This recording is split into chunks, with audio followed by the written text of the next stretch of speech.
At 60 years old, the body begins to fade. This is an inevitable law of nature. However, by reaching the peak of internal energy, a miracle occurs, a divine rebirth of the earthly body. Bones and muscles are rebuilt to achieve the highest form of martial arts, and the withered body is restored to its former youth. This is the highest achievement that people strive for. The divine sect called it divine awakening, while the shadow sect called it demonic discipline. In the divine sect, 8 people have achieved divine awakening. At the same time, 4 of the shadow sect had mastered demonic discipline. Above them were only the masters from the divine realm, whose body was immune to poison and disease. In 1,000 years, there was only one among the Murim masters. A traditional tea ceremony was taking place in one of the palaces, in which a master who had achieved divine awakening asked a stranger what a sword meant to him. He replied that it was a fine murder weapon with sharp edges. However, that is what it is. A martial art is a martial art, a sword is a sword, and morality is morality. Deep in the dungeon, a mysterious demonic ritual was taking place. Ban came there to fight the Master of Crimson Awakening. He took off his dragon head shoulder pads. Ban was truly honored by the opportunity given to him. A master who was highly skilled in swordsmanship could assess the situation even with his eyes closed. When he opened his eyes, he saw not only the Master of the Crimson Awakening, but also his comrades were there. Ban guessed that a new ability, soul connection with the undead, was being used against him. The master gave orders to his companions to surround the band with a great demonic containment field. The comrades' eyes turned bloodshot as they used demonic seals to attack. It seemed that Banu could no longer be saved. 1,000 demons attacked him at once, but they forgot that they were attacking a true master of the dark arts. Ban used his famous technique, the piercing whirlwind. The basis of the swordsman's energy was steadfastness itself. He defeated 1,000 comrades in just one moment after using his ability. Unperturbed, Ban headed straight towards the cultist.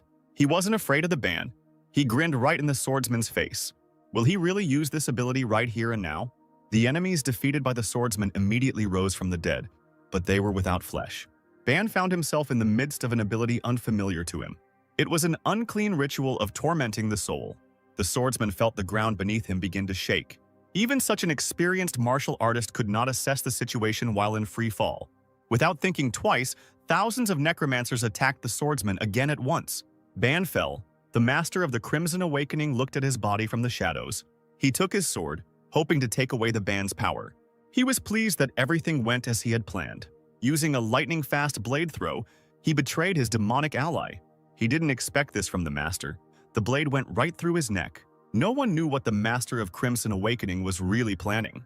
Bana's bloody sword, no one knows what power it contains. The Master revealed his true purpose, as the second living Master of the fierce demon was killed. Now he must lead the School of Dark Arts and conquer all of Murim. All that was left of Ban was his clothes. He was dead. The land of Murim, full of mystical creatures, is a fascinating sight. And suddenly, out of the blue, a phenomenon unusual for this land. Everything is as if in a fog. A storm has sent a sunset of thunder to the earth. Among the smoke, a human silhouette appeared. Who is it? It was none other than the reincarnated Swordmaster. Not understanding what had happened to him, he looked up, searching for an answer. Ban didn't understand where he was and where the soul's connection with the undead was. Souls with the undead. Those companions who used this ability that killed Ban. Clarity comes to mind, memories come gradually, but at the same time very quickly. What did those scum of the bloody arts do with Ban?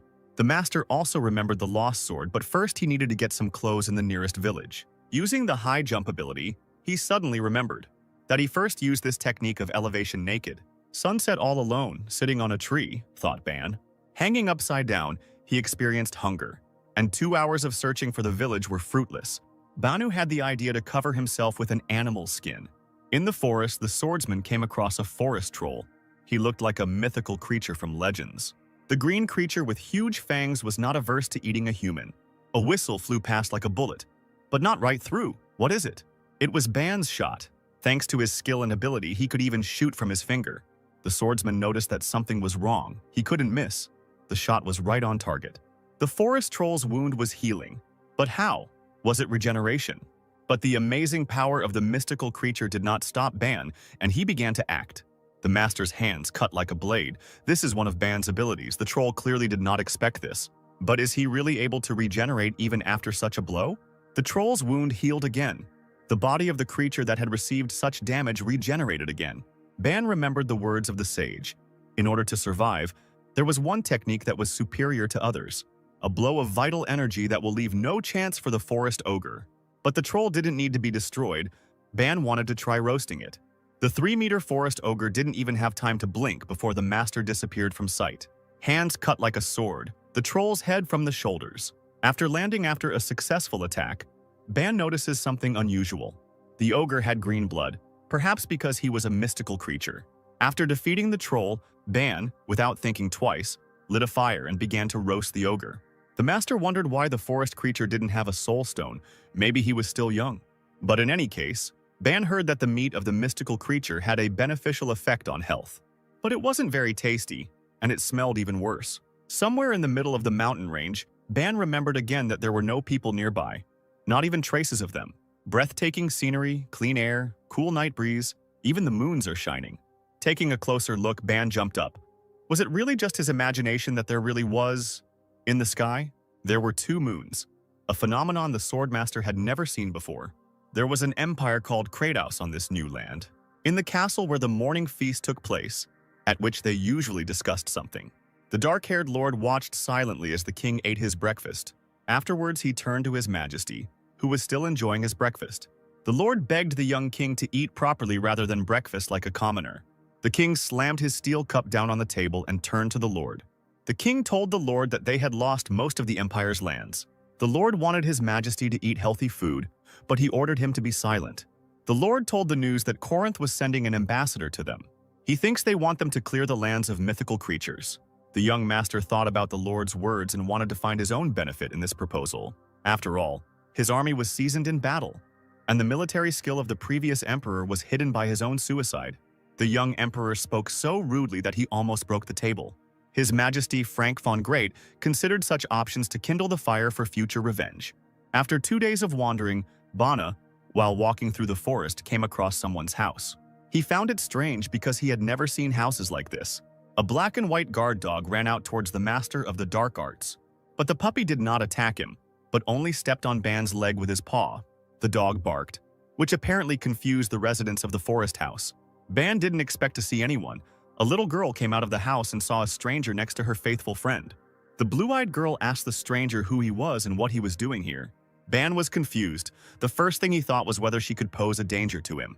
The master of the dark arts did not understand a word the little girl said, but she in turn noticed that he was wearing clothes made from a mythical creature. The girl's mother ran out after her, thinking that her child was in danger.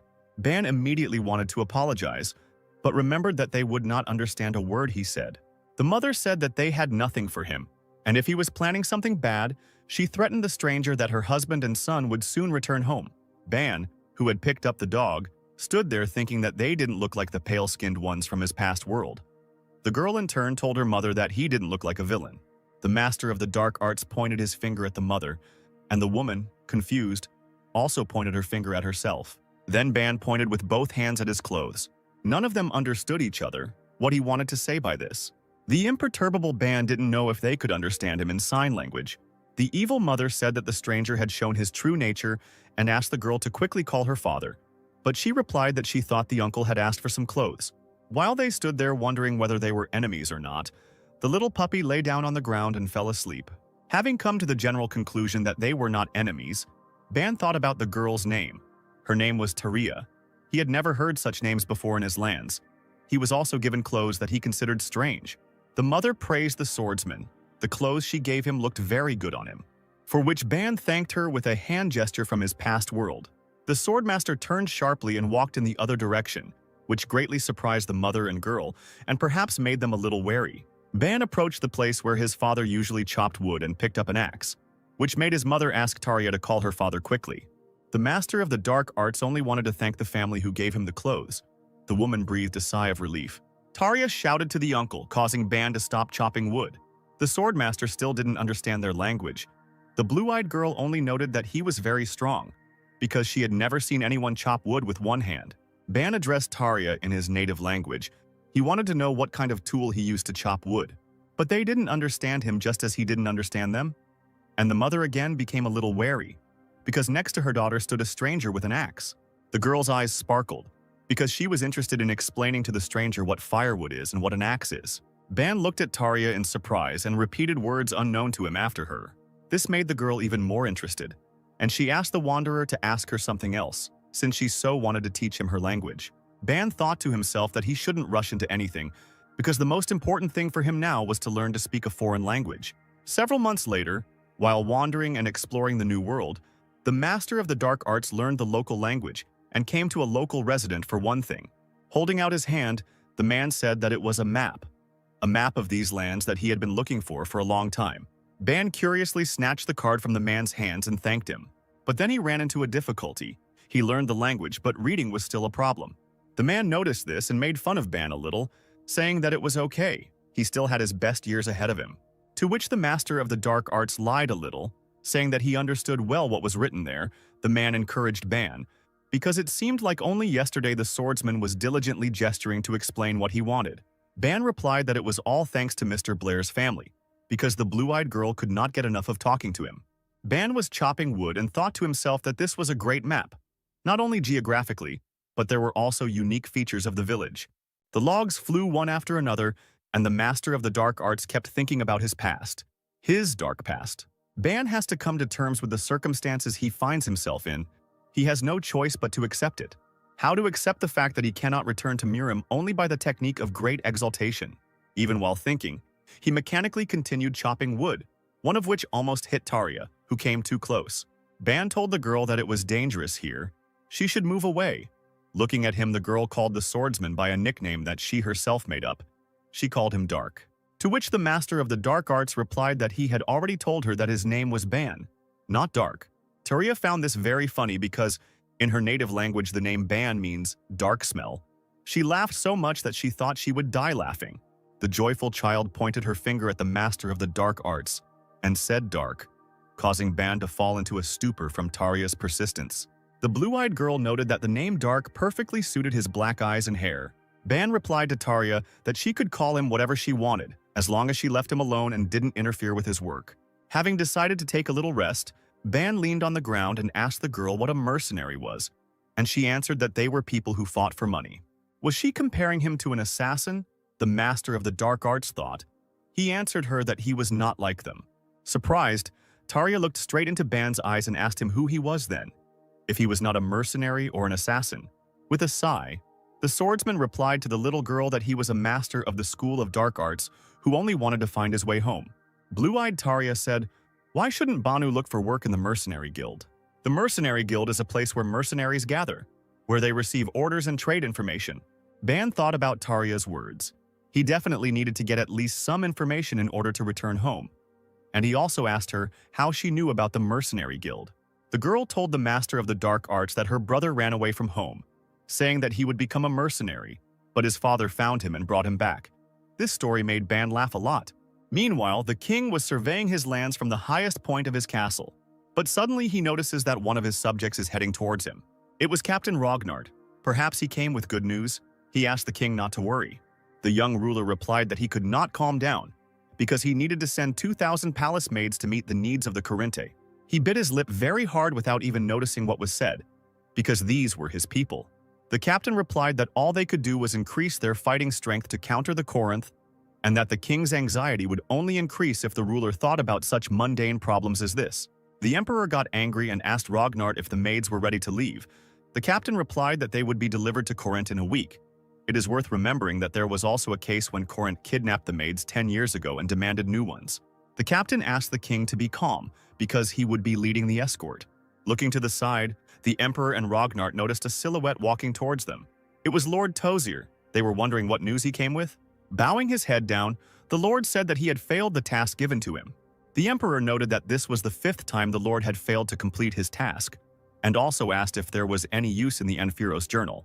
The Anfiros journal contains no information about the past Axion, only a little about its research. The kingdom knows the theory, but they can't do detailed experiments yet. However, the lord said that 90% of the theory was already ready. He would do his best to fill in the missing 10% of information. Turning to the emperor, the lord begged to give him a little more time to study, to which the king replied that he would give him one last chance.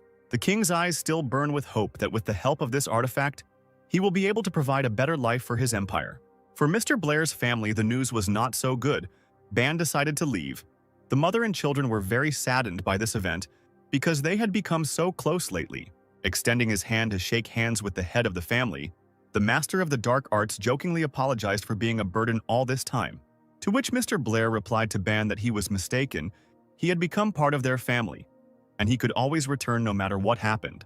To which the master of the dark arts replied that he had learned the culture of this world, and it had brought him great benefit.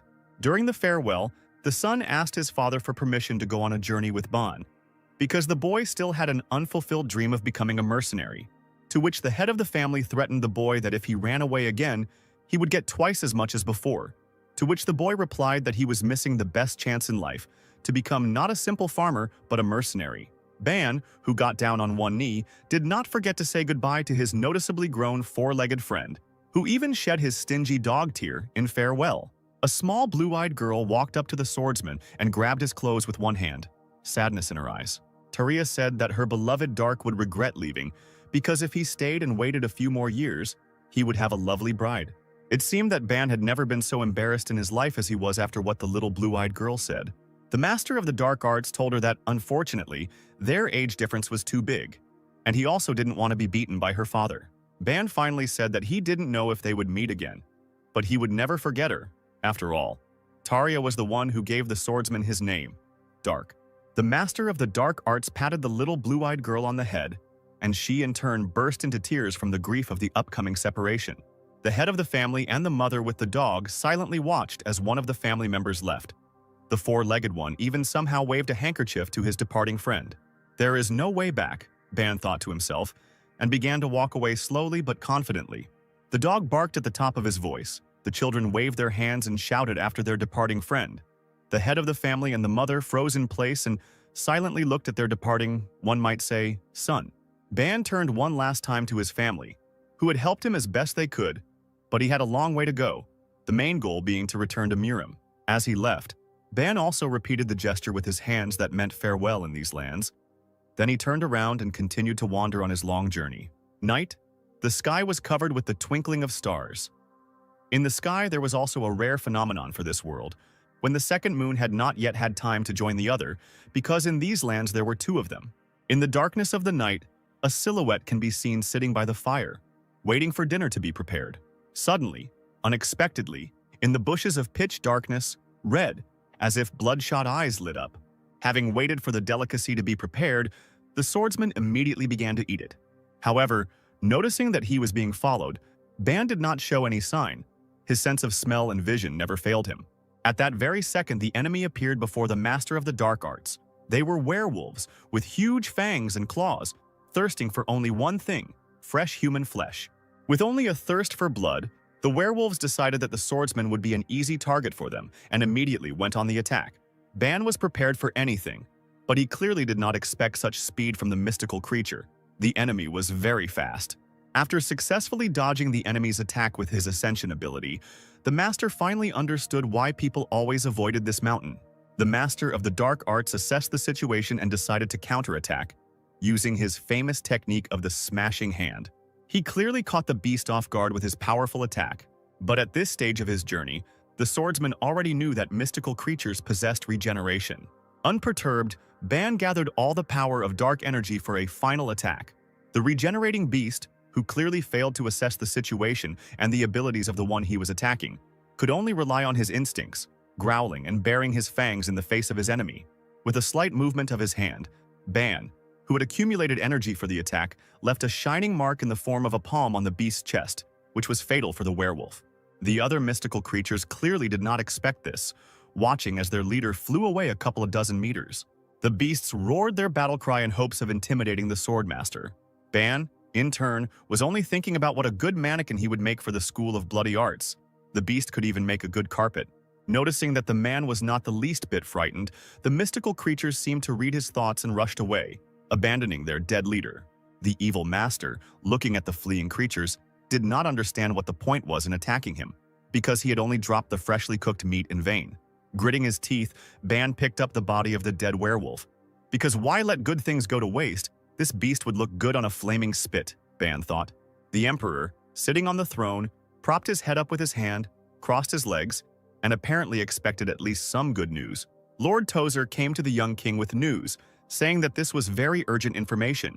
He told the emperor that they had a great opportunity to take possession of the dragon's heart. Jumping up from his throne, the young king was eager for the smallest details and could not wait for the Lord to tell him in detail. Tozer told the emperor that the dragon's heart was kept in the great Drow temple in Corinth, and word came from the front that the Trovian Empire would lend it for a time. The king said that they must intercept it at any cost. After all, the dragon's heart was a huge clot of dense and pure mana, and the Lord also said that he thought the artifact's protection would be weak. Tozer said that the Corinthian Empire believed that no one would even dare to encroach on such an artifact. The emperor asked the Lord how weak the security there was that Tozer made such bold statements. The Lord replied to the young king that, according to the information, there were only 50 knights guarding the heart and only one master, adding that the master did not even have a titanium. The emperor thought, a master without a titan? Perhaps this is a deliberate leak of information from the Corinth. There is no doubt that this information is reliable, and the young king gave the order to act immediately. Wandering between forests, mountains, and rivers, the swordmaster moves only forward in search of at least some information. Along the way, he noticed that the land that was new to him was undoubtedly richer in oxygen than Murim. He had never felt such powerful forest energy. Looking at his hands, he thought that every little bit of energy was restored almost immediately, so it would be much easier for anyone to practice and master martial arts. The swordsman also wondered what kind of martial arts were practiced here. Suddenly, a fair-haired girl appears in his path, screaming for the traveler to stop. The young girl asked where the traveler was heading. The master of the dark arts told her that he was on his way to Vulcania, and in response, he heard a demand for payment of 10 silver coins. Stunned by the stranger's impudence, the swordmaster grinned sarcastically in her face, replying that the price was too high, since his clothes were worth only 7 silver coins. To which Ban heard in response that if he had nothing to pay with, then let him try swimming. Maybe he would succeed. The master of the dark arts just laughed right in the girl's face and found her words very funny. In an instant, he rushed past, asking if she was sure of her words. The young girl, in turn, took this as a humiliation and instantly drew her blade in order to cut the swordmaster. But the foolish stranger didn't know who she was trying to raise her sword against. Ban stopped the attack attempt in a matter of seconds, grabbing the attacker's hand and squeezing it hard. Then, with a deft movement, he moved his hand to the blue-eyed robber's neck, causing her to blush, and in that position could only wheeze. Ban asked her how much money she had. She replied that she had nothing at all. That's why she was robbing. But the swordmaster made it clear with just one look that he had no intention of listening to lies. Very frightened, the stupid girl only had time to wonder what the dark-haired wanderer would do to her. Staring furiously at her own helplessness, the tied-up robber, who was left without part of her clothing, kept glaring at Ban. Not a bad catch on the way to Vulcania, Ban thought. These clothes must be worth something. He also did not leave such a trophy as a sword without attention. Perhaps it will remain with him. The girl can only think about her actions because she could not even do anything. After a long silence, she asked to be released, to which the unperturbed Ban replied that he would release her for 10 silver coins. To which the girl, in a fit of anger, replied that he was a stranger and had already taken her clothes and that she really didn't have any money. The master of the dark arts decided to check if the girl was lying to him. He lifted her up with one hand, starting to shake her, trying to hear the ringing of coins. But in fact, she didn't have any money. To which the unwavering Ban replied that since there were no coins, they would have to swim. The robber's eyes widened in fear. With one left hand, the swordsman threw her straight into the bay. The girl in turn screamed very loudly, threatening with the promise that someday they would meet again and that this meeting would be fatal for the master of the dark arts. In response to cries of violence, Ban merely waved goodbye. Further action will take place in the city of Volcano, where, in one of the local pubs, the wanderer idolized the local alcohol. Suddenly, he overheard a conversation at a nearby table about an unknown place through which the path to Chainin lies. With one glance, Ban analyzed that these were seemingly ordinary people who were also drinking fresh, tasty ale. One of them told Mede that she looked as if she had never been to these lands, and that it would be much faster to go through the gate. The red-haired girl in turn replied that there was a dragon's lair there, a very strong dragon. Watching and eavesdropping on the conversation, the traveler was very interested in listening to it to the end. At the table, they suggested ending the argument and continuing to enjoy fresh drinks. The guy in the red robe asked his friend if he had ever seen dragons before. After a pause, the swordsman nevertheless dared to ask the company opposite if he had heard correctly that they were heading to Chainin. The answer was positive. One of them asked how he could help the stranger. Ban told them that he was also on his way to Chainin. but he did not know how to get there and asked permission if he could continue his journey in their company. After some thought, the smart guy weighed the pros and cons. He said that he thought it would be difficult to travel with the sword that Ban had, and also asked Ban what he needed the sword for, perhaps to fight monsters. The stranger also added that the blade of the saber would not pierce even the skin of a monster, let alone an animal, since this weapon was intended for duels against people. The guy from the company also noted that this weapon is most often used by women for self-defense, asking Ban if this was definitely his weapon. Ban immediately realized that the guy looked experienced. He would be good as a companion. In turn, the master of the dark arts promised that he would not become a burden on the journey after asking permission to examine the guy's sword. The guy did not refuse the wanderer's request and handed him the sword, but something alerted Ban. The master of the dark arts saw something particularly familiar in the sword. The guy noted the dark-haired traveler's good observation skills, asking him how he realized that this sword was magical. The stranger's words confused Ban. He did not quite understand what he was talking about. The swordsman, who is a master of the dark arts, stood like a statue and asked the company what a magic sword was. The guy looked at him and asked the stranger if he really didn't know what kind of sword it was. Ban explained that he had lived in a village before, and with eyes full of curiosity, asked for an explanation. The answer was as simple as possible, because it is a weapon that can use spells. Supplementing the answer, the guy also told that it can be used exclusively for spells with which the sword was enchanted, and it also absorbs a large amount of mana. But this is a huge privilege for using magic alone. Ban looked at the narrator with genuine surprise and asked what mana was then. Another participant of the feast joined the conversation, shouting about how it is possible not to know what mana is, and also not to know the basics of this world. Ban was surprised, realizing that these basics are the usual standard knowledge of this world. The master of the dark arts may have looked like a fool in this situation, but he couldn't do anything about it. He repeated that until recently he lived in the village, hoping that the unknown would be explained to him. The second guy who got into the conversation was named Gaston. He asked in which village the wanderer lived. Ban told him that the village was located behind the Trebark Mountain, which made the green-haired boy give in to surprise. Both guys assumed that the wanderer was not lying to them. If he really lived in such a deserted area, then his ignorance was not surprising, and a request was also made to Gaston to explain the basics to the traveler. Gaston, his eyes wide, began to explain that mana is the source of energy that drives this world. Every living being has it to some degree. Just as an experienced warrior stores as much mana as possible in his body, a wizard can use his body as a storage to absorb the mana around him and turn it into a spell. Gaston explains that a normal person using the mana needed to live can die.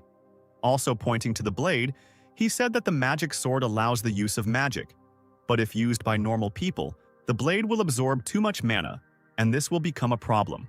Absorbing the knowledge, Ban thought to himself that if the mana in this world was the chi energy he was using, now he understood why the blade absorbed a bit of it when he picked it up.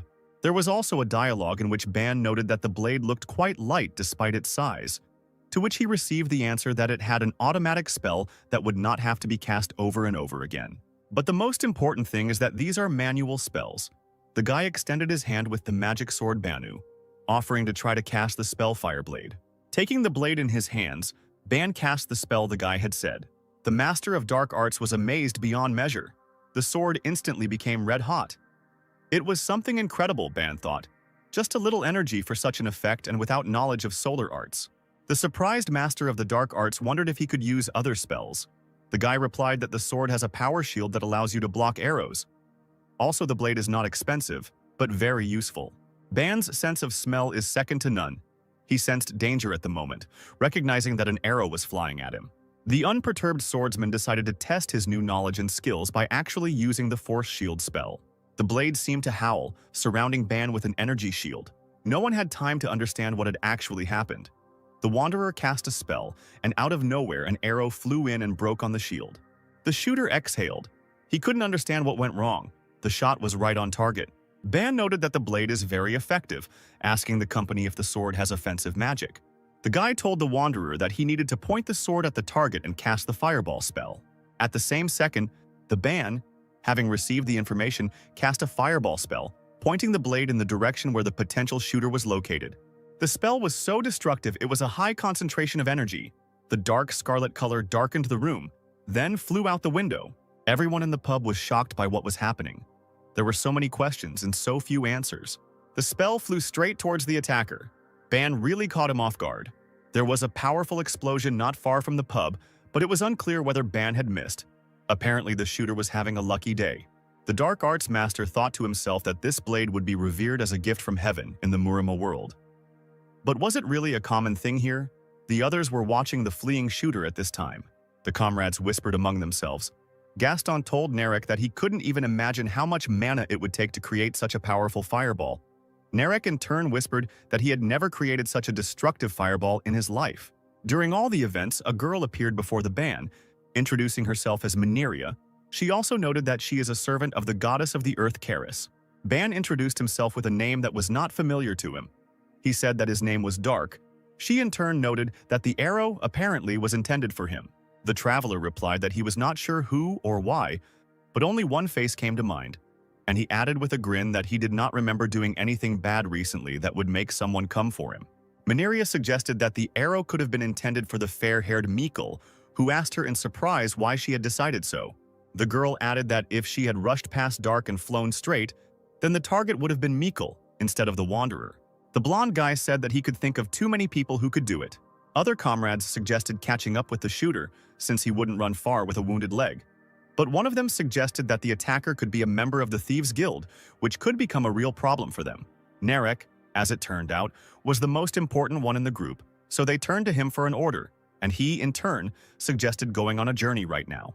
The red-haired girl stopped the boss, because Mikkel had a good reason to be late before leaving for Shannon. He had not finished his drink yet. The girl took on the role of commander for a moment and ordered everyone to hurry up with the ale and move out immediately.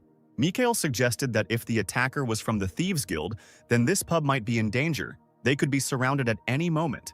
Narek gave the final order to prepare for the sortie and departure on the journey, bypassing any possible threat, and also ordered everyone to make sure they were properly armed. Ban, aka Dark. By coincidence, he got a horse nicknamed Black Death. He followed everyone, because his companions knew the way. And so the group, consisting of the new comrades of the Master of the Dark Arts, set off on an adventure. On the way, Dark turned to Gaston, remembering his words that Gaston does not know how to use a sword because he is a wizard, so why is he so well armed? The comrade replied that it was all to hide the fact that he was a wizard, and in any case, wizards were always a primary target. Ban grinned and replied that he understood what Gaston was talking about. On the way, Narek turned to Dark, recalling his words that he was 25 years old, adding that Ban was much younger. The leader thought that the swordsman was the same age as Jaime and Raven. Dark replied that he heard that a lot, thinking to himself that if he said he was over 70 years old, he would most likely look like a psycho. Narek assumed that hunting monsters in the Treybark Mountains was quite profitable. For the first time, he sees a novice traveler who bought a horse. Following the route indicated by the boss, Dark and his comrades pass by the Imperial Knights. At that moment, the Narek ordered his horse to be quieter, because the clatter of the ungulates made his horse nervous. Dark, in turn, did not miss the moment and managed to take a good look at the knights. The Master of the Dark Arts noted the soldiers' good equipment. Having passed by a column of warriors, the Narek told the Dark that they were Baron Asmon, the son of the Baron and the Master. The swordsman also wondered who the Masters were. Mikkel, who picked up the conversation, said that Masters are those who have mastered the flow of mana, adding that even in Corinta, the strongest empire, there are less than 1,000 of them, and in such a small empire as Trovia, there are only 34. Dark's interest knew no bounds as to whether these masters were really that good. Mikhail told him that out of those 50 warriors, Baron Asmon was the only master, and that this master could easily defeat the other 49 knights. Dark, who continued on his way, riding on the Black Death, did not understand anything from the story of the fair-haired Mikhail. Turning around in search of answers, the Master of the Dark Arts only looked contemptuously at the warriors' backs. Knights? These third-rate ones weren't even close to Dark's morning warm-up, so what's so good about them? The swordsman asked himself an unanswerable question. Night fell in the lands new to the Master of the Dark Arts, and the company began preparing dinner. Mineria began to pour out the soup strewn with various delicacies.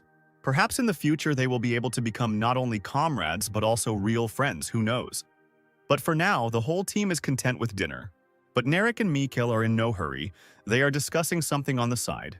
The fair-haired man began the dialogue by saying that if the shooter really was from the Thieves' Guild, then they should set up an ambush right here. The leader replied that it would be more difficult for them to attack them further from the city. Continuing the dialogue, Narek noted that if the enemies did come, then today, starting from tomorrow, the leader planned to turn off the main road, but they would run into monsters. Their dialogue was interrupted by Manhwa, who called them to dinner. The thicket of the forest looks like an ideal shelter, but at the same time a very vulnerable location. A pair of legs hung from the tree trunk, and surprisingly, certain areas of the forest were well lit. Sitting on the tree was a green-eyed elf with a bow on her back. She was asking the strangers what exactly their enemy looked like. The blonde girl explained that the enemy had long black hair and was a little over 20 years old, dressed exclusively in traveler's clothes, without armor. Could this really be the robber that Dark threw into the bay? Suddenly, the elf was able to determine the approximate location of the target with her own eyes. It was possible that she could see something that others could not. Perhaps it was her combat skills. She was able to determine that the distance to the target was about 400 meters. Could this really be the man the blonde robber told her about? The elf wondered. Darka's instincts never failed him. It was as if he saw her too. Perhaps they even crossed eyes. The elf thought the same thing. Or perhaps it just seemed that way to her. She looked down at her comrades who had previously described Dark's skills as incredible. And speculation began, because they did not know how skillfully Dark wielded a sword. But his skills in close combat had previously been amazing. The blonde added that she could not do anything to him. The shooter added that Dark seemed to be skilled in magic as well, as he blocked his arrow perfectly with a magic shield and shot a fireball at him out of nowhere. The elf was very interested in the stories of her comrades, and she paid special attention to the ability of the fireball. It was already deep night and 2 moons appeared in the sky. Almost the entire company was already asleep, because in the morning they had to continue on their way. Gaston sat by the fire. Something had disturbed him. Dark was located at the farthest point of the camp. The wizard approached the swordsman, asking him to come closer and warm himself by the fire. Dark showed no signs of attention, as if he was already seeing his third dream, but sitting. Gaston noticed this. Could he have fallen asleep in this position, he thought? No matter how much he looked at him, he could not understand. Suddenly, out of nowhere, the whistle of an arrow rang out through the forest thicket. The arrow flew straight at Dark. But the master of the dark arts was always ready for anything, and with one sure movement of the blade separated the arrow. This arrow was not a simple one. It was enchanted with unknown magic. After separation, pink runes appeared between the 2 halves. Nobody expected this. There was a loud explosion. One can assume that it was heard in all parts of the forest. Everyone immediately woke up. Narek was in confusion. No one yet understood what was happening. The team grouped into a defensive position.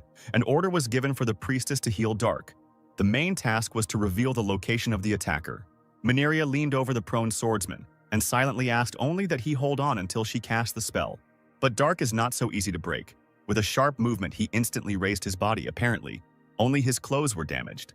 His comrades told the swordsman not to strain himself. The priestess would soon heal him. But the master of the dark arts replied that he was fine. Dark noticed that in reality only his clothes were damaged, but he still could not understand whether the arrow was truly imbued with magic. Gaston got ahead of him, telling him that there were spells that could increase the killing power of an arrow. Before he could finish speaking, Dark did not listen to the wizard to the end. Using the technique of great exaltation, he immediately soared into the sky. The elf saw the enemy approaching. She was so amazed by his devilish speed that she could not even determine the course of her further actions. Directed only forward, Dark did not care what danger might await him. In his opinion, his combat experience was enough to defeat any enemy. The elf decided not to wait until the enemy came close. She decided to shoot another arrow after him. But Dark was prepared for anything. He used the illusionary art of the rising sword. It was a technique that only the masters of the dark school of arts possessed. The swordsman aimed his blade straight at the enemy's magically imbued arrow. There was an explosion, the destructive power of which exceeded the first one. Most likely, this explosion was heard not only in the forest, but also in the nearest cities. The elf did not understand whether she had reached her goal, whether she had managed to defeat her enemy. Suddenly, Dark caught her off guard, pointing his blade straight at her, looking like he had no intention of playing her games anymore. The elf, clearly trained in quite a few techniques, could do nothing to counter Dark's approaching speed. One moment and he will be at his destination. Dark didn't chop her into small pieces, but with a powerful blow of his fist, thanks to his internal energy, he sent the elf into a deep sleep. Thanks to the technique of instantly assessing the situation, the master of the dark arts noticed that the enemy was not alone. Using his ability, he instantly directed a powerful stream of energy directly at the enemy who was below him. The second enemy fell very quickly, but apparently Dark calculated the amount of energy so as not to kill the enemy, but to neutralize it. Suddenly, a third enemy appears, a guy whose crossbow was pointed straight at the master of the dark arts. The enemy fired a shot from the crossbow in the hopes that he could finish off the swordsman. But with just one movement of the hand, the arrow, into which all the shooter's hope had been invested, was caught. Confused, the robber had nowhere to go. He could not match the devilish speed of the dark. Swinging his blade, the dark arts master was about to make his final attack.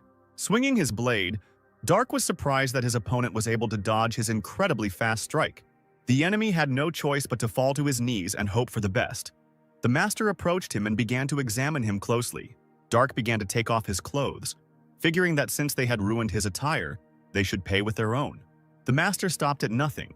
He even began to take off his opponent's pants.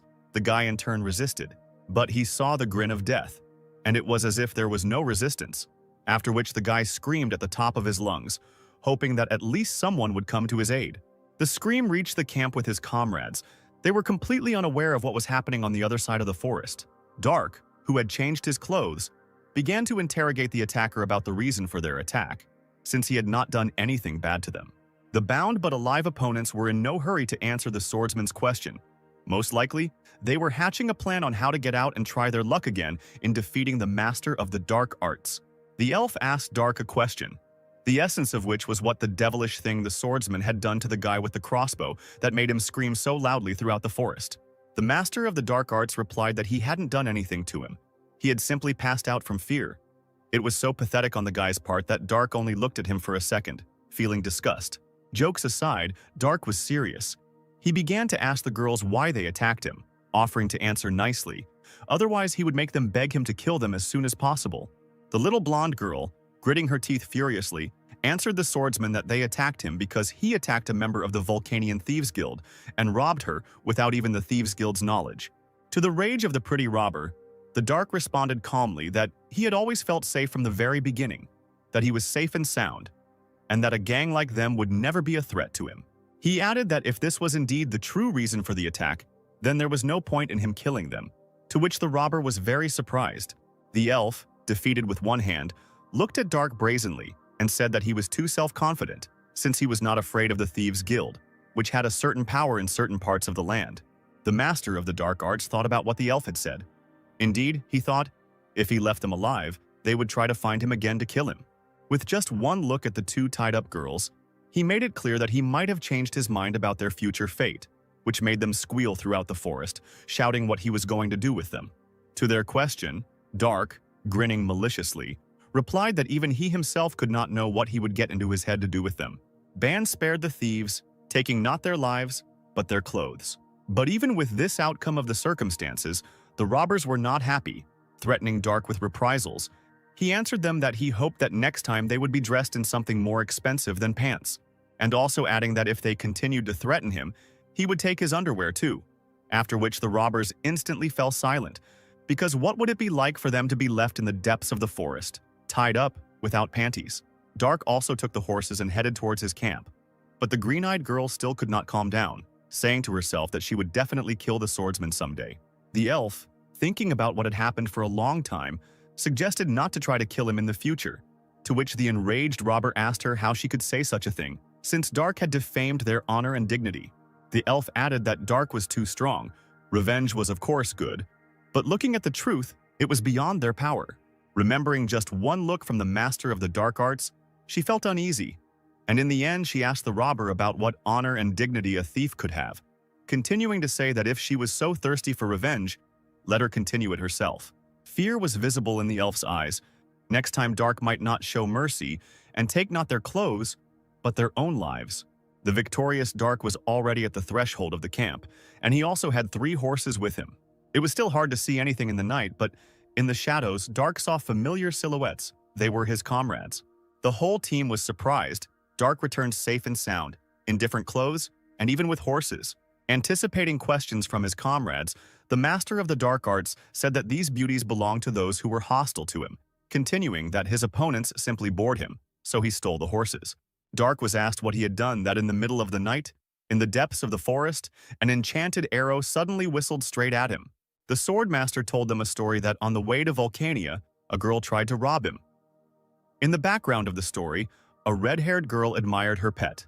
After, Narek asked if Dark reported the robbery to the guards, to which the master of the dark arts replied that he had not reported anything to the guards, he had only taken her things and weapons, and then tied her up and thrown her into the river, and the red-haired girl laughed very loudly at what she heard.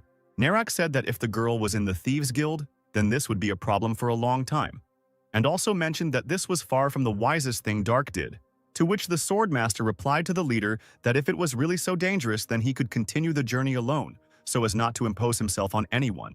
Mikhail entered the conversation and consoled Narek, telling him that he shouldn't worry, because Dark had just taken the blast and survived without a single scratch on him. Mikhail continued, adding that even if he was from the village, his fortitude far surpassed theirs, and Dark did not need their advice. Narek agreed with the blonde's words. Yawning loudly, Mikhail suggested continuing to sleep.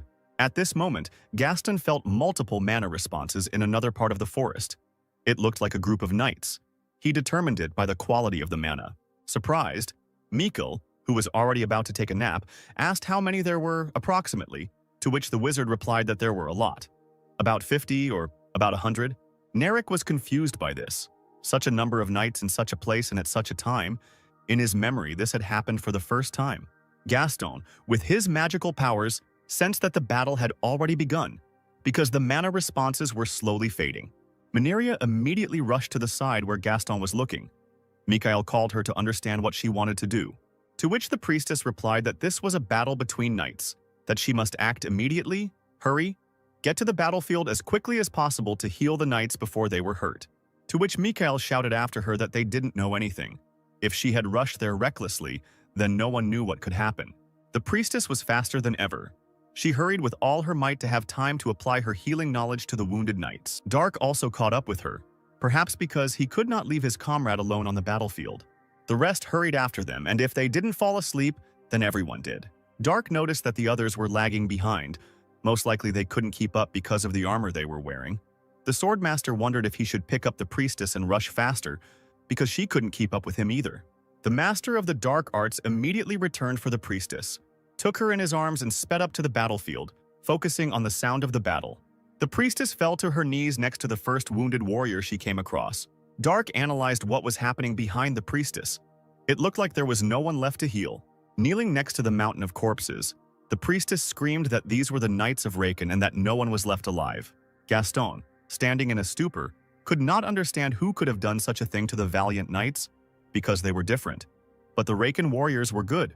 Narek immediately assumed that killing Raken knights in the lands of Trovia was madness. Maybe it was a monster. The sounds of battle continued. The comrades noticed that they were still fighting there. They needed to hurry to help. Mineria noticed something strange while looking at the mountain of corpses and equipment. She really wasn't imagining things. Among this whole mountain of corpses, the green-eyed priestess also noticed one of the leaders of the knights. It was the dead Sir Alex Sedmion, whose eyes were filled with fear before his death. Suddenly, a silhouette appeared before the priestess. It was undoubtedly a warrior, but it was unclear what clan he was from. The warrior, standing in a blue cloak with a huge blade, looked with disdain at the young priestess. After apologizing, he said that there should be no witnesses on this battlefield and swung his huge sword at the defenseless Mineria. Narek looked straight into the eyes of the enemy who dared to swing at the girl without a weapon. His rage knew no bounds. He used advanced fireball magic to catch his opponent off guard, while the swordsman who swung at Mineria did not expect to see magic on the battlefield. The enemy quickly realized that he was dealing with a magical blade. He assumed that she was a mercenary, adding that with the appearance of travelers, their work only increased. While the swordsman was analyzing the situation, he momentarily left reality. When he came to his senses, his gaze fell on the wizard. It was Gaston who could not just sit back and watch, but gathered his resolve and came up with a plan. The enemy knights quickly realized that there was a wizard on the battlefield and that this could very well affect the outcome of the battle. As Gaston had mentioned earlier, the order was given to attack the wizard. Narek also gave the order to protect the wizard at all costs until he gained enough mana for the colossal ability. The priestess sparkled, for bloodshed was not her method. If only she could influence anything. A light from the heavens descended upon the comrades. It was Mineria's magic. The battlefield was illuminated by her angelic holy magic. For a second, Narek thought that he would not want to fight the knights, if he did not take into account the fact that nothing could be changed because the knights were trying to kill them, and then he rushed into battle. He clashed blades with one of the enemy warriors. Mikkel, in turn, took a more defensive stance, using his shield against enemy swords. Dark, in the midst of battle, did nothing but analyze and notice that his allies were fighting much better than he expected, thinking for a second that perhaps they could figure it out themselves. But not the entire team fought on equal terms. Some were weaker. The knights did not forgive mistakes, so one of them, not missing the moment, knocked one of the allies to the ground. Looking at this, Ban realized that they couldn't cope without him. He would have to, because next to him were those comrades who accepted him into their company and started this journey together. At some point, it was Dark's turn. Two men with swords rushed at him, but if only they knew who they were attacking. The master of the dark arts never did without his natural, sometimes even frightening grin at such moments. Suddenly, the battlefield was illuminated by a light. Not the one that was angelic, thanks to the magic of the priestess. It was the light of a clap of thunder, against which Dark looked more epic than ever. Behind all of this was the wizard Gaston, who had finally accumulated enough mana to use the terrifying thunder and lightning technique. All the enemies on the battlefield were enveloped in chain lightning. The discharge was so powerful that it made no difference whether it was a natural phenomenon or the magic of a sorcerer. Its power was astounding. The enemies hit by the divine chain, lightning didn't even have time to blink before they immediately evaporated. Gaston asked Dark to buy him the maximum amount of time, apparently he needed a recharge.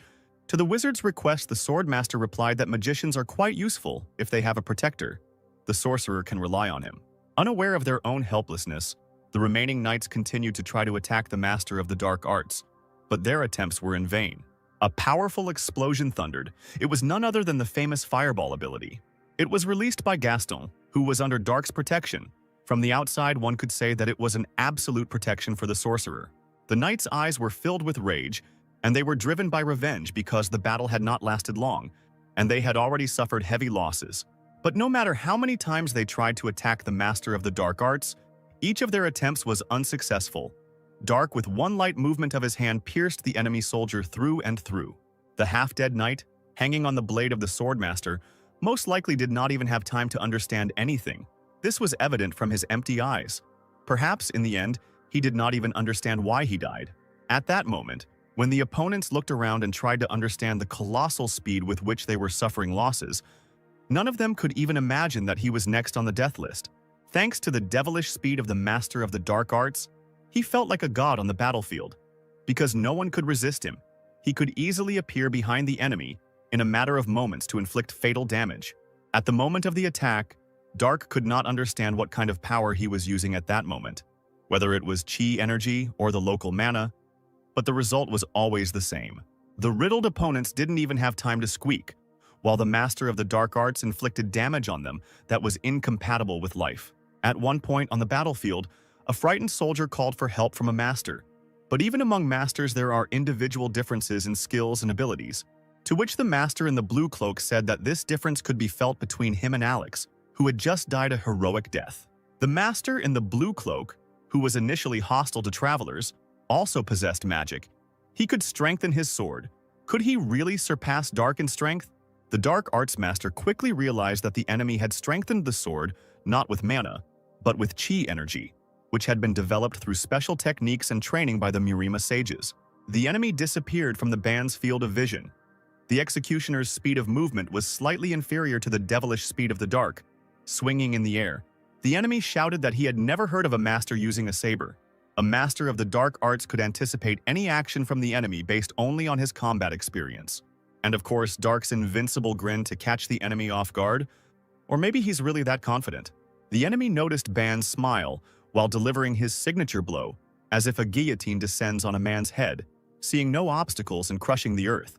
But what was the surprise of the great executioner when, after his counterattack, only a small fragment in the form of a handle and blade remained of his blade.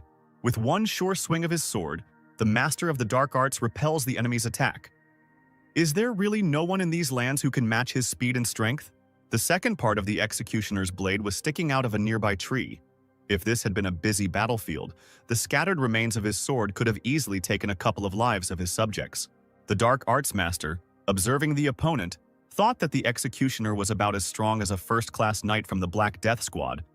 Could this really be all that the great master of this world could offer? With demonic speed, Dark used the Great Exaltation technique without any problems and stood with one foot on the master's head without him even having time to blink. The Dark Arts master couldn't help but smirk, annoyed that this was all he could do, such a huge opponent occupying a leading position in his squad. The master in the blue cloak, who realized the full gravity of what was happening, understood that his opponent was standing on his head, but he did not feel his weight. The Dark Arts master, known in the New World as Dark, used the 1,000-weight punishment technique he had learned at the demonic art school against his arrogant opponent. The other knights, one might say, witnessed the moment of execution of their master, who died in the blink of an eye. Looking at the remaining opponents with demonic eyes, Dark said that with such inferior skills and techniques, they had committed a grave sin by targeting a great master. The remaining knights didn't even have time to move before the master of the demonic school used, this time not a striking whirlwind, but a bloody hurricane of death. Dark, who had defeated the others at once, analyzed the situation on the battlefield. There were no survivors left. Everything seemed to be in order, except for Jimmy, who was the first to be knocked to the ground. Narek noted that after that master died, the morale of all the other soldiers fell, and he also assumed that he was the captain. The priestess Maneria stood in bewilderment at what was happening. On the one hand, they had crushed the enemies. On the other hand, she was so eager to help that she herself almost ended up being beheaded by the executioner in the blue cloak. Mikhail suggested that the young priestess forget about the details. The main thing was a victory without losses against the knights led by the master. Exchanging glances with the Narek, he searched his eyes for words of support for everything he had listed above, to which the leader replied that to some extent there had been luck in this battle, adding that the enemy was either tired or wounded. Unexpectedly for everyone, Dark abruptly used the elevation technique and rushed to the side. No one understood the course of his actions. As it turned out, apparently there was still one last enemy left. He was casting some kind of spell with unknown mana, as if it was not local mana. Rushing into battle, the master of the demonic school was not afraid of anything. But with sorcerers, it would be worth being careful until it becomes clear what technique the enemy is using, because Gaston distinguished himself in this battle with his skills from others and proved that jokes are bad with sorcerers. The gray-haired enemy mage raised his hand with his eyes closed, chanting incoherently. The blonde girl screamed that it was another magician. The leader of the mercenary group demanded that the sorcerer be stopped as soon as possible. The enemy wizard muttered something unintelligible. Dark's face became stern. He ran towards the enemy. The wizard summoned chain lightning by holding his palms forward. Gaston shouted at Dark to dodge. The boy snorted in response, touching the ground with his hand as he ran. He drew his sword forward. The enemy called Dark a fool. The guy used the absorption move. His sword sparkled with purple lightning, absorbing the enemy's spell. The gray-haired sorcerer's pupils narrowed in shock. Dark was impressed that the enemy could manipulate the power of lightning so freely, it reminded him of the great Emperor Lightning Blade. This meant that the opponent had reached the state of divine awakening, just like that old weirdo. Dark ran towards the gray-haired sorcerer and swung the wedge, deciding to confirm his conclusion. The enemy shouted the word warp, the ring on his hand glowing red.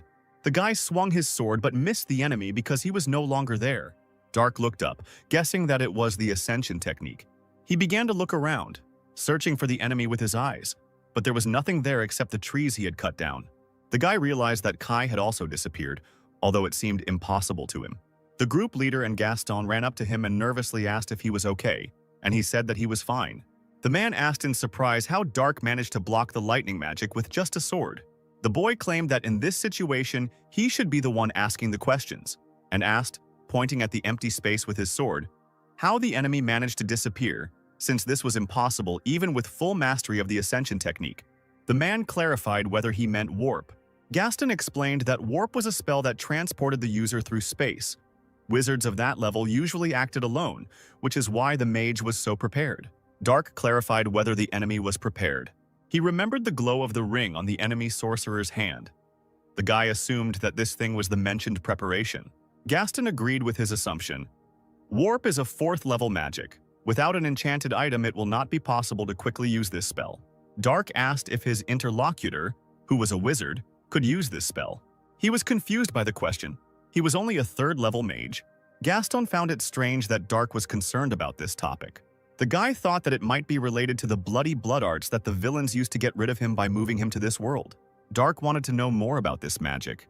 Gaston suggested going to the academy in Shannon, although this institution is limited by royal privileges, but he has acquaintances there. Dark agreed with the magician's proposal and asked how long the journey would take if they were in a hurry. Gaston noticed that this was really important to his interlocutor and said that the journey would take a week if he hurried. A cry calling everyone interrupted their conversation and made them turn towards the sound. The red carriage standing in the middle of this forest had no horses. The face of the fair-haired and brown-eyed girl did not express any emotions, and her empty gaze looked ahead. She sat in the carriage behind the closed door, her hands folded on her knees. The company of mercenaries discussed this. There was no place for a lonely girl here, even though she was cute. Dark's gaze was gloomy. Media declared that this girl was not ordinary, since she was accompanied by 50 knights, and asked the child if she could stand up. Jimmy suggested that the girl might have been with the knights the mercenaries had defeated, but their leader didn't think so. He said that they had no reason to ambush the Raken knights to kidnap this girl, and even if they did, this child could not be ignored, because she had seen it all. The priestess asked Media to stop when she was helping a child out of the carriage, suggesting that there might be something wrong with the child. The blonde girl placed her hand on the girl's head. She closed her eyes, listening to her feelings. The priestess immediately opened her eyes, as she was shocked by the fact that the memories of the child she found were sealed. Gaston asked permission to also check the child's memories. He also put his hand on the girl's head and closed her eyes. It turned out that various high-level spells were placed on the girl's memory, which were tightly intertwined with each other, so the magician could not remove this seal on his own. Media panicked, thinking that this child was accompanied by the knights they had slain. Mikhail doubted her words. He believed that the Raken knights were escorting the carriage, and the other knights were targeting it because there was something important inside. This important something could well have been connected with the silent child. Jimmy asked if they should report this to the authorities, which angered Dark. But Gaston noted that it would be too difficult and time-consuming. Jimmy asked the magician again. He explained that if it was really important, then the mercenaries would be exposed as criminals, especially if this child was in such a state. Then even if their team was not accused of what happened, they would be interrogated for a very long time. The leader said that they couldn't leave the girl alone in the forest, so they would have to protect her until the situation became clear.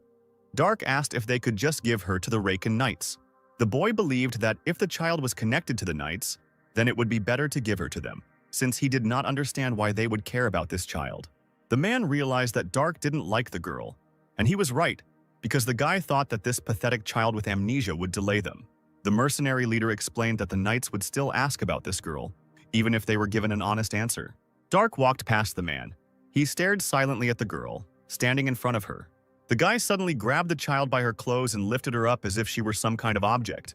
He thought he could leave the girl with the Raken knights when no one was looking, and asked to name a suitable place for this. An indignant Media snatched the child from his hands, not encouraging his behavior. The team leader understood that Dark didn't want to waste time, but he knew that he wouldn't be able to do anything with magic. The guy asked him, confused, what he meant. There is a magic called Earth Magic. It shows what happened in a specific area. With this spell, you can clearly see what happened. Dark did not understand the information he heard. Gaston explained that even if he went to the designated place and left the child there, the knight's magician would be able to see everything with the help of a spell. Dark realized that he absolutely did not understand all this magical stuff. He asked if there was any point in killing at all if magic would show everything that had happened here, but the wizard explained that although this was indeed the case, mana did not remain on the earth for more than a day, which is why the mercenaries checked for traces of mana every morning. Dark grunted sullenly, absorbing the information. Gaston said that the fact that the guy didn't know this was completely normal. The main thing that is needed for earth magic is traces of mana. If the mana has evaporated, then it will not be possible to find traces. After this, the spell will show nothing, and the knights will see nothing. The priestess said that Dark's method was a little different. After all, leaving a child unattended will make it difficult for her not to be found the next day. The guy looked down sullenly, after which he turned his gaze to the girl. She was frightened by his gaze, so the child hid behind Media's back. The girl asked if Dark was ashamed and asked him not to behave like that. The girl looked warily from behind Media. Dark answered her silently with his gaze. The girl grabbed onto someone else's cloak. Dark snorted, turning away from the child. The red carriage remained empty in this forest. At this time, other events were taking place in the high tower. The already familiar gray-haired magician informed his teacher that he had succeeded. The black-bearded man sighed with satisfaction, but the expression on his face quickly turned to doubt. His student had too gloomy a face for one who had succeeded in this matter. The gray magician reported that Lord Kurosa was killed. The confused teacher asked if Alex Sidmion was that strong. It turned out that Kurosa dealt with Sidmion without any problems. But then more people arrived and killed the master. The magician was the only one who managed to escape. The black-bearded man suggested that if the thing was truly that important, Corinth should have left extra guards, and wondered if the sorcerer had left any traces. The magician wasn't sure about the tracks, but he was sure that no evidence had been left behind. Since they had deviated greatly from the original plan, the teacher said that this often happens. He praised the student's work and told him to rest. The door of the room closed, and the black-bearded man was left alone. They finally managed to move one step forward in their revenge, but they lost their experienced soldiers and masters. The man looked up, turning to the Lord God. He asked him not to abandon the people of Kratos and their great emperor. The roofs of Shannon's houses were painted a pleasant bright orange. Media, who was with her group in the hotel, shouted that 2 whole weeks had passed. During all this time, Dark never once took care of the girl. The red-haired girl believed that there should be a limit to ignoring the guy, because branches and leaves scratched the child's face when she sat on the horse. Media called him mean, asking what the girl did wrong. Dark asked Gaston, who was sitting next to him, how long their journey would take without this child, and received the answer that, if they hurried, about a week. The guy said he doesn't like traveling with extra luggage like this child, especially if that luggage delays him along the way. Moreover, Dark was not angry at the girl but only ignored her, so he did not understand what the problem was, and the red-haired girl irritably slammed her mug on the table. But someone's hand fell on Media's shoulder. Their team leader agreed that Dark was to blame, but they were already in Shannon, so there was no point in being so angry. He asked the guy what he was going to do now. Whether Dark would travel alone or join a team of mercenaries, the man would like the boy to choose the second option. Media cast a displeased glance at him. Dark asked the man again. The mercenary leader laughed, deciding that the guy was surprised by this offer. A strong comrade is always important in a group, since it increases the chance of survival for everyone. And for a mercenary, there is nothing more important than life. The man asked with a smile if Media agreed with him. She agreed with his words. Someone's footsteps were heard. The leader reported with regret that the priestess Mineria was leaving their group. A fair-haired girl in a white robe apologized for the spoiled mood, standing next to her with a suitcase in her hands. The man asked if she was ready. Mineria thanked them with a smile for everything. This was her last trip, and she promised that she would never forget it. The touched Media rushed to embrace the priestess, thanking her and promising to pray for Mineria to become a bishop. Mikkel promised to make donations to the temples of Karis. The girl promised to remember this. The priestess has been looking after the mercenaries in the rear with her magic, and with her gone they are even more in need of Dark joining their team. The guy chuckled thoughtfully. He watched as the blonde girl interacted with Gaston. Dark said that he was going to go with the mercenary mage to a place called the Academy. The leader of the mercenaries was also planning to go to the Academy with the amnesiac girl, so he suggested that the 4 of them go. He asked if everyone had said goodbye and who was going to do what. Media was going to go to the guild to find out if there were any new quests. Mikkel decided to go to the sword arena with the other guys. The priestess was just saying goodbye to the couple of guys mentioned. The squad leader told them to carry out their plans and then come here, making this place a meeting place. The building of the Shannon Academy was quite tall, 3 stories high, and its roof was blue. The squad leader was surprised that Gaston had a friend at the academy as they entered the building without any problems. The magician said that this was not really a friend. Rather, they hated each other. Someone's loud voice interrupted him, amazed to see Gaston here. The voice belonged to a bearded, fat man in green and red clothes, and he asked with a smile if the guy he knew wanted to steal something again. Gaston asked with a smile, "What if he just came to visit a friend?" The man laughed, shaking his hand and claiming that in that case the guy was either crazy or a clone of himself.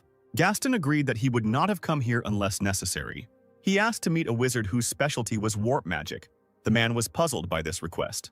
He was worried whether the guy was really that uneducated. Gaston pointed back at Dark. He explained that the black-haired companion wanted to know about this magic, the warp spell. For Gaston's friend, this was no problem. Gaston also asked to take care of the child with sealed memories. The man looked at the girl thoughtfully. He smiled, leaning towards Gaston and declaring that he could not do such a job himself.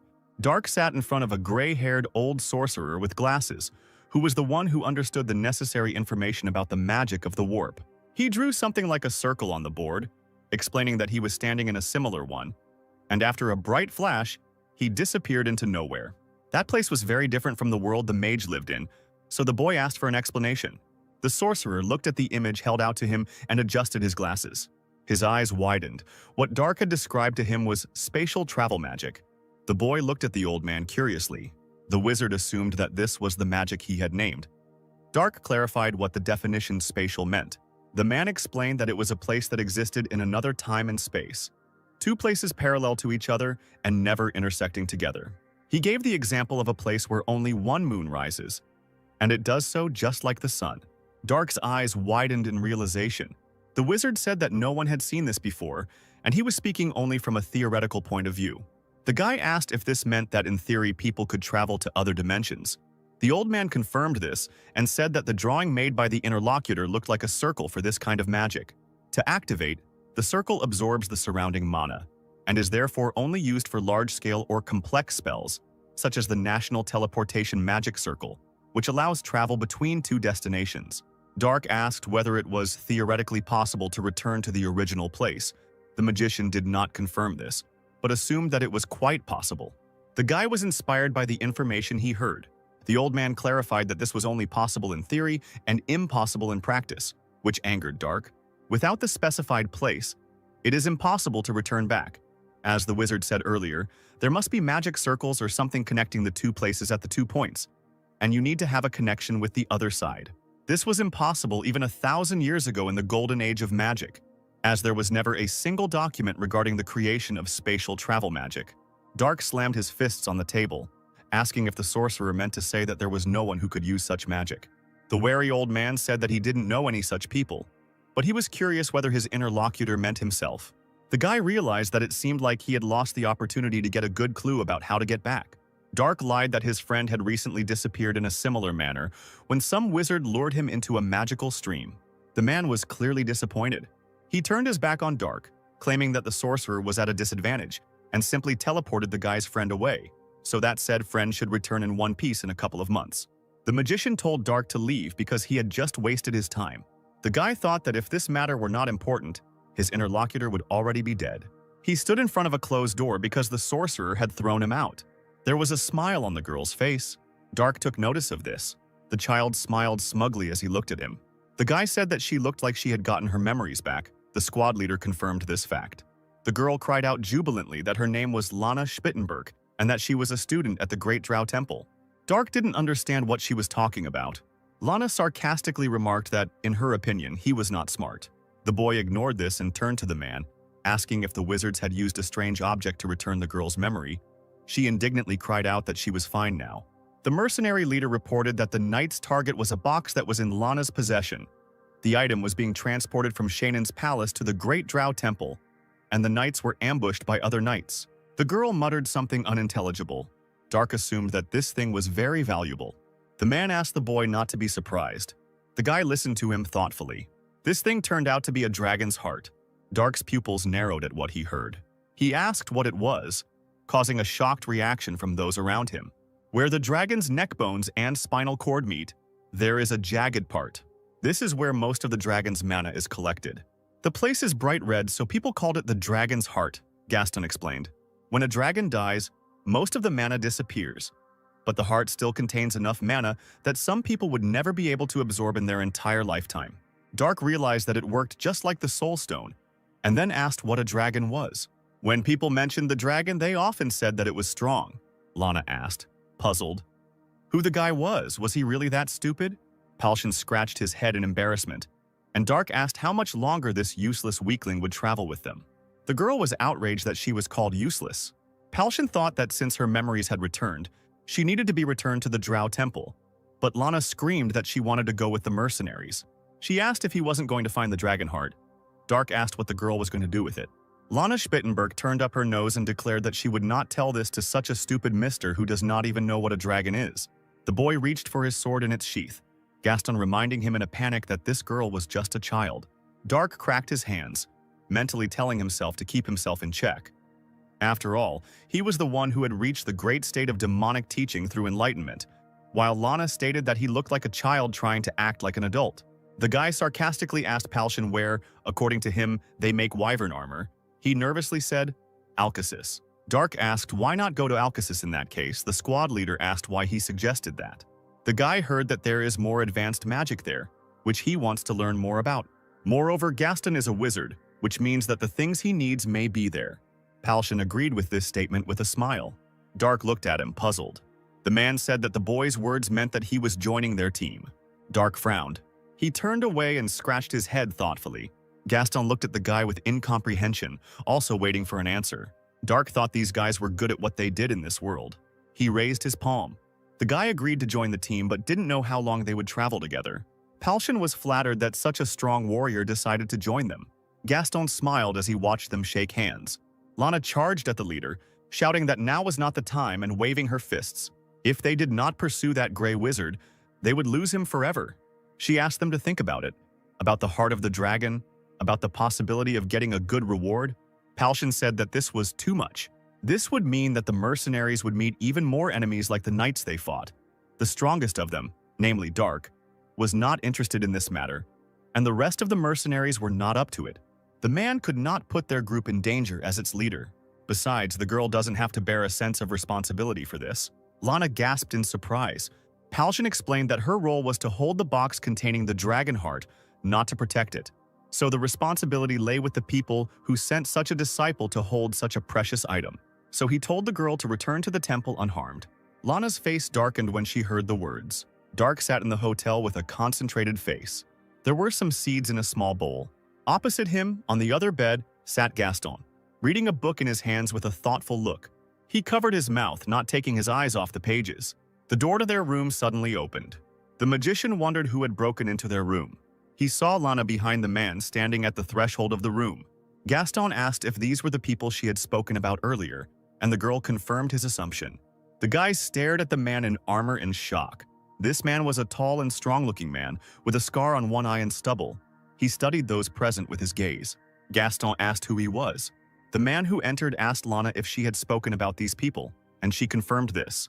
Gaston was clearly nervous about the whole situation and turned to the girl.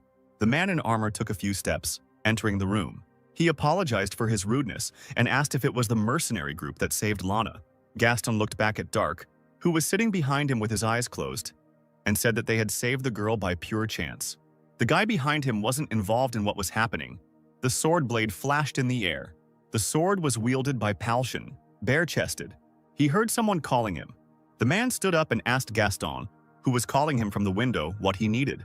The guy told him to get up, because they had urgent business. Palshan was slightly puzzled by this. A man in armor asked for help, promising a good reward. The leader of the mercenaries sat opposite him.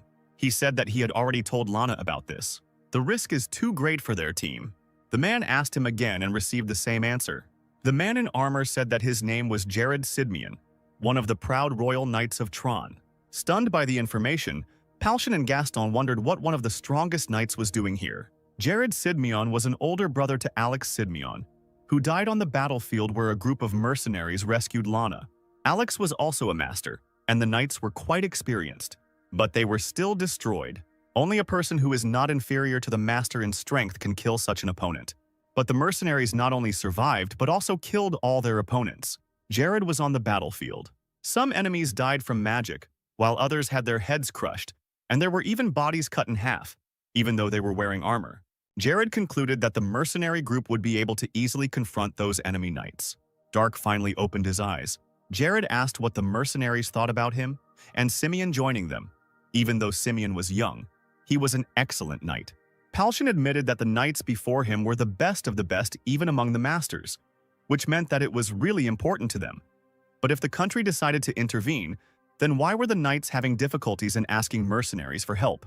Jared explained that this case was classified and he could not mobilize the knights. Not only would the enemy see them mobilize, it would also be a problem for the knights themselves. Since Corinth had entrusted them with the dragon heart, Jared was well known, so he hoped that Palshan would take the lead while the knight would cover them. The squad leader said that he could not decide for himself. He decided to discuss this with the other members of his group and asked the knights to wait. Jared said that then he would leave and return tomorrow at the same time. Palshan said that they could rest here if they wanted. The mercenaries wanted to leave in the evening, as soon as they decided what to do. Jared agreed with him. Gaston said he would bring food and alcohol while the others rested here. The sky turned blue. The door to the room opened. Mikhail and the other two mercenaries wondered what was going on here. The two knights, Gaston, Dark, Palshan and the girl stared at them. Mikkel realized that they had started drinking without them. Palshan said with a smile that he wanted to tell everything as soon as everyone gathered. But for now, he told those who had come to get acquainted with the knights. The fair-haired man looked at him questioningly. Mikkel shook hands with Jared and introduced himself. Jimmy said with a smile that the drink looked delicious. Palshan asked how everything went. Mikhail said that in a month there would be a combat competition at the academy. The prize would be 1,000 gold coins. For each victory you could get 10, and also 50 for the battles in the main stage, which sounded good. Jared was able to see Palshan's mana level when he shook hands, but his mana level was too high.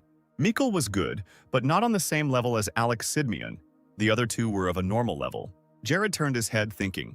Jimmy asked what Dark had been doing all day, and he replied that he had been meditating. Sidmian realized that he couldn't read this guy Dark's mana at all. The boy's body was not that of a warrior, and his saber was a woman's. So Jared assumed that Dark was a sorcerer. But the mercenaries told him that their only wizard was Gaston, so maybe Dark will use his speed and fast swordsmanship. The saber is useless against big monsters like ogre or troll. Could this sword be magical? Dark closed his eyes, thinking about something. Media burst into the room and declared that it was time for them to leave. The Duchy of Antares was recruiting mercenaries. She was surprised to see those present sitting and getting drunk, and wondered who the two knights were that she did not know. Palshan was pleased that everyone was finally assembled and ordered the girl to come in and sit down. He asked for attention and explained that they had a job to do. They needed to get one thing back from the enemies the mercenaries had fought a couple of days ago. The red-haired girl tensed up when she heard his words. She angrily attacked Palshan, asking if he had gone crazy because he himself had said earlier that, in that case, the fact that they survived was luck. But the man asked her to listen to the end. The leader explained that Jared had decided to help them, and the reward would be large, and the knights would also take care of their safety. Media realized that knights are masters. Palshan ordered the one who does not want to speak out. Mikkel raised his hand, saying he would go. If the reward is the same, then it is better for a man to go with those he knows well. Jimmy said that he and his friend would also go with Rochester. Gaston was about to go too. Palshan looked at the girl expectantly. Media said that she would also go on this mission because she understood everything. The squad leader smiled warmly at her words. He turned to Dark and asked what he thought about it. The guy thoughtfully looked to the side. He said that he would go with them, but only if Lana Spittenberg did not join them. The girl, chewing something, mumbled something unintelligible upon hearing his condition. Lana was clearly outraged by what was said. She screamed, asking the others to look at the stupid Dark, and asking who he was to forbid her to go with the mercenaries and knights. Jared said that he planned to return the girl to the temple and asked if this would suit the guy. Lana asked again, puzzled, what Sir Sidmian was talking about. The knight ordered Simeon to take the girl, and he agreed. He pulled the resisting Lana out of the room while she was indignant and screaming that she wanted to go too and begged him to let her go. Leaving against her will, she loudly asserted that those present would still miss her greatly. Gaston remarked sarcastically that the drinking media was too calm for someone who had spent so much time with Lana. The girl replied that this was not the kind of adventure that would make your heart stop, and she wiped her mouth with her hand. Mikhail laughed and said that it was true. Jared bowed to Palshan, thanking the mercenaries for making such a quick decision. He indicated the castle gate as the meeting place for them after everyone had finished their preparations. At the castle gate stood two knights with weapons, obviously guarding them. The sound of horses' hooves was heard. Several horsemen were approaching the castle gates. Dark kept his casual and grim expression on his face as he sat on his horse. A slight look of surprise appeared on Palshan's face. He noticed silhouettes in the distance against the sky changing color from blue to orange. The man decided that it was Jared, with whom they had agreed to meet here. Sidmian said with a smile that the mercenaries arrived faster than he expected. Palshan said that time was of the essence in missions like this and asked who the people behind Jared were. He gasped, remembering them. One of Jared's companions was a man named Antonio Crow, a 5th-level wizard. The magician removed his hood, revealing to the eyes of the mercenaries the appearance of a good-natured man with curly brown hair and a beard. He introduced himself and said that he was glad to meet you. Jared also introduced a fair-haired man who turned out to be a priest serving Shayhart. His name was Ronnie Kentaro. Palshan clarified whether Shayhart was the only temple in Argon. Ronnie explained that this does not mean that they do not send preachers to other countries. However, many countries demonize the teachings of Kronos, so there have been many difficulties in spreading their religion. Jared said that they could talk on the road. Their horses moved on, following each other and forming a line. People remained silent. Ronnie Kentaro looked ahead. The mercenaries did the same. Jimmy approached the leader of the mercenaries, asking about the god Shayhart, as he had not heard of him before. The man explained that he was the only god who approved of Kronos' teachings. Because of how conservative they were, they not only rejected the gods, but magic in general. When Argon declared the teachings of Kronos the national religion, wizards and even spiritual shamans were persecuted and executed as heretics. Jimmy said that this religion was terrible. Thus, many wizards from other countries realized that it was dangerous and fiercely fenced off their countries from any teachings of Kronos, so few people know about them. Jimmy wondered if they rejected magic. How can they do this if the existence of mana is proven? Palshan replied that they claim that mana is a force of nature and only Shayhart should have power over it. If a person dares to use this force, then it insults their god. In any case, although the mercenaries do not understand this, the followers of the teaching believe in it, so the mercenaries cannot help them with this. Raven wondered what about knights then, since they also use mana. Palshan said that the young man was right, but the knights were given a special honor by Shayhart. The squad leader suddenly raised his head, looking as if he had been caught off guard. Ronnie said that as the mercenaries know, not every knight who uses mana becomes an adept. Without talent, it is an incomprehensible feat for many. This talent is the right that is granted by the merciful Shayhart. Media took on a thoughtful expression. She suddenly said that this was just a theory that was created in their religion. Don't the followers of the teaching create more problems for themselves by denying everything else?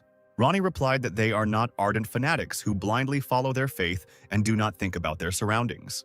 The girl's gaze became wary. The blonde boy continued speaking. He claimed that this enlightenment that the followers had attained through endless contemplation and reasoning, he could call it true faith. Palshan, Jimmy and Raven stared at him silently. Media got angry. She wanted to somehow answer the priest, but she didn't know how. Dark, who had remained silent until now, said that the story about sudden awakening and sudden cultivation sounded exciting. Ronnie stared at the guy in surprise. The priest asked what he was talking about. Dark said the words about sudden awakening and sudden cultivation. From the moment you become enlightened, you have nothing more to strive for. The fair-haired young man asked in surprise and doubt whether he had really said such words. Dark said that originally there was only sudden awakening, gradual cultivation, which means endlessly pursuing eternity even after enlightenment. He only claimed that it would be the other way around. It was the first time Ronnie had heard such words, but he liked them, because they were similar to the concept of the teachings of Kronos. Dark gave him a dark look. He realized that he might have said too much when he felt strange looks from others. Palshan grinned and considered Dark mysterious, because he, as usual, does not know about any common sense, but says something that the mercenaries do not know and considers it normal. The guy said that this is possible, and so, but this does not create any problems. The mercenary leader said that he wouldn't call it a problem. Dark is much more skilled than their team, so there's a chance that he just sees things from a different perspective. Mikhail turned to the priest and clarified that Dark had said that if enlightenment was somehow sudden, how smart did one have to be to achieve such enlightenment? Ronnie replied that the man should know that the holy spells cast by the servants of the gods depend on faith in their teacher. Mikhail knew this. To be honest, he didn't quite understand the essence of ordinary faith that allows people to use that power. The priest laughed, suggesting that the man might be right. Faith was incompatible with the logic of the brain, and the emotions of your heart were not faith, but rather fanaticism. And one could not achieve the holiness of the merciful Shayhart with such a mistaken faith. Mikhail said it was a matter of logic and emotion, and it was all too complicated. Ronnie, looking animated, suggested that he dwell on their genuine teachings. Perhaps the man could take a step towards enlightenment. True holy spells can only be used by true believers, and knights are no exception to the rule. Knights who have achieved enlightenment through faith are called holy knights. Jimmy was amazed that knights could even use holy magic. It must be so cool. Raven said that he was ready to preach. Ronnie placed his hand on his chest, saying that holy magic could be used as long as one maintained their faith. So people like him believed that holy knights were on par with holy adepts. This is precisely the reason why neighboring countries fear his homeland, Argon. Dissatisfied, media stated that this is not an objective norm. Ronnie agreed no, looking up at the purple starry sky. He turned his head towards the girl. The priest said they had evidence. Not long ago, the knight adept who took over the role after Valent was sparring with one of the holy knights. The red-haired girl looked at the priest with incomprehension. Yes, said the fair-haired youth. It was an unconditional victory for the holy knight. The sky in the forest was getting brighter. An orange explosion illuminated everything with bright light. He left behind a depression in the ground. Gaston stood with a concentrated look, his hands out in front of him and his legs wide apart. Dark watched him with his arms folded across his chest. He said loudly that he understood. Gaston turned to face him, dumbfounded. Dark thought he would understand if the magician showed him again, but he asked if the guy realized how absurd it sounded. Dark said that while the others were busy gathering information, they still had some free time. The wizard explained that it wasn't a matter of a small amount of time. It was ridiculous that someone could learn to use a spell just by seeing it a few times. Doesn't that make him a genius world-class magician? The boy told Gaston that the concept the magician had just shown him, he had seen it before. The wizard chuckled, clarifying that, if we don't talk about magic itself, Dark didn't even know about the existence of mana.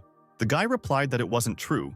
He just didn't know the name of mana, since he himself called mana by the word kai, to which Gaston chuckled thoughtfully and scratched his head. Dark thought that he needed to use his body as a medium and collect natural kai into it. This is the same concept as the eternal calm of the North Sea. Dark put his hands in front of each other. Putting aside the movement of mana, the boy couldn't use the spell since he didn't understand its basics. Gaston agreed to show him everything again. He again assumed a pose suitable for magic and necessary for the spell. The wizard spoke, a fiery will burning inside the body, an incinerating flame burning everything. Dark watched intently as the sorcerer muttered these words. He went on and on with his spell. Dark thought that you could quickly die from a sword while you spent the whole day casting spells for the sake of one spell. His attention was drawn to the spiraling energy that appeared between Gaston's palms. The wizard raised one of his hands up and stepped forward, summoning a fireball. He threw the ball forward with a powerful swing of his arm. A giant explosion occurred some distance away from the pair of people. The ground was charred again, dented by the fireball. This technique was no better than the palm strike technique, but it was extremely useful as it had the power of solar arts. Gaston asked if he had been fiddling with his spell for too long. This is the reason why mages need a protector to finish the spell, such as Palshan, who protects the guy while he casts. Dark understood, but asked whether this magic needed to be chanted exactly, whether it was necessary to avoid making mistakes at all. His interlocutor clarified whether he was talking about a spell. Gaston scratched his head in embarrassment, saying that these words had nothing to do with mana. They were just words, which surprised the guy, and he asked why the wizard was chanting these words so feverishly. Gaston said it was necessary because the words helped him focus on visualizing the spell. Dark thoughtfully repeated his words about visualizing the spell. Gaston asked if the guy understood him, and he clarified that everything depended on imagination. Magic is based on the method of controlling mana. Then, a person introduces his desire into the controlled mana so that it materializes. But even so, it is difficult. In any case, mana does not understand what the sorcerers say. That's why wizards chant while casting a spell to increase their own concentration, which is why different wizards chant differently. Gaston creates synonymous sentences to cast a specific spell. During the chant, his subconscious naturally strives for his desires, and it becomes easier to call upon the fire element. This method is the most universal. It is said that magicians who have reached the pinnacle of mastery can cast spells without any chance. They control the movement of mana only with their thoughts and only say the launch word at the end. Gaston said that this skill was the result of long training in magic, because mana is uncontrollable by default, and asked if his explanation was too complicated. Perhaps it was too early for him to teach anyone. Perhaps, as Dark suggested, if he could feel the sensation of desire being implanted into the mana. Gaston was surprised by these words. He agreed and told Dark to close his eyes and give the magician his hands. The guy's gaze became tense. Gaston came up behind him, taking Dark's hands and telling him to sit as comfortably as possible. He agreed, but both boys were tense and embarrassed by such closeness. The magician held the guy sitting on the ground by his raised arms. Both of them had their eyes closed, their expression focused. Dark opened one of his eyes. The ki surrounding them was rippling, the boy realized. The wizard said that it was dissipating and told Dark to concentrate. The boy wondered if Gaston had collected the ki as he thought. It wasn't the stabilization of the ki with the breath. This is very similar to what was described in the Northern Sea Eternal Calm skill book on pages numbered 6 and 11. The magician recited his chants again, about the fiery will burning inside the body, the incinerating flame that burns everything. If it weren't for one difference, the eternal calm of the Northern Sea absorbs kai into the body, while this one forms ki outside of it. Fireball! Gaston cried out loudly. The ball again created a giant bright orange explosion some distance away from them. The wizard asked if Dark felt it. The guy didn't answer right away but paused. Collect, hold, rotate, accelerate, compress, combine, and fire. These were the words he spoke that caught Gaston off guard. He asked, puzzled, if Dark really understood. The guy thought about collecting chi using the eternal calm of the Northern Sea. It all felt like some kind of blue roots. Dark was focused on keeping the ki outside of the body rather than inside it. He began to create an energy vortex and rotate it, and accelerated to compress and combine. Then the guy introduced himself. Dark stretched his palms forward and shouted, "Fireball!" The magician's face stretched out in shock. Dark held a giant fireball in his hand. He glanced back at Gaston. To the wizard's surprise, the boy threw the ball forward with all his might, shouting that he had caught the spying rat. The ball rushed towards the innocent trees. Everything was illuminated by a bright orange light, and someone's scream was heard. There was a shocked expression on Gaston's face. He pulled back his cloak, looking at the pillar of fire created by Dark. They saw the one who was following them. It turned out to be the currently unconscious Lana Spittenberg. Palshan looked at this with puzzlement. He looked at the dissatisfied, already awakened girl, and asked what she was doing here. Dark shouted at Lana to tell her everything, but she told him to stop shouting because her head had not yet recovered from the explosion. The evil guy asked her again about what she said, and asked if she wanted him to burn Lana alive this time. The girl told him not to speak like that, as if Dark had been holding back that time. That time, she was watching Gaston and the guy training and learning from behind a tree. But Dark noticed her and sent a fireball at her. Lana claimed that he was trying to kill her and called him a demon, causing him to sigh in displeasure. Palshan whispered to the magician what had happened, and he said that the girl had been caught in a fireball created by Dark. The man was shocked when he heard that the boy had created a fireball. What took Gaston 6 years to do took Dark one day, and the wizard was simply speechless about it. Not only that, the boy thought, remembering Dark's fireball, this ball was gigantic. Gaston was shocked by what he saw. The ball was flying towards a girl hiding behind a wide tree trunk. Gaston remembered that the magic ball changed its trajectory right before it flew towards Lana. If it wasn't a coincidence, then this guy is already a mage above level 4. The wizard muttered incoherently that this man was his first student, not immediately noticing how his leader was trying to get his attention. Miko wondered how Lana found them here while he was eating carrots. Media slapped the man on the back of the head, claiming he was eating their horse food, which upset her. Gaston said the girl had escaped from the temple. Lana also stole a horse from there, and Palshan noted with regret that it was easy to find their tracks, since they had more than 10 horses. Miko was still worried about how she was able to catch up with them, because when the girl was with the mercenaries, she couldn't even ride a horse. Lana told him not to underestimate her, because it only took her 4 days to learn how to ride a horse, and he shouldn't forget that she can use holy magic. The mercenary leader repeated her words about holy magic, asking again. Mikhail asked if the girl used holy magic on the horse. She confirmed it and said that it was very effective. Every time the horse got tired, Lana used holy magic and it could run further. Palshan said that a good horse had been spoiled. The girl loudly asked what he meant and was indignant, because the horse was in good condition. The man said that this was the problem. Horses don't know magic, since it's not tired, no matter how long it ran, until it reached the knights and mercenaries. The horse will think that it was its own stamina instead of holy magic that gave it the ability to run so much. She will try to run until she collapses and dies of exhaustion if this happens again. The girl was troubled by these words, regretting that her horse would die, because she even managed to give the animal a cute name. Mikkel explained that sometimes horses understand what it was, but most of the time they die during long runs, which is why people are so interested in breeding quality horses. Because holy magic cannot be used on them, Lana worriedly asked what she should do and turned to a horse named Lucy. Palshan was called by name. Jared reminded that the mercenary leader told him that the enemy hideout was not that far from here, the man replied, agreeing with this, that they might reach that hideout tonight. The knight said that then they should return the child back. It would be difficult to protect Lana, and there would be countless problems if her enemies found her. Palshan completely agreed with him, but did not understand who should protect the girl. If there was only 1 or 2 people with Lana, she could be captured and used as a hostage. That didn't mean they had a free person to watch over this child. But they couldn't keep the girl close to them.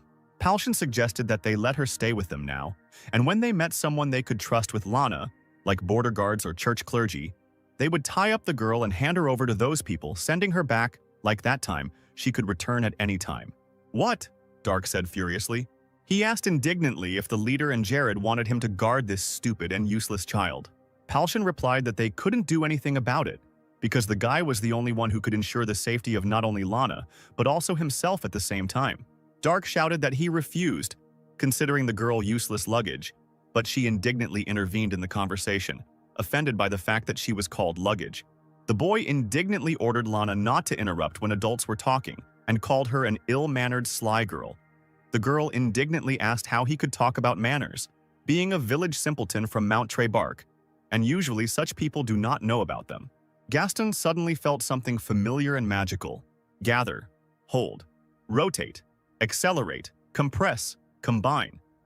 These words were in Dark's head as he took a stance for the spell he had studied with the wizard earlier today. Gaston asked the boy to stop in a panic as he realized what he was doing. He covered Dark's mouth with his hand, preventing him from finishing. Mikhail asked the guy to calm down. He shouldn't have been so angry at such a little girl. Lana was outraged that she was called a little girl, since she considered herself a lady. A lighthouse could be seen in the darkness. Antonio Crow said it was strange. He didn't feel mana. Gaston, doing the same thing as the other mage, said that it looked like their enemies had already left. Jared was annoyed that they were at a dead end again.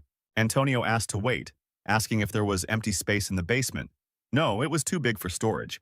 Jared enthusiastically suggested that their opponents might be hiding there. But the bearded sorcerer said that this was not the case, since the room was empty. Gaston could guarantee that there was no one there. But the room in the basement was quite large, like a cave. It could be connected to something else. Sidmion looked at the house in the distance. He suggested that they check it out. 3 dark silhouettes appeared in the opened doorway, standing out noticeably against the blue background. Jared had no doubt that the house was deserted and suggested that his companions go down to the basement. The sounds of footsteps could be heard as they walked down the steps. The company found itself in front of a large, wide wooden door. Palshan stopped his hand doubtfully near the door handle. He grabbed the rings that acted as door handles with both hands. The man suddenly chuckled. He pulled the door rings towards himself with obvious effort in an attempt to open it. Palshan complained that the door wouldn't open. Mikhail didn't think it could be locked and decided to try it himself. The blonde mercenary was asked to wait. Antonio Crow asked if he could look at the door. He extended his hand in the right direction. The magician said he realized something about this place. Mikhail asked what it was. The wizard said that the door was under a spell and could not be opened without a password, and since they did not know the password, there was nothing left to do but knock the door down with brute force. The fair-haired mercenary agreed to do so. Antonio answered him in the negative. They had to hit the door with more mana than what they used to close it. For Mikhail, this was impossible. The blonde man's gaze became tense. The magician turned to Sir Sidmion, who agreed with him and ordered everyone to move away from the door. The knight's gaze became stern. Mikhail and Palshan watched what was happening in silence. Dark also looked, his arms folded across his chest.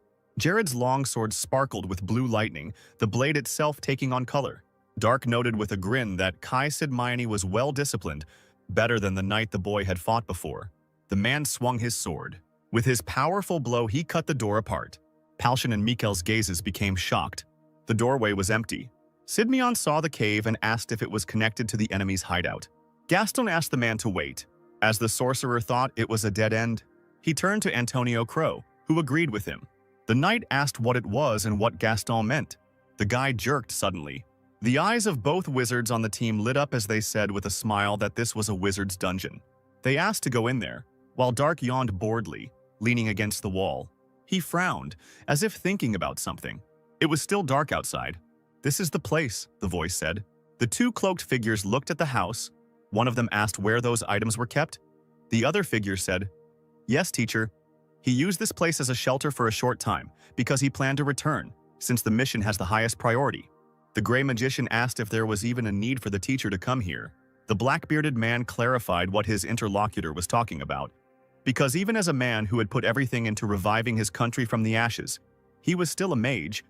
This was a wizard's dungeon with a considerable amount of magical tools and books stored there. How could he trust this to anyone other than himself?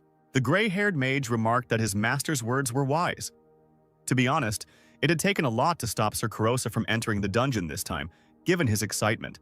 The wizard told him that they would return after the mission. The master laughed, saying that for warriors like Sir Carosa, the dungeon was a place that stimulated their spirit of adventure. The gray-haired man said that the warrior would be disappointed, but the master suggested that he go. The teacher's face was sweaty and he looked nervous. He asked his companion, Darren, why they teleported so far from the building, since the black-bearded magician was too old to walk so much. His student immediately asked for forgiveness. The gray-haired mage awkwardly said that he had set up several traps in case of emergency when he used this place as his hideout. He had disabled them, but that was just his habit. The student asked his master what was wrong. The black-bearded man saw a horse there and asked, "Didn't the gray wizard say that this was an abandoned house?" It was a war horse, which raised the question of whether there had been a search here. He folded his hands and began to look at the magical power. The man didn't see anyone. Did that mean that people had entered the dungeon? The gray magician called it all tiring and asked what they would do next. The teacher realized that someone was getting up. He opened his eyes wide. His student turned to him with excitement. The black-bearded man noticed someone with a master level. The nervous student asked what he meant, and the master told him to hide his magical power. The door opened slightly. Dark sensed Chi upstairs, but she just disappeared. These people are most likely professionals. It was behind the house. He smiled and wanted to find out who it was. Palshan turned his attention to him. Dark climbed up the stairs. He sensed a small amount of chi above, so he went up to check. The guy smiled, wanting to find out. He jumped high into the air. The foot touched a hard surface. Dark saw two silhouettes in cloaks in the distance. The black-bearded mage looked around in panic. The guy said with a grin that it was him. The teacher realized that he had sensed their mana long before they approached. The premature event of their mana had produced the opposite effect. He ordered Darren to use the most powerful spell he had right now, and he complied. Dark jumped onto the pipe of the house. His gaze was stern. The black-bearded man closed his eyes. Dark was approaching rapidly. The gray-haired magician put his hands forward, between the palms of which red sparks were visible. The guy chuckled in surprise as he ran. The wizard created a giant explosion. Dark approached and swung at the magician. A look of alarm appeared on the student's face. The guy swung his sword with a stern look. The teacher summoned the flame of apocalypse. Dark's gaze was wary.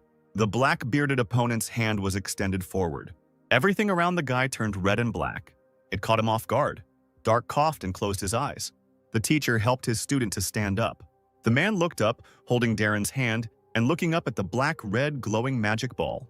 He summoned a teleport, disappearing along with his student. The books stood on the shelf. Gaston said that, as expected, they were right. A skilled wizard lived here. These books are level 6 and above. Antonio Crow insisted that they should be taken to the castle. If you simply translate everything into a book equivalent, then they found a fantastic treasure here. Jimmy didn't look interested. He asked if this was what dungeons were. The magician asked what else they could be.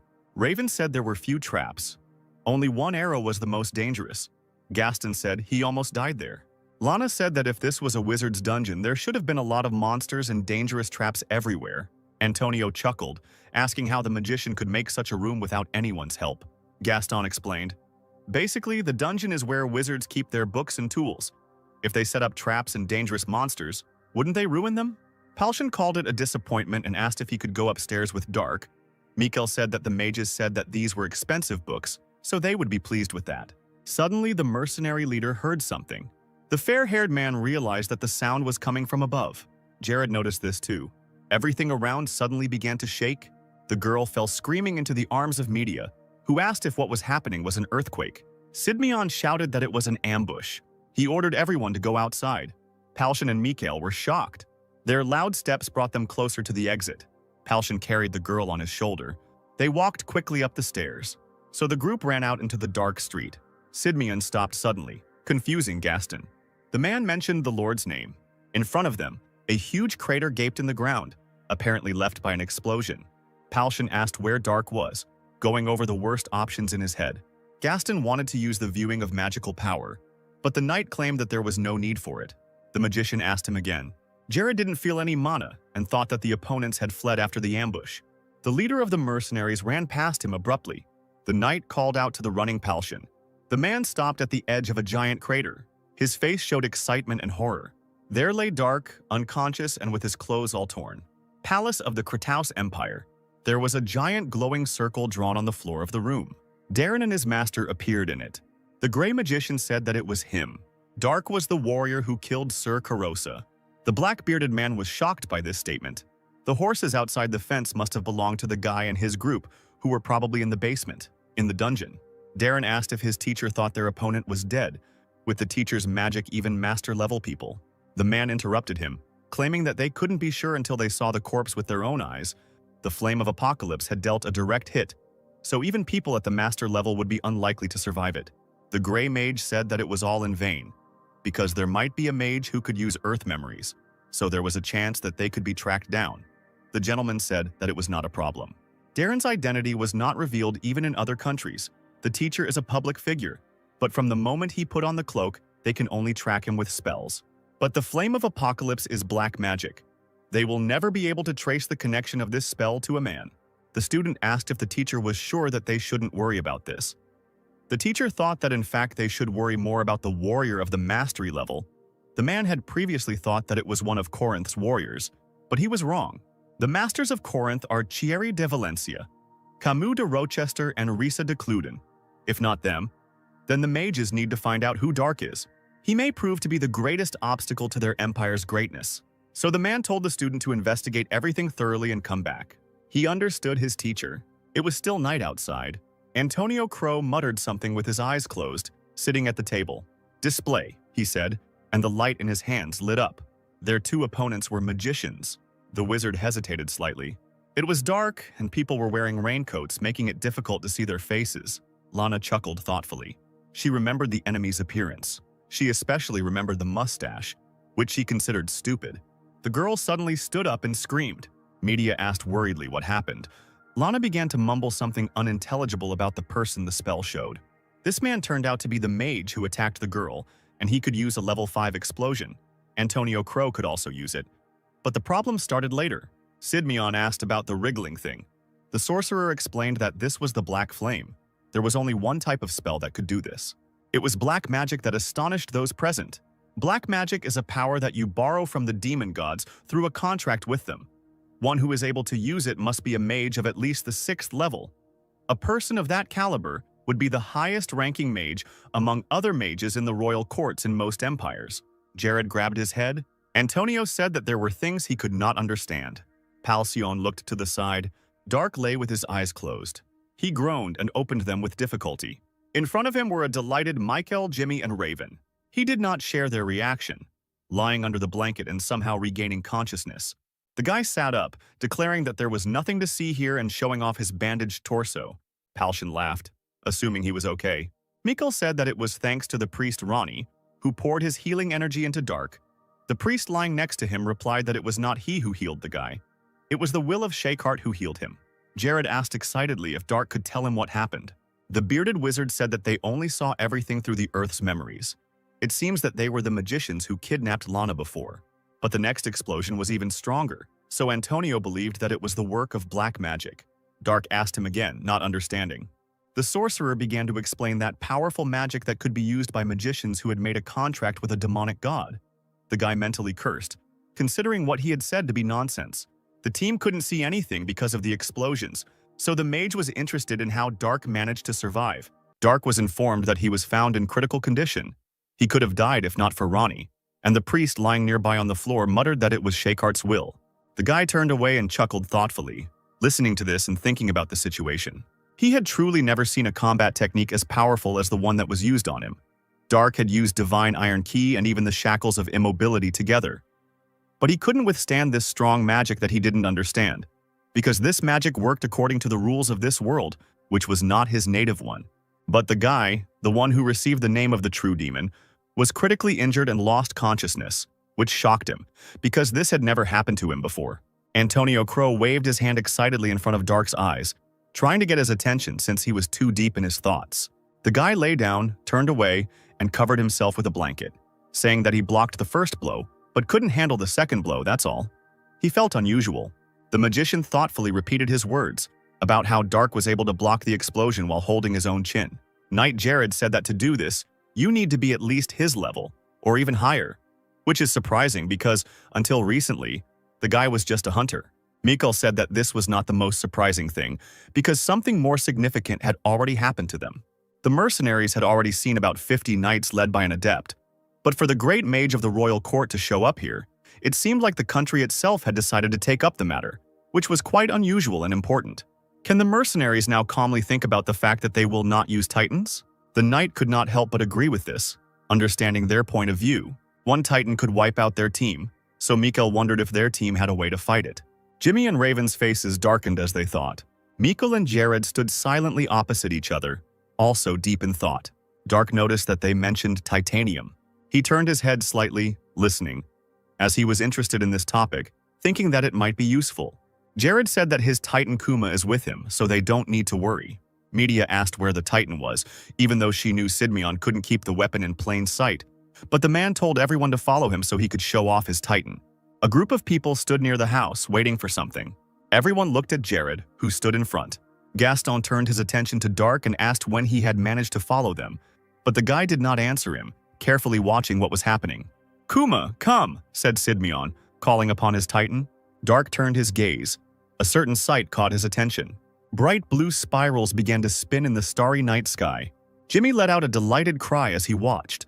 Raven asked him to calm down, and Media and Palshan looked up in confusion. The large round shield depicted the silhouette of a golden two-headed lion. Dark's face showed surprise, but also interest. In front of them stood a real metal giant, dressed in giant heavy armor and holding that same large round shield with a lion. The other mercenaries also gave this creature looks that showed a variety of emotions, but mostly it was admiration or surprise. Lana gasped in surprise, reporting that she was seeing the Titan with her own eyes for the first time, and it was bigger than she thought. Dark looked straight at the giant, as he was initially interested in this. Palshan asked if the guy was seeing such a creature for the first time, and explained that it was the world's most powerful magical military property, a Titan, while Dark asked in amazement if, since this thing was military, it could move. The mercenary leader replied that the Titan was much faster than a human, and not only that, Jared checked to see if everyone had calmed down.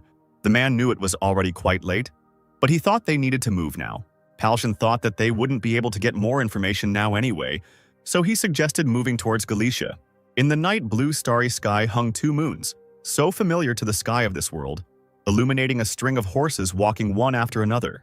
Gaston dozed on his horse. He woke up when he heard a voice calling out to him. The guy asked if Dark had called him and said that he was in deep thought. Not wanting to admit that he had fallen asleep, Dark asked the magician how this thing called Titan moves, whether he does it with the help of magic. Gaston realized that his interlocutor was curious and confirmed his suspicions, saying that the Titan was using golem magic. Dark asked him again about this information, as he did not quite understand what was said. Golem magic transformed stone, wood, steel, and similar materials into humanoid form and allowed them to be controlled, while titanium originated from the concept of a golem. This story was very long, so to put it briefly, the Titans were invented when people wanted to control the golem, which was apparently impossible. The role of the pilot is performed by a knight adept who can use a large amount of mana, using a compact instrument called the central nervous system. Knights are able to transmit their mana directly to the golems, which helps control their system. Dark asked if this meant that depending on the knight's skills, the Titan's strength could be different. The wizard said that the guy, as usual, understood everything quickly. If the mana output is the same, then everything depends on the knight's skills. However, if Axion's mana output is higher, he can easily suppress the enemy even with a difference in skills. Also, the main military power of the country is made up of Titans with a high mana output coefficient. Romero of Alcus, the Empire of the Mages, is the standard of all Titans, so everyone uses Romero's allocation of 1-0 as the standard unit. Palshan asked how much mana output Sir Sidmeon's Titan had, and he replied that Kuma was an Anthros-class Titan. Of course, his titanium is better than the standard ones, considering they are made for the Royal Knights. Dark asked how many such knights there were in total, but Jared didn't know the answer to that question. Only the adepts are registered in the Temple of War, one can only assume, but the Titans and other details are a secret in each country. The night moonlight penetrated through the long and narrow windows. The light fell on the wooden stairs. The giant hand in a dark blue metal glove moved. The muscular man in the headscarf muttered something unintelligible under his breath. A male voice addressed him and asked how the work was progressing. The man informed Sir Tozier, who had approached him, that everything was going very well. The black-bearded man asked if they had enough material for the nervous system and other needs. His interlocutor reported that yes, all thanks to the Dragon Heart, the 12 Azure Knights would be ready in the shortest time, which was a success. Sir Tozer asked if this meant that everything would be done as planned, and the subordinate confirmed this. They were looking at something big. In front of them was a large silhouette of a horned creature. It was the first 3-0 in history and the world. A satisfied smile appeared on the black-bearded man's face. He looked at two dark rows of giant silhouettes. It was daytime in the trading city of Galicia, and the bright, warm sun was shining. illuminating everything around. People were walking along the streets, buying fresh fruit at the market, making noise and chatting, and generally going about their daily business. Gaston asked if anyone had found any clues. Mikhail loudly ordered 4 beers, Raven preferred to drink milk, and the magician, seeing this, asked the man if he had already managed to eat. Mikhail said, resting his head on his folded hands on the table, that he would eat later. He just wanted to drink some cold beer. He had tried his best to get information, but had not been able to find anything. Gaston thought he would have to hope that Palshan or Sir Sidmian had been able to find some information. The fair-haired man asked about Media. The wizard said that the girl took Lana with her and went to the Temple of Athena. Mikhail asked if Dark was going with them, to which the guy chuckled, claiming that Dark would not want to go anywhere with Lana. Gaston didn't know what was going on, but the subject of their conversation was now sitting in his room. Lost in his thoughts, Dark exhaled, stretching. He remembered the words of the elderly mage from the academy. The golden age of magic was about 1,000 years ago, but no one ever returned from the spatial travel. The mages of the academy simply did not have records. Dark thought it was the same as saying there was absolutely no way back. The guy was so powerless, and it irritated him. He leaned back on the bed and thought that at that moment he would be happy to see even Cheng and Ghoul. Dark looked up thoughtfully as he lay on the bed. Footsteps belonging to several people were heard. Among several men in cloaks, there was one particularly gloomy man. He kicked open the door to the room with a powerful kick. The man exclaimed, looking around the room, that there was no one here. Standing near the doorway, Dark said that he heard the people in cloaks long before they arrived and called them amateurs. The man was clearly taken by surprise because he didn't notice the guy right away. The man smiled evilly, licking his dagger. He had heard that Dark could do something and agreed to be kind if he went with them. The guy agreed and surprised the people in cloaks with his reaction. Dark asked why the people were standing and asked them to show him the way. The people in cloaks were not surprised. Someone told Dark not to linger. The boy's hands were tied behind his back. His legs were also tied to a chair, and a scarf was tied around his head, blocking his view. One man ordered the bandage to be removed from the captive. The loosened bandage fell under Dark's chin. The man asked the blonde girl standing next to him if this was the person she needed. She noticed that Dark knew it was better to go if asked politely. The man next to her chuckled, asking if the guy had any debt and if the girl wanted to pay him off now. She confirmed this. Dark asked what she wanted. He managed to doze off for a second, but the girl ordered the people to first beat the guy half to death and then make him crippled. The man told his subordinates that they heard her words. He ordered not to kill the captured guy. "Yes, sir," his subordinates shouted and ran towards Dark, who was tied to a chair. The man, hearing the noise behind him, said that the guy was already screaming and therefore was going to talk to the girl about payment for the service rendered. The girl watching from behind had a shocked expression on her face.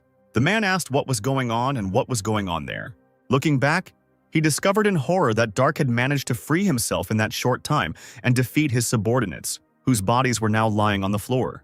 Dark asked the man, while the people on the floor were groaning, if he was the boss here. The man sheepishly replied that yes. Dark chuckled with a questioning intonation. The boss grabbed the girl by the hand, asking her to spare himself because he was ready to give the guy the girl for such a favor. A leg flashed in front of the man's nose. Dark brought his foot down hard on the boss's head.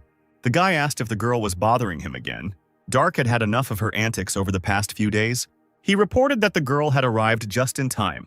Media asked the girl what happened. She said that her ear was itchy. Lana didn't know what was going on, but she was sure that that stupid black-haired old man, she meant Dark, was talking about her behind her back. Dark himself was busy at that time, interrogating whether the man was the boss of the Thieves' Guild.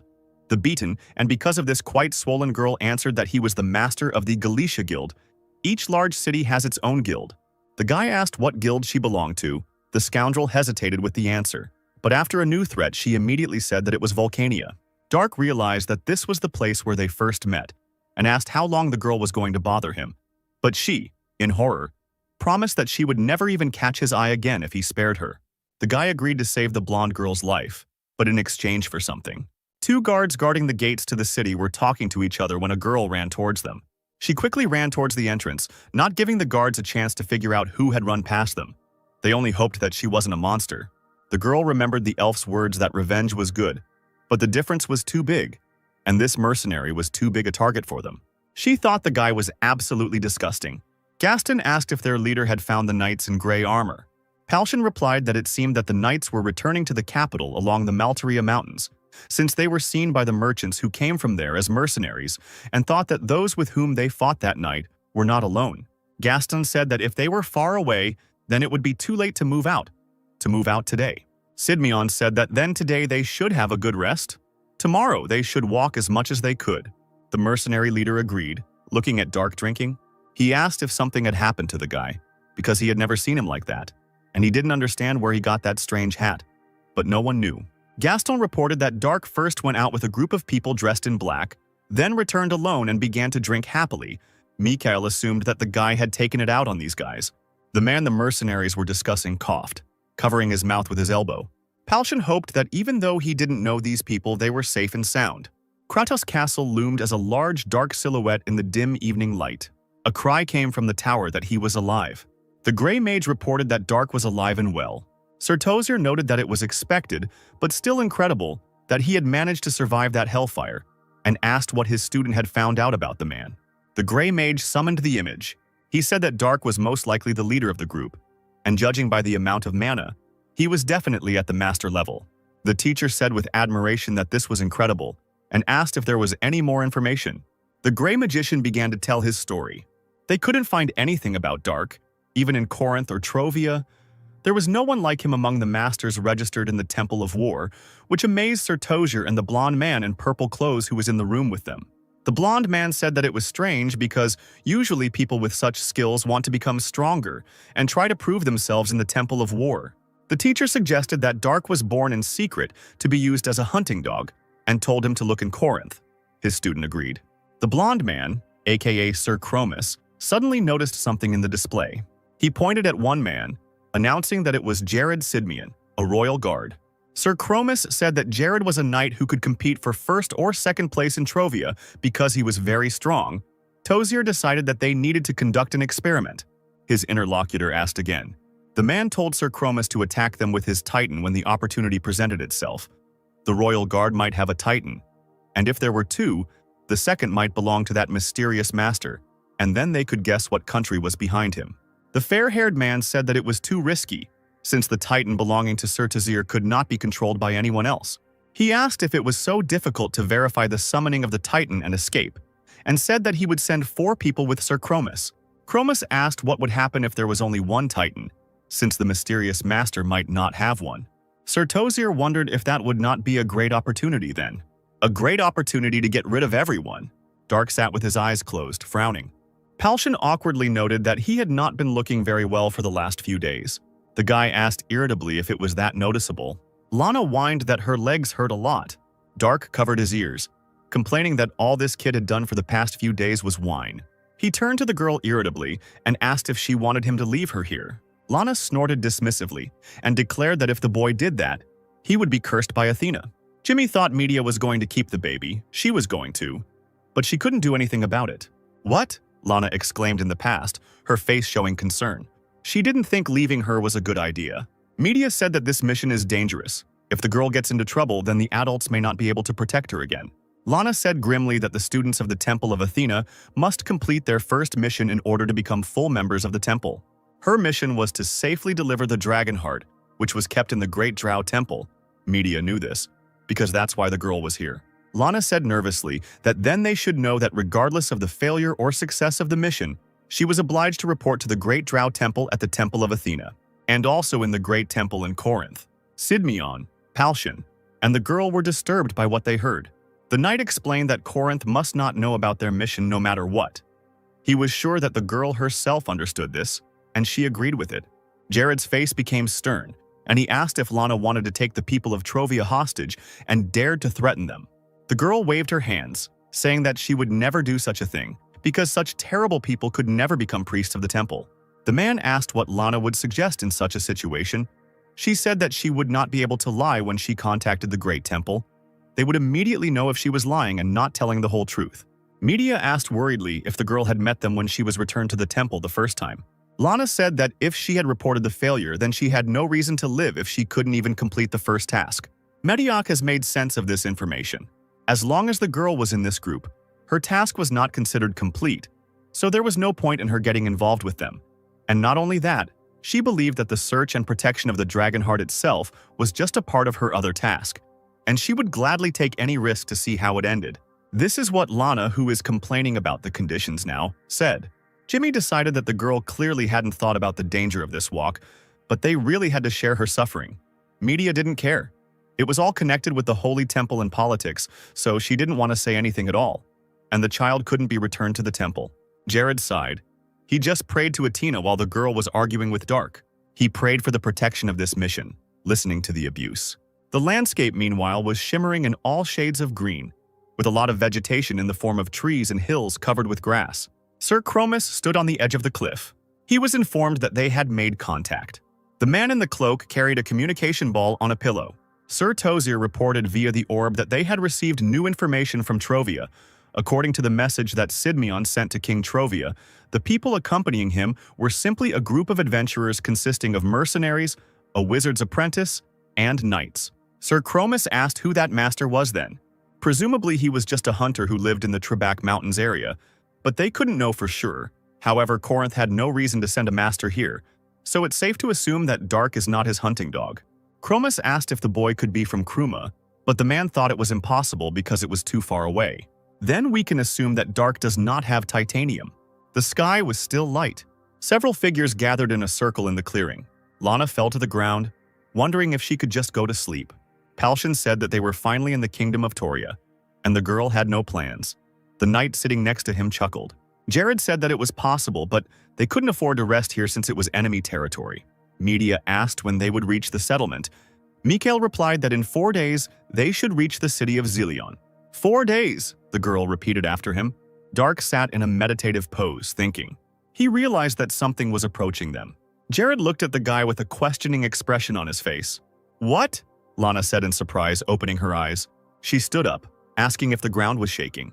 Media noticed that she was indeed shaking and wondered why. Mikhail assumed it was an earthquake. Jared was shocked. His gaze became stern. The sky was a soft light blue. The knight's gaze became tense. Some giant silhouettes were approaching them. Jared ordered his companions to run into the forest, warning them that the Titans were approaching. The mercenaries were shocked and frightened by this. Sidmion summoned his Titan, named Kuma. A giant Titan appeared out of nowhere. Media carried the girl away, running away with the other mercenaries. Jared stood next to the Titan. The metal hand gripped the sword's hilt more tightly. Sidmion began to climb into the Titan. The body of the military equipment was closed. Jared remembered the gods when he saw something in front of him. One of the opponents was 4 Romero-class Titans. Palshan shouted for Dark to come here. The knight looked back at the sound. He told the guy standing next to him to get out of there. He was silent, looking at him. The enemy Titan was running rapidly in their direction. Dark refused to leave. Jared didn't believe what he heard and asked, "What?" Dark took out his sword, smiled, and asked if he really thought he would let such a wonderful opportunity slip away. Sidmion cursed, considering the guy a fool. Dark ran forward with a smile. The greenish Titan stood in front. Sir Chromis said that fighting a Titan without proper weapons was outrageous and ordered his subordinate named Kalyan to deal with the guy. Kalyan obediently agreed. The huge Titan raised its leg over Dark, intending to crush him like some kind of insect. His foot slammed into the ground, leaving a mark in the earth, but the boy was no longer there. Dark was already in the air above the Titan, noting that it was interesting, but weaker than the 1,000-fold descent technique. He offered to take a look, swinging his sword. His body was already rushing towards the giant enemy. The swing of the sword flashed like a flash. Jared, sitting in the Titan, asked in confusion if it was a mana wave. Dark said, touching the blade of his weapon, that the enemy was strong enough. The enemy Titan shielded himself with a shield. Sidmion realized with horror that it was the master. Sir Chromis said that there was no point in getting distracted. He swung his Titan's arm, intending to hit the knight's Titan on the head. The green Titan struck Sidmion. He was clearly taken by surprise. Jared made a sound of displeasure, another blow to his shield. This blow threw the Titan Sidmion some distance away from the enemy Titans. One green Romero cursed. He ran towards the Knight Titan. Titan Jared's hand gripped the handle of the shield. The shields of the giant Titans clashed. Sir Chromis's face twisted. Sir Sidmion's face was stern. The green Titan's foot left a mark in the ground. It was bad for him that the Kuma Antros class Titan with a power of 1-2 was noticeably stronger than the Romero class with a power of 1-0. So the Titans decided to defeat Kuma with their numbers. Another blow landed on the Knight's Titan's hand. Sir Sidmion snorted in displeasure. Behind him, another Romero swung. Jared cursed. screaming in horror that he only had 2 arms. They were hit again. The Green Titan stopped. Kalyan wondered what was going on. He couldn't put his shield down for even a moment, which made him panic. Dark swung his sword. Kalyan thought, "What kind of monster have I gotten myself into trouble with?" He stood, trying to withstand Dark's blows that landed on his shield. Kalyan realized that his enemy's attack had damaged the shield by 15%. It was dangerous to just defend himself. It was recommended to take countermeasures. He looked around nervously. There was an explosion over Romero's shoulder. Antonio extended his hands forward, casting a spell. Kalyan shouted angrily that magic of the 5th level and below was useless against a Titan. The wizard asked with a sly smile if he was really sure that the magician did not know this. Kalyan sighed, shifting his gaze. He realized it was a diversion and wondered where Dark was. Who was currently falling on Romero from above, swinging his blade? A bright flash appeared behind the Green Titan. Another blow hit his shield. Feet in brown boots touched the ground. Dark said that he never even dreamed of meeting someone so strong in this world. His opponent was able to entertain him well. However, it seemed that this was the limit of Kalyan. The Titan shielded himself with his giant shield. Kalyan's face twisted with anger. He quickly sent his Titan running forward at Dark. Romero swung his weapon. He struck the ground with his blow. Kalyan's mouth opened in shock. His blow missed his opponent. Dark had to admit it was quite a destructive force. Kalyan's pupils narrowed in horror. Dark wouldn't be able to stand up to her with the Great Golden Defense technique. However, he got bored with it. Kuma's armor was partially damaged. Jared was breathing heavily. The second chest armor was destroyed. Further damage would have caused trouble. An exhausted Sir Sidmian told the system to shut up. He ordered the Titan system to focus on the battle. Kuma faced the enemy in battle. He received another blow. Kuma rushed towards the enemy. Romero pierced his armor. Jared cursed in displeasure. Kuma waved his sword at his opponent. There were about 3 Titans standing in front of him. Sir Chromis wondered how much longer the knight could hold out. Kuma's injuries began to glow blue due to regeneration. Sir Sidmian ordered that mana not be used on the damaged areas and was asked why by the Titan. The man said that at this rate they would lose and decided to take a risk. Kuma waved his shield. He threw his round shield forward with a powerful blow, causing it to roll. Romero, in whose direction the shield flew, did not expect such an outcome of events. He managed to deflect the enemy projectile with his shield, covering himself with it at the right moment. The blade of the sword gleamed. Titan Kuma stood with a long and large sword in his hands, pointing the weapon blade forward. His opponents froze in shock when they saw this. Sir Sidmian said, raising his shining sword up, that he no longer needed to defend himself. He was going to see how Romero would handle this. He ran quickly towards his enemies. 2 shields stood side by side. Jared sighed loudly.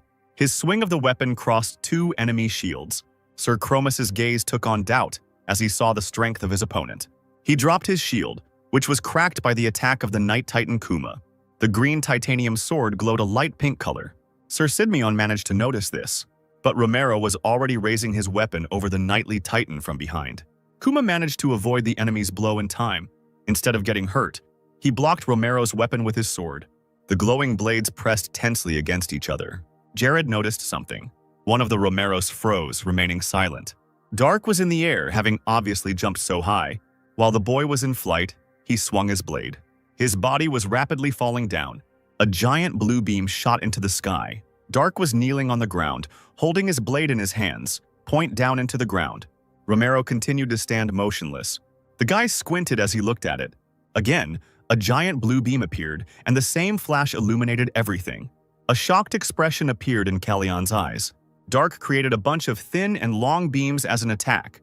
Kalyan was horrified because he thought it was impossible. Could a person create something like what this guy, a mercenary, created? There was a huge explosion that rounded into a blue ball. The door to the room creaked as it opened. Sir Tozer was glad that Sir Chromis had come, so he asked how the meeting with the mercenaries and the royal knight had gone. The man who came remembered his mission. He said with regret, closing his eyes, that the mission had failed. Sir Tozer was shocked by this statement, and in horror, he quickly asked if the man had a titanium. Chromis replied that Dark did not have a titan. The black-bearded man stood up, slamming his hands on the table, not believing that 4 Romero-class titans had lost against Sidmion's single titan. But it turned out that even though the knight was a strong opponent, he wasn't the big problem. It was that master. Dark completely destroyed the titan with just 1 sword. Sir Tozer was greatly taken aback by this information. Sir Chromis was silent. looking down thoughtfully. Romero's head was directed forward. A huge, blinding flash took the shape of a ball. The Titan tried to cover himself with his hands.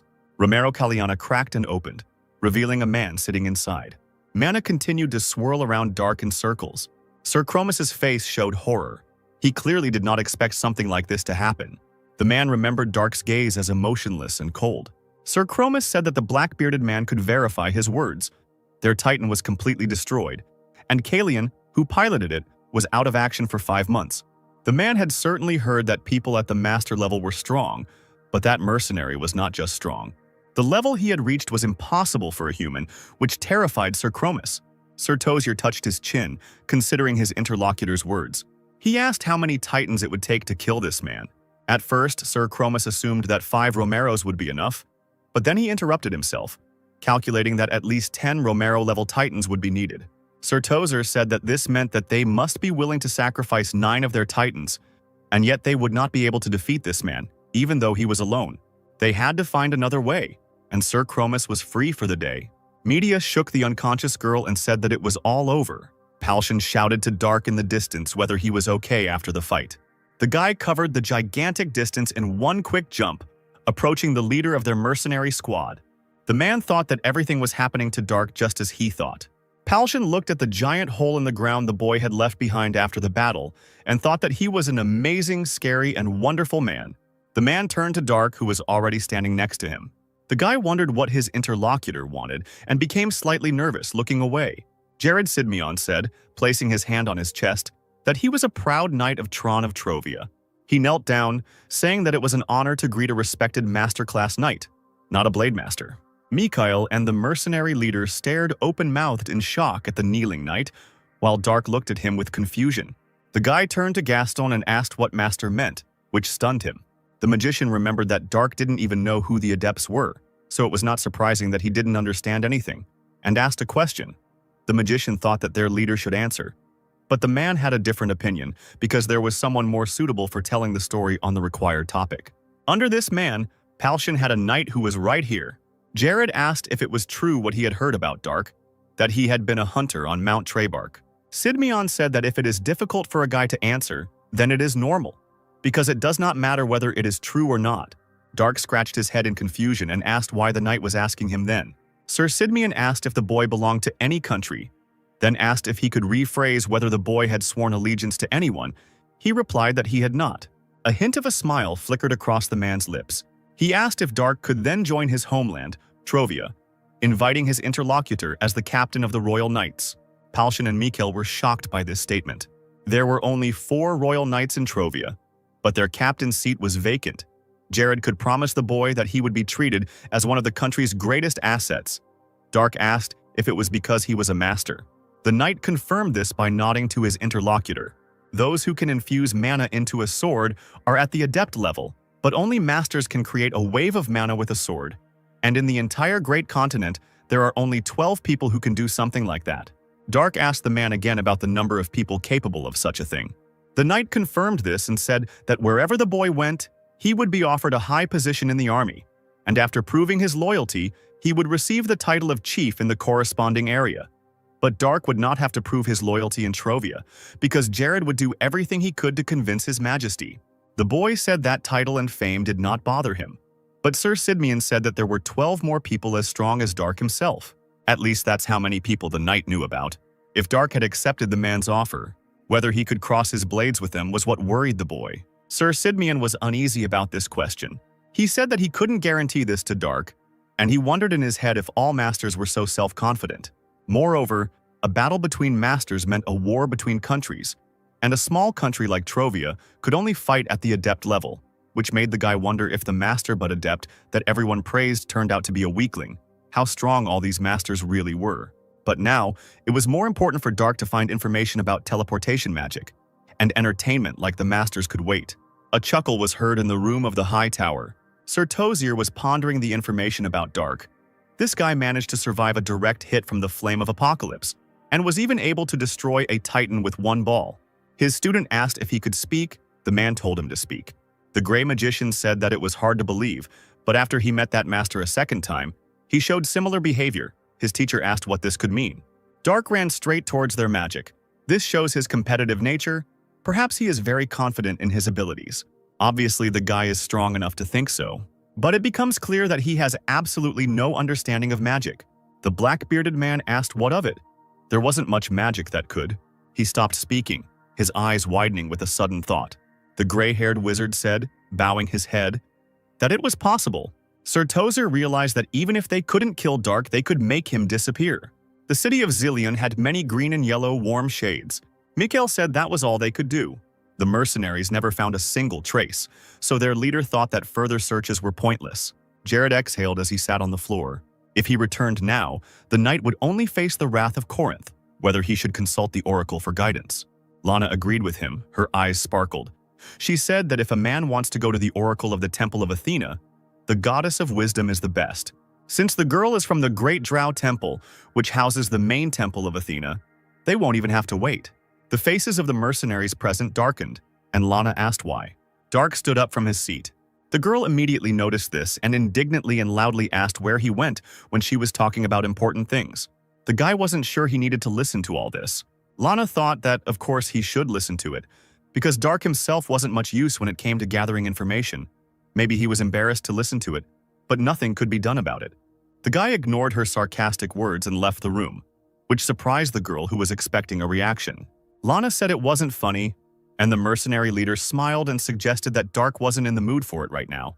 The guy had been diligently searching for any information for the past few days, but it seemed he hadn't found anything useful yet.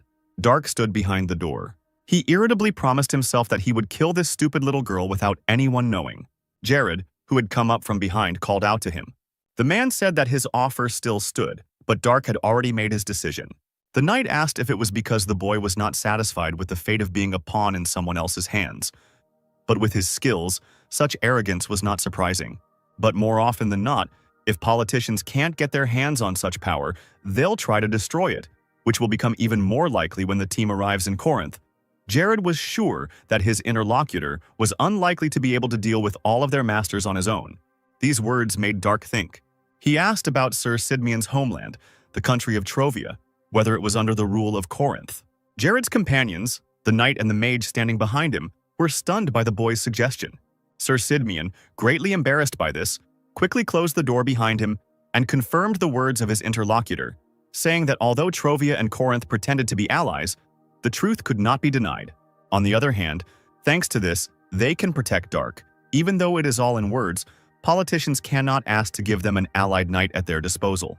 The guy was silent, listening to this. He believed that Sir Sidmian would face Corinth's wrath if this mission failed. So he thought it best to continue the conversation once the mission was accomplished.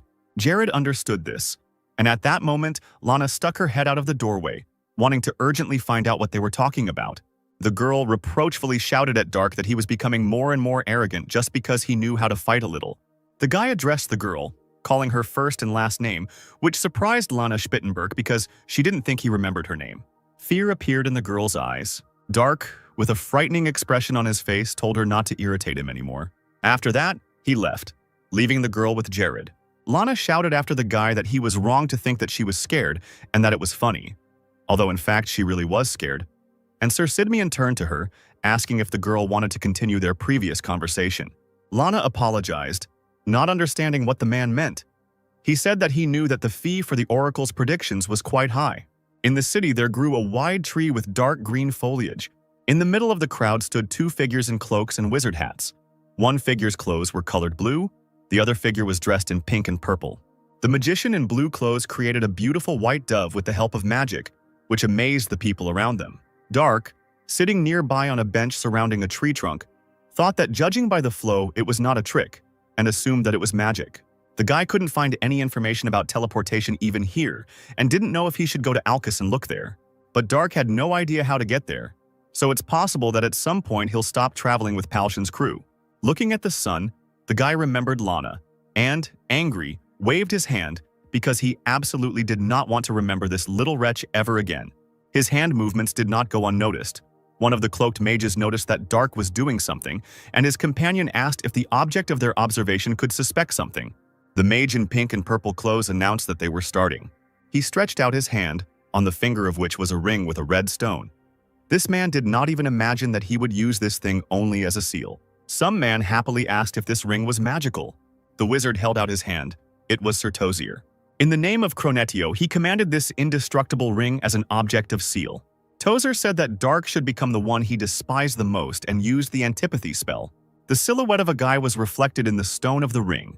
Dark suddenly noticed a strange red light. He turned around and saw a man casting a spell. Dark became angry when he recognized this man. There was a strange expression on Sir Tozier's face. He cursed in his mind because the guy initially ignored this wizard, since he did not feel the intent to kill. Dark ran towards his opponents, but his body began to change. He was taken by surprise by this sudden and strange feeling. The two sorcerers used warp, disappearing before the boy could reach them and do anything. The portal circle with symbols in the tower glowed with blue light. The blue-robed mage asked his teacher in a trembling voice if they had succeeded. Sir Tozier confirmed this, as the ring and the mercenary were engulfed in light. This was sufficient proof that everything had worked out. The gray magician was curious about what Dark could turn into, whether he could turn into a dragon. But his teacher thought that it was unlikely that if the guy turned into a dragon, the wizards would feel something powerful even for a moment. Usually, people after this magic turn into something like insects, but soon a couple of people will manage to find out what Dark has become. The people who had been watching the two wizards before were surprised to notice that they had disappeared. Two people chuckled, noticing something. They saw something fall. The cloak fell to the dusty ground. Dark was reflected in the red stone of the ring. Then he turned around because he felt something strange. There was a slight smile on Sir Tozier's face. A look of wariness flashed in Dark's eyes. At that moment, the wizards managed to disappear, using teleportation magic, warp. Dark plopped down on the ground, covered by his cloak and therefore invisible. He cursed mentally because his enemies managed to escape again. Two people approached with smiles and asked if the guy was okay and if he needed help. Dark wondered what these people were saying and if they were always this tall before standing up. Feeling his body become unusually heavy, and ignoring the words of the two, he walked while one blonde guy awkwardly asked him to wait. Dark's clothes looked baggy, which he noticed. The guy also wondered why his sword began to feel heavier. The blonde man grabbed his head, thinking he should have asked the name. A loud scream was heard in the hotel building. Lana asked the newcomer who he was, while Gaston and Jared stood behind her, also not understanding anything. The person in the baggy clothes shouted rudely at the girl to shut up. Lana was scared by this. But the man who was Dark suddenly clapped his hand to his mouth, realizing that something was wrong with his voice. He turned to Gaston, asking what had happened to him, since the boy no longer felt Kai in his body. A look of realization crossed the wizard's face. Dark removed the hood of his cloak, and although the magician was able to recognize him, his face was different. It was Lana's appearance. A shocked expression appeared on Sir Sidmian's face. Antonio and the knight met each other's eyes in surprise. Palshan, Media, and Mikhail, who was busy combing his long blonde hair, were also shocked. Dark, now looking like a girl, asked with displeasure why they were looking at him like that. Was there something wrong with him? The mercenary leader turned to the girl, who borrowed a mirror from the still-frozen Mikhail. She knelt down, handed the mirror to Dark, and asked what had happened to him. A guy, but with Lana's appearance, looked in the mirror and saw his face. He closed his eyes when he saw the reflection. But when Dark opened his eyes, Lana's face looking at him from the mirror was still there. Not believing his eyes, the boy touched someone else's face. The image in the mirror changed, because his now long, light hair flashed there. Dark fell unconscious, frightening the red-haired girl. She picked it up and realized that it was exactly the same weight as Lana, that is light. Palshan handed the girl a pillow for the unconscious Dark, and Jared sat down next to the body and asked her to wait. He placed his palm on the guy's body. Lana grabbed the knight by the back of the head, indignantly asking where he was touching Dark. The guy grabbed the girl and pulled her away, explaining that it was Dark, but Lana thought that it didn't matter, because now he had her body, and she had managed to gain fat because she ate a lot. Dark continued to lie unconscious. Jared felt his body, listening to the sensations. A look of alarm appeared on the man's face. He said it wasn't just a change in appearance, and a worried Media asked why. Sir Sidmian had never seen anything like it before. Most of the mana inside Dark's body was gone. Palshan was horrified to hear this information. The red-haired girl covered her mouth with her hand in shock as she looked at this. Sir Sidmian said with regret that Dark's life as a warrior was now over. Now the boy has become just a fragile little girl. The purple night sky began to change. The sun illuminated the hotel building. The legs, in oversized trousers, touched the wooden floor. Dark assumed a sitting position on the bed. The hilt of the saber glittered in the sun's rays. The guy looked sadly at his weapon. He stood up from the bed, his hand drawing his saber from its sheath. Dark swung his weapon, extending his hand. His hand began to tremble. A desperate expression appeared on Dark's face. The handle shook in his hand, but the guy still tried to hold on to the saber. The weapon fell from his hand and hit the wooden floor. Dark grabbed his hand. His accumulated ki from 70 years of training.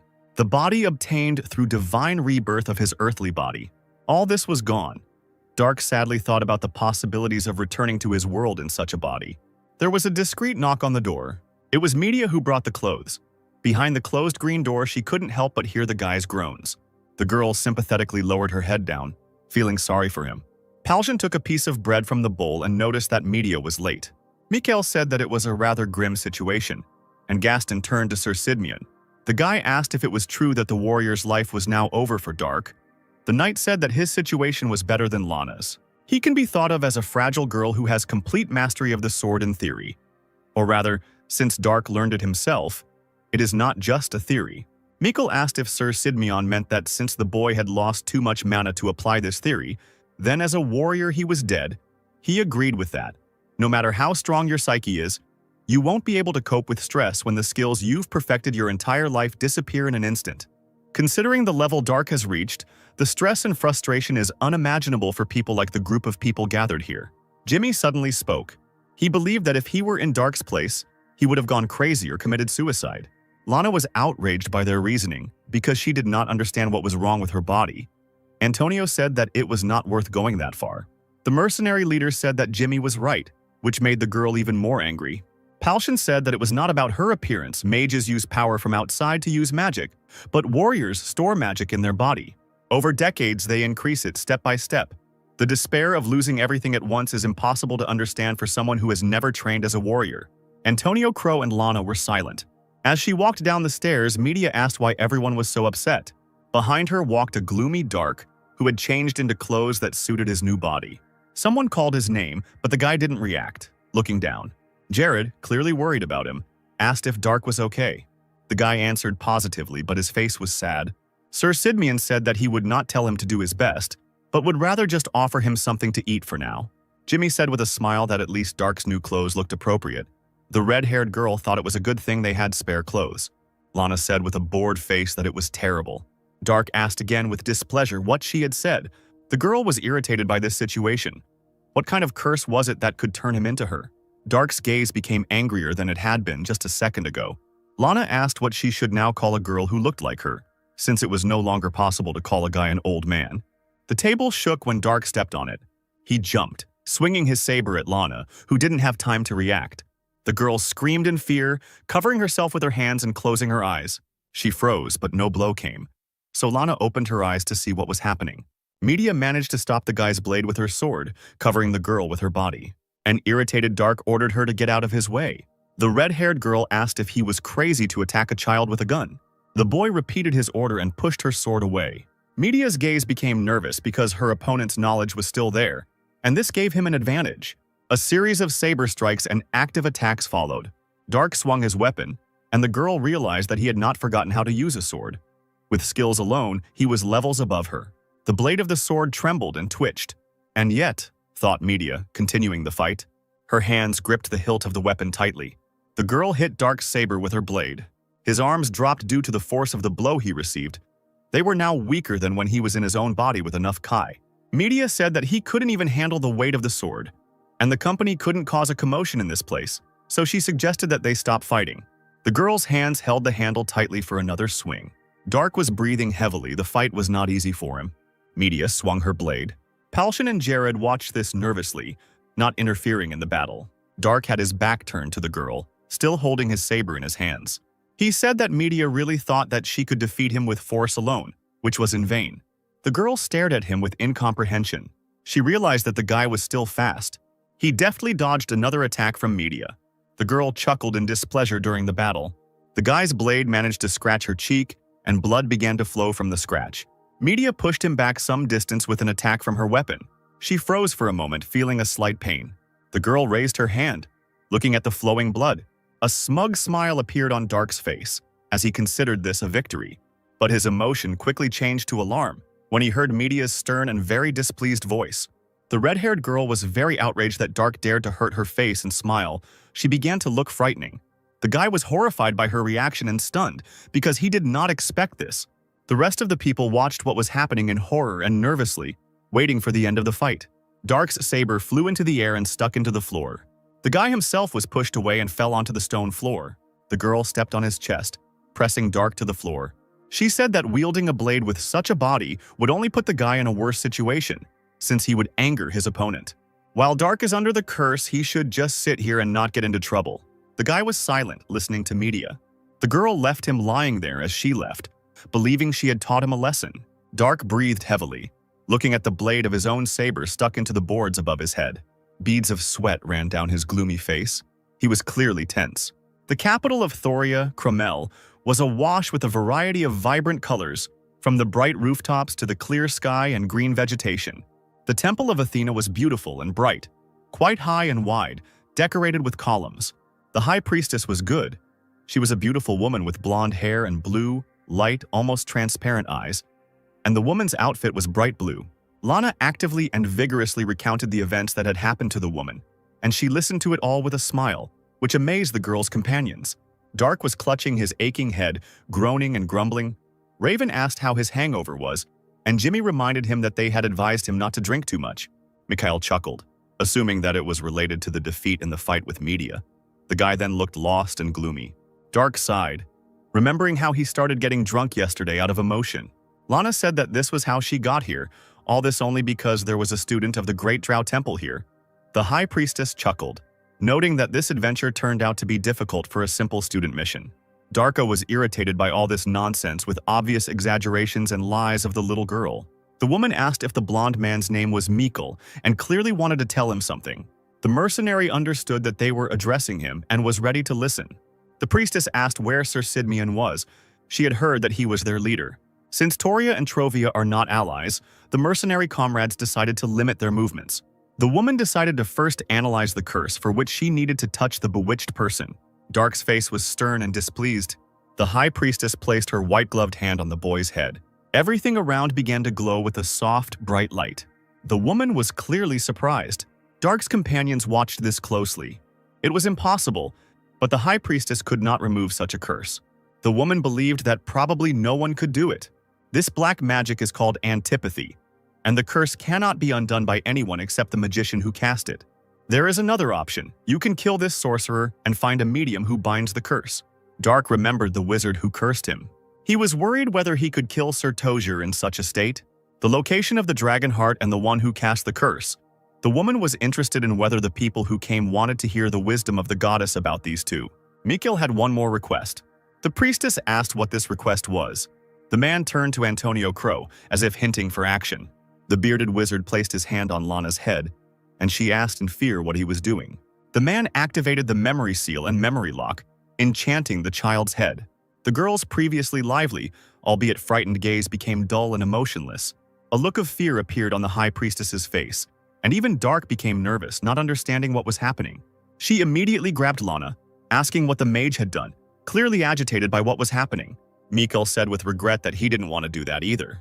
The woman asked if they really thought they could handle the consequences of using mental magic in the Temple of Athena, since it was unacceptable and wrong.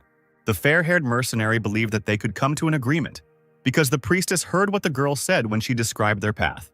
The woman asked anxiously what they meant.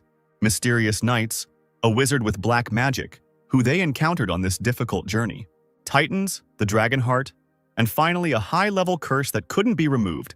The mercenaries could agree on how dangerous this mission was. It was a miracle that none of them were killed, and the girl also survived. The priestess asked if this was necessary to protect Lana from harm. She didn't understand why they couldn't just ask for the child, but Mikhail informed her that the girl had already escaped from the temple. Lana followed their team, stealing a horse and enchanting it to give it more stamina. There was no point in asking her for anything. Mikhail knew that the woman was capable of dispelling such a spell, but the man asked to wait until the end of their mission. Although this was the apprentice's first task, the mercenaries could no longer bear this burden. The High Priestess understood what she was being thanked for and promised to protect the girl until the time came. The woman said that she would now prepare to receive the wisdom of the goddess and asked the people to wait there. The sun was setting behind the temple building, and sunset was approaching. Jimmy said he didn't understand something, turning to Mikkel. The boy asked if they could really talk about the dragon heart here, if Toria wasn't Corinth's ally, and if they wouldn't pass on this information to someone who shouldn't know about it. The man said that everything was fine, because they were asking for the wisdom of the goddess. If the request was not made publicly, everything would be kept in the strictest confidence. Even the emperor of the nation would not have the right to demand information for himself. It would mean his disrespect for God himself, which surprised Jimmy enough. The power of the king and the god cannot be intertwined, which is why soldiers cannot pull out criminals who asked for shelter in the temple. Argon was an exception, where the king is the high priest of the temple. Jimmy chuckled awkwardly, and the bearded wizard standing next to him looked surprised. Antonio noticed that Mikkel didn't look like an ordinary mercenary. He must have received a significant education. The suggestion that Mikkel was of noble birth alarmed the fair-haired mercenary. He said it was impossible while Dark sat behind a column with an uninterested look. The priestess said that she brought a message from the goddess. She walked, carrying a large scroll in each of her hands. One scroll was about the location of the dragon heart, and the second scroll was about the location of the wizard who cast the curse. Dark frowned at the sight of this, and his appearance became even gloomier. The scroll had some creepy images on it, showing some place with a magic circle and a horned creature. Antonio Crow looked thoughtfully at the azure beast with horns. He said that he had one in mind. Such a beast was the azure dragon, a large and dangerous creature. This information scared Palshan and Mikhail. Jared thought that it sounded plausible, but entering the azure dragon's territory to look for the dragon heart was nothing short of a suicide attempt. A question was asked about the second drawing, an image of the place where a magic circle was drawn on the floor. Antonio didn't know the answer. The sorcerer couldn't say anything until he saw what runes were inside. Palshan suggested going to Alcasis to gather the information they needed. Jared agreed with him, because perhaps someone from the Empire of Wizards would be able to recognize the magic circle. Initially, Dark was also heading to Alcasis. Maybe the mercenaries and their companions will be able to find some clues to lift the curse. Someone's female voice called out loudly to Dark. Media ran towards the doorway. The squad leader asked what happened. The girl quickly asked if Dark was here. She was clearly worried. Palshan became nervous because, up until that moment, he thought that the guy was with Media. It turned out that Dark disappeared after notifying the red-haired girl that he was going to take a shower. Mikkel and Palshan panicked when they heard this information. A plump, mustachioed man greeted the man in front of him.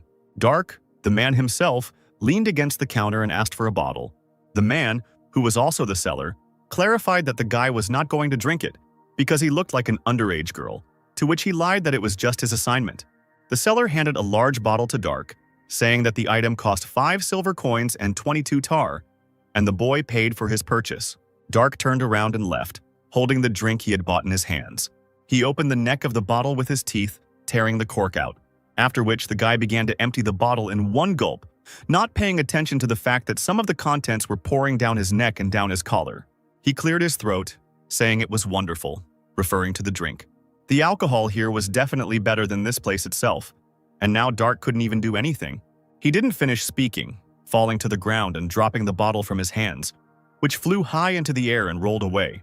The guy couldn't even return to his world, because he himself didn't understand the local magic, and teleportation magic in particular. Next to him sat a black cat, which had been following him even when he was buying alcohol. Dark sat on his knees and began to scratch and stroke the animal. 3 people were watching him from a distance, their sly smiles not auguring anything good. On a dark evening, the windows in the house glowed yellow. Someone's black boots stopped right in front of the door. The broken door and the subsequent noise interrupted the people's time spent in the house. Mikhail, Raven, and Jimmy stood on the threshold, their faces clearly not in the mood for a friendly and peaceful conversation. The men in the house asked who the people who had come were. The eyes of the 3 mercenaries shone with seriousness in the darkness. The man behind whom the bed stood repeated his question. Dark was lying in the bed, sleeping, undressed, but covered with a blanket. The man swung his fist at Mikhail, insulting him with a strong word. His hand shot towards the mercenary's face. A slight look of fear appeared on the man's face. His fist touched Mikhail's forehead, but he didn't move. The mercenary grabbed the man by the arm. Mikhail used force, yanking the man's arm down. He dropped his stunned opponent to the floor before the other men could even figure out what was happening. Mikhail called Jimmy and Raven. Alarm flashed in the men's eyes. Mikhail asked the boys to make sure their opponents stayed alive. While Jimmy and Raven were dealing with the villains, as evidenced by the noise and screams in the background, the blonde man took care of Dark, wrapping him in a cloak. Mikhail lifted the boy's body into his arms. The fair-haired man was already leaving the house with Dark in his arms when Media ran up to him screaming. The red-haired girl asked anxiously if the mercenary had found the guy. But the sight of an unconscious Dark in the guise of a girl in a man's arms said it all perfectly for him. Media's face became stern. The beaten men, their faces swollen and bruised, begged for mercy. The red-haired girl asked Jimmy and Raven to stop with an unkind smile. She would be sorry if the villains died before she got to them. The eyes of the beaten people showed fear at the realization of what would happen to them next. Mikhail walked away from the house with the rescued boy, wrapped in a dark cloak, in his arms, while screams and pleas for mercy or death were heard in the building itself. The house was burned down, orange flames sending plumes of smoke into the dark night sky. Gaston sat on the floor of the room with a sullen look and his arms folded across his chest. He considered throwing a couple more fireballs at the building. Media entered the room with a loud slam of the door, attracting the attention of Gaston and the leader of their mercenary squad. The look in her green eyes was serious. Everyone in the room stared at her, waiting for Media to speak. The girl said that fortunately nothing happened. Dark just fell asleep because of the alcohol. The whole company breathed a sigh of relief. The realization that they no longer had to worry was pleasant. Mikhail said he was so nervous he couldn't sleep. Jimmy couldn't help but agree with him. Jared said that this was all good and suggested that they go to Alcasus the following morning. They decided to go to bed early today. The bright sun was already shining in the blue sky. The horses stamped their hooves as they galloped forward. Sleepy Dark asked for more beer. Opening his eyes, he found himself tied to a horse in a lying position, which surprised him, and Gaston, riding next to him, asked how long the guy was going to continue drinking in the mornings and advised him to get some sleep. Dark asked where they were going. Their team was going to Alcaças. They needed to see if they could gather any information there, and now the guy wouldn't be identified. So Gaston claimed that the mercenaries would call Dark their slave, so he needed to behave quietly when their procession entered the city. The guy tied to the horse asked what the point was. Media explained, "This is the Empire of Magicians. There we hope to find clues from the drawings in the temple and from your curse." Mikhail added that there is a dragon territory nearby, judging by the records. Still not knowing what creature the blonde was talking about, Dark repeated its name and asked what kind of creature it was. Mikhail explained that this is a creature that ordinary people cannot understand. Majestic creatures that can cover the skies with their wings, calling down lightning, fire, and even storms. Despite their bestial appearance, they are wiser than humans and can speak human language. Sometimes they destroy, devour, or even save humans. The boy thought about it, imagining a drawing of a Chinese dragon, and Antonio noted that it was a rather poetic description, as if the blonde man was from nobility. For a few moments, Mikhail was simply silent. Then he looked at the wizard and said, "You have become terribly attached to this idea since we visited the temple." Crow looked at the mercenary in surprise. He himself hadn't noticed how he had become fixated on this thought. Mikhail asked, "It seems you like having nobles on your side. In that case, what is the benefit?" Antonio replied, "The benefit? I don't even dream of such a thing. The formula, the secret, and the enigma, that's what spurs the curiosity of wizards. Because as soon as they solve these mysteries, the pleasure they receive will be immeasurable." Running his hand through his hair, the blonde said, "I think it would be better to focus my unnecessary curiosity on magical research." The men looked at each other silently and with distrust. Somewhat uneasy about their conversation, Jared said, "Antonio, our mission is to get the help of these adventurers, not to get on their nerves." The wizard apologized for being annoying, but the blonde didn't respond. So the group of mercenaries and knights wandered for some time through the fields, hills, and forests. They soon reached Alcasus, a border town of Gracia.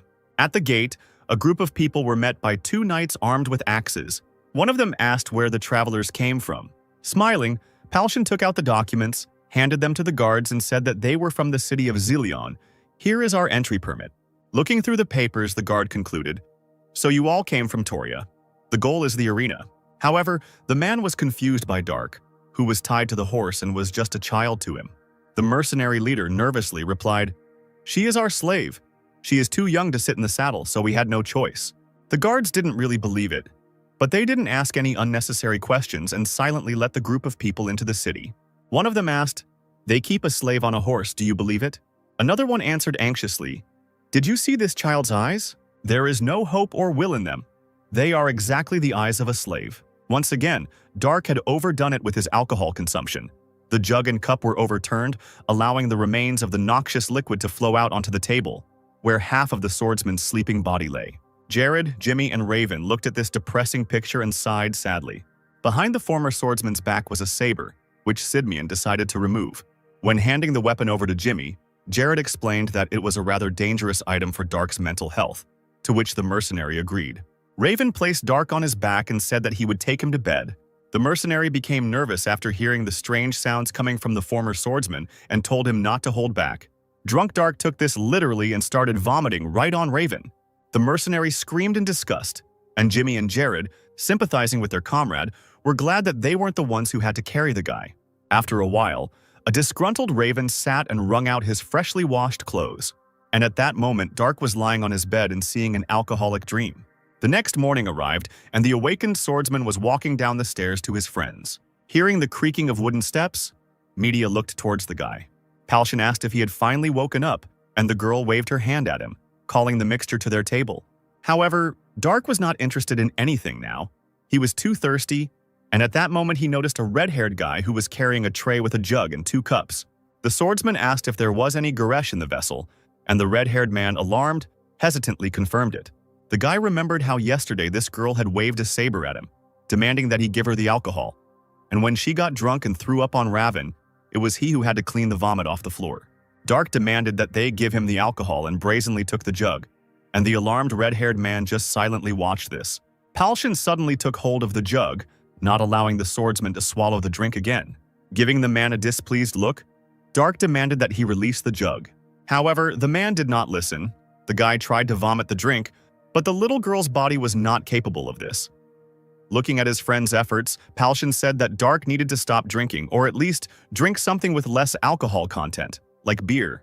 The swordsman replied that he didn't want this, and the mercenary, dissatisfied with this behavior, asked if the package had really decided to let things slide. Dark frowned and said, "Yeah? What are you going to do, huh?" Feeling the anger rising, the man asked, "Do you think I won't do anything?" He squeezed the jug so hard in his hand that the container cracked and shattered into pieces. Palshan and Dark looked at each other angrily, ready to start a fight at any second. But at that moment, Gaston stood between them, put his hands on their shoulders, and good-naturedly said the swordsman's name, trying to calm his comrades. Dark looked at the wizard, still feeling dissatisfied with the situation. Smiling, Gaston said, "I knew someone with the same curse. He was my revered mentor, but the orcs took his daughter. Can you guess what he turned into?" The indignant swordsman did not understand why the wizard was telling him this. Gaston explained that the mentor committed suicide the next day, which upset the swordsman. The wizard continued to speak. "A month has already passed, but you still have not chosen this option. And for this I admire you with all my heart. I want you to hold on until the last moment. Please know that we went to Alcasus for you two." Dark thought and looked down. His gaze met that of the red-haired youth who was collecting the fragments of the jug. The guy got nervous and said he would bring a new bottle. For a few moments, Dark just looked at the young man, thinking about his next move. Then he turned away and said, "No need, just bring me some water." The entire group of mercenaries was happy with this outcome. Palshan praised Gaston for such a good job. Walking over to their table, Dark sat down on a chair and crossed his legs, crossing his arms in front of him. He then asked his comrades what plan they had for him. The sun broke through the gray clouds, illuminating several titans standing quietly. Looking at Antonio, Media asked, "Were titans always produced in public places like this?" Crow replied, "Alcasus exports more titans than anyone. It's not for nothing that it's an empire of wizards. A titan without an axion is just a big pile of iron, so it won't be possible to take it anyway." The entire group of mercenaries was at the high castle where the Magician's Guild was located. Looking at this building, Jared said, "I'm afraid if we don't find information, even here it would be better for us to surrender." Dark, with his brows furrowed, was already prepared for failure. A moment later, the door opened in front of them and someone invited them to enter. It was a gray-haired man who said, "You have brought some dirty magic with you." Palshan explained that they would like to remove the curse of antipathy. The man exclaimed that it was a shame to become like that. And the indignant mercenary replied, "What are you talking about? It's not about me." Dark approached the old man, and Palshan stepped aside and began to examine himself in the mirror, not understanding what was wrong with him. The old man clarified, "Didn't you say it was antipathy?" Antonio explained that Dark was a grown man and an incredible warrior at that, and the mage replied, "How strange that someone could hate such a cute little girl. If it were me, I can guarantee that I would be turned into a cockroach. I just don't understand how those little bastards get to the 8th floor. I want to leave this place right now." The guy interrupted the wizard and said, Don't think about the reasons, is there any way? The old man replied that it was impossible to fix, which completely upset Dark. Not wanting to accept this, Palshan asked if there was a way to restore his previous mana. And the man asked, "Do you think there is magic that will allow you to restore mana and leave your body?" Indignant media asked if they could at least get a list of those who were capable of using such black magic. And the old man explained, "A wizard who sold his soul to a demon would certainly make himself known. It would be better to give up. You should consider it luck, considering that he became a different person." The disgruntled girl said that she shouldn't have said something like that, and Dark told her that everything was fine. He turned away and walked towards the exit, and the girl asked him to stop. Suddenly, the magician asked if the swordsman was a great warrior, but the boy remained silent. The old man said, "Seeing how you didn't commit suicide by turning into what you hate the most, I can tell you have incredible mental fortitude, even though you're already at your limit. Like I said, isn't it lucky to turn into another person, since you still have memories of the past?" Dark stopped and was silent for a while, but then asked, "What do you want to say?" The magician replied, "The path you have walked once will be easy to walk again. You already know it." Thanks to these words, the guy had an epiphany. Now he understood that he just had to go through his path to the rebirth of the body again. The old man noted, "Time is on your side, I guarantee it." Dark folded his hands in front of him in a certain gesture and thanked the magician for his instruction. The team rushed after their comrade, who walked away. Dark rushed forward, hope in his eyes. Now he understood what he needed to do. Divine breath is the basis for the formation of the chi reserve in the body. Sitting in the lotus position, Dark thought, "If I start using the techniques of the School of Dark Arts ahead of time, I risk being engulfed in demonic flames. In my current state, it's better to die. That's the best solution. There's no chi in this body at all. Developing a sound mind is the key to my success. There are huge gaps in the technique of the devil spirit. Damn it, this is all I've managed to save up in the last 4 days. I need more to open the chi passage. It's so annoying. If I open the passage for the foundations, I can absorb a large amount of chi at once, using the tranquility of the North Sea to instantly achieve the divine rebirth of the earthly body." While Dark was meditating, the door was opened by Media, who wanted to make sure everything was okay with the guy. Then the girl went downstairs, sat down at her team's table, and said that Dark was still behaving the same way. Palshan sighed sadly, worrying about his friend. He didn't understand how this was even possible. For the last 4 days, Dark had just been sitting on the floor and only coming out to eat. Placing his hand on his cheek, Jared thought. He then turned to Ronnie, who was trying to bite into a steak, and asked what condition Dark was in this morning. Forced to put down the piece of meat and fold his hands in front of him, Kentaro replied, "Amazing. No, better than before."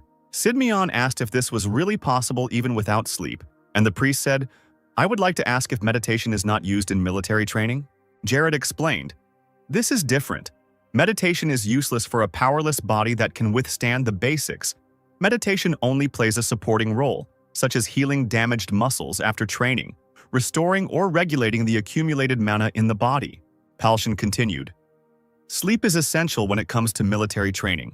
Training without sleep, his body will not withstand it." Jared thought that it was foolish to argue about training methods with someone who had already reached the level of a master. However, Dark's behavior shocked him, so he simply followed him. Lowering his head onto the table, Sidmion noted that they had even forgotten to ask about the drawings, and Palshan said, "Okay, then we'll come next time." He went on a journey, and the other magicians said that they had no idea what it was. The knight said, "Nothing can be done. Since we cannot just sit and do nothing, there is only one thing left to do." Palshan and Media became nervous and asked what they were supposed to do. Having finally upset the mercenaries, the knight said that they needed to find the blue dragon. At that moment, Dark came down to them and said that he would go with them. Sidmion noted that the guy looked great and said, "We'll leave right after lunch, okay?" Dark thought that he should concentrate on the breathing technique to stabilize the Kai. But he was curious to see the one called the dragon. If he really exists, maybe he would ask for his help. After some thought, the guy confidently replied that he agreed to this. Meanwhile, clouds were gathering over the Kratos Empire. A certain being said, "I feel a faint aura of mana from the one standing in front of me. Who are you?" The man, clad in armor, with his arms crossed in front of him, replied, "I am Pruyonpan Longart, the greatest knight of Kratos and captain of the Royal Guard. I would like to make a contract with you, becoming your master." The Blue Titan said, "Since I, Pegasus, see no other worthy ones, I will accept your offer. From this day on, you and I, according to the ancient contract of the golems, you become my master." Numerous nobles gathered in the emperor's palace. Among them was Lord Tozer, who was watching what was happening closely. Down in the arena stood a red titan, and it was driven by a gray-eyed, brown-haired man. Opposite him was Pegasus, with Longart inside. The blue titan asked if this was his opponent, and the captain replied that it was, and asked to show him what Pegasus was capable of. The blue titan's eyes blazed brighter. He was ready to fight. The brown-haired man, watching the enemy, became somewhat alarmed. Pegasus attacked too quickly, throwing his sword at the red titan. However, the surprised brown-haired man still managed to reflect the attack with his shield. But this blow still pressed the red titan's legs into the ground. Shaitan thought that this was some kind of madness. Pegasus had such incredible power that a little more and the shield would have split in two. The red titan didn't have time to come to his senses before the blue one flew at him and kicked him, sending him flying. In a moment, Pegasus was already very close. The brown-haired man was very nervous as he didn't even have time to react. While the red titan was still in the air, Pegasus struck him in the stomach from above. The powerful attack literally crushed the enemy into the ground, raising clouds of dust. The stunned emperor stood up abruptly and leaned against the railing, trying to see at least something. The red titan was defeated and was covered in cracks, and above him loomed the majestic Pegasus. The blue titan's next action scared the brown-haired man. Pegasus raised his weapon, pointing it at his opponent. Frank shouted for the blue titan to stop as the winner had been decided. However, Pegasus did not react. He continued to hold his sword over the red titan. Then he began to raise the blade, intending to pierce the enemy. Lord Tozer was stunned. He did not understand why this was happening. The alarmed emperor shouted even louder for Longart to stop. The brown-haired man became more and more afraid, realizing that his end was near. Without listening to anyone, Pegasus pointed his blade down at the titan. The brown-haired man closed his eyes, preparing to accept his death. But the pain never pierced his body, so the guy opened one eye to understand what was happening. The sword was in the ground at that moment, only slightly damaging the red titan's head. After that outrage, the captain hurried to get out of Pegasus. Jumping out of the titan, Longart immediately bowed deeply to the emperor. Pruyan then said, "I sincerely apologize, Your Majesty, because the titan is very powerful. I am having trouble controlling its power. I am grateful for you providing me with such a powerful titan." Frank breathed a sigh of relief and said, "Well, that's good to hear. Keep working on yourself." Frowning as usual, the captain said that he would do so. As the brown-haired man crawled out of the titan, Longart ran up to him, asking if Kisley was okay. The guy smiled and replied, "It's okay, but I seriously thought I was going to die here, even if you screwed up while piloting it. It's probably just an incredible titan." The man, looking sad, said it wasn't him. Shaking off the dust, Kisley frowned, not understanding what this meant. The alarmed captain explained, "I was not in control of him when it all happened." Now the brown-haired man became nervous and asked what the captain meant. Taking his time to answer, Longart looked up at the titan. Then he insulted Pegasus altogether. Pruyan explained that the titan was simply using him for mana. Meanwhile, Jimmy was slashing at the troll. However, the resulting wound easily regenerated. The guy said it was unfair. Opening its mouth and screaming furiously, the monster swung its hammer at Jimmy. However, the mercenary successfully ducked from this attack. The guy grinned and noted that the troll was too slow. At that moment, he hit his head on the ground because someone dared to push off him. It was Raven who asked Jimmy for forgiveness. Raising his sword back, the mercenary flew straight at the troll. A moment later, Raven cut off the monster's hand that held the hammer. After that, Jimmy rushed towards him. With one deft movement of his hand, he cut off the troll's head. Meanwhile, Dark finished off another monster. The guy was breathing heavily. He was unhappy that even such a small thing was taking all his strength. Raven and Jimmy told him that he shouldn't be so reckless and advised him to stick with them. One of them asked where Gaston was now. The wizard himself at that moment directed his magic at the enemy.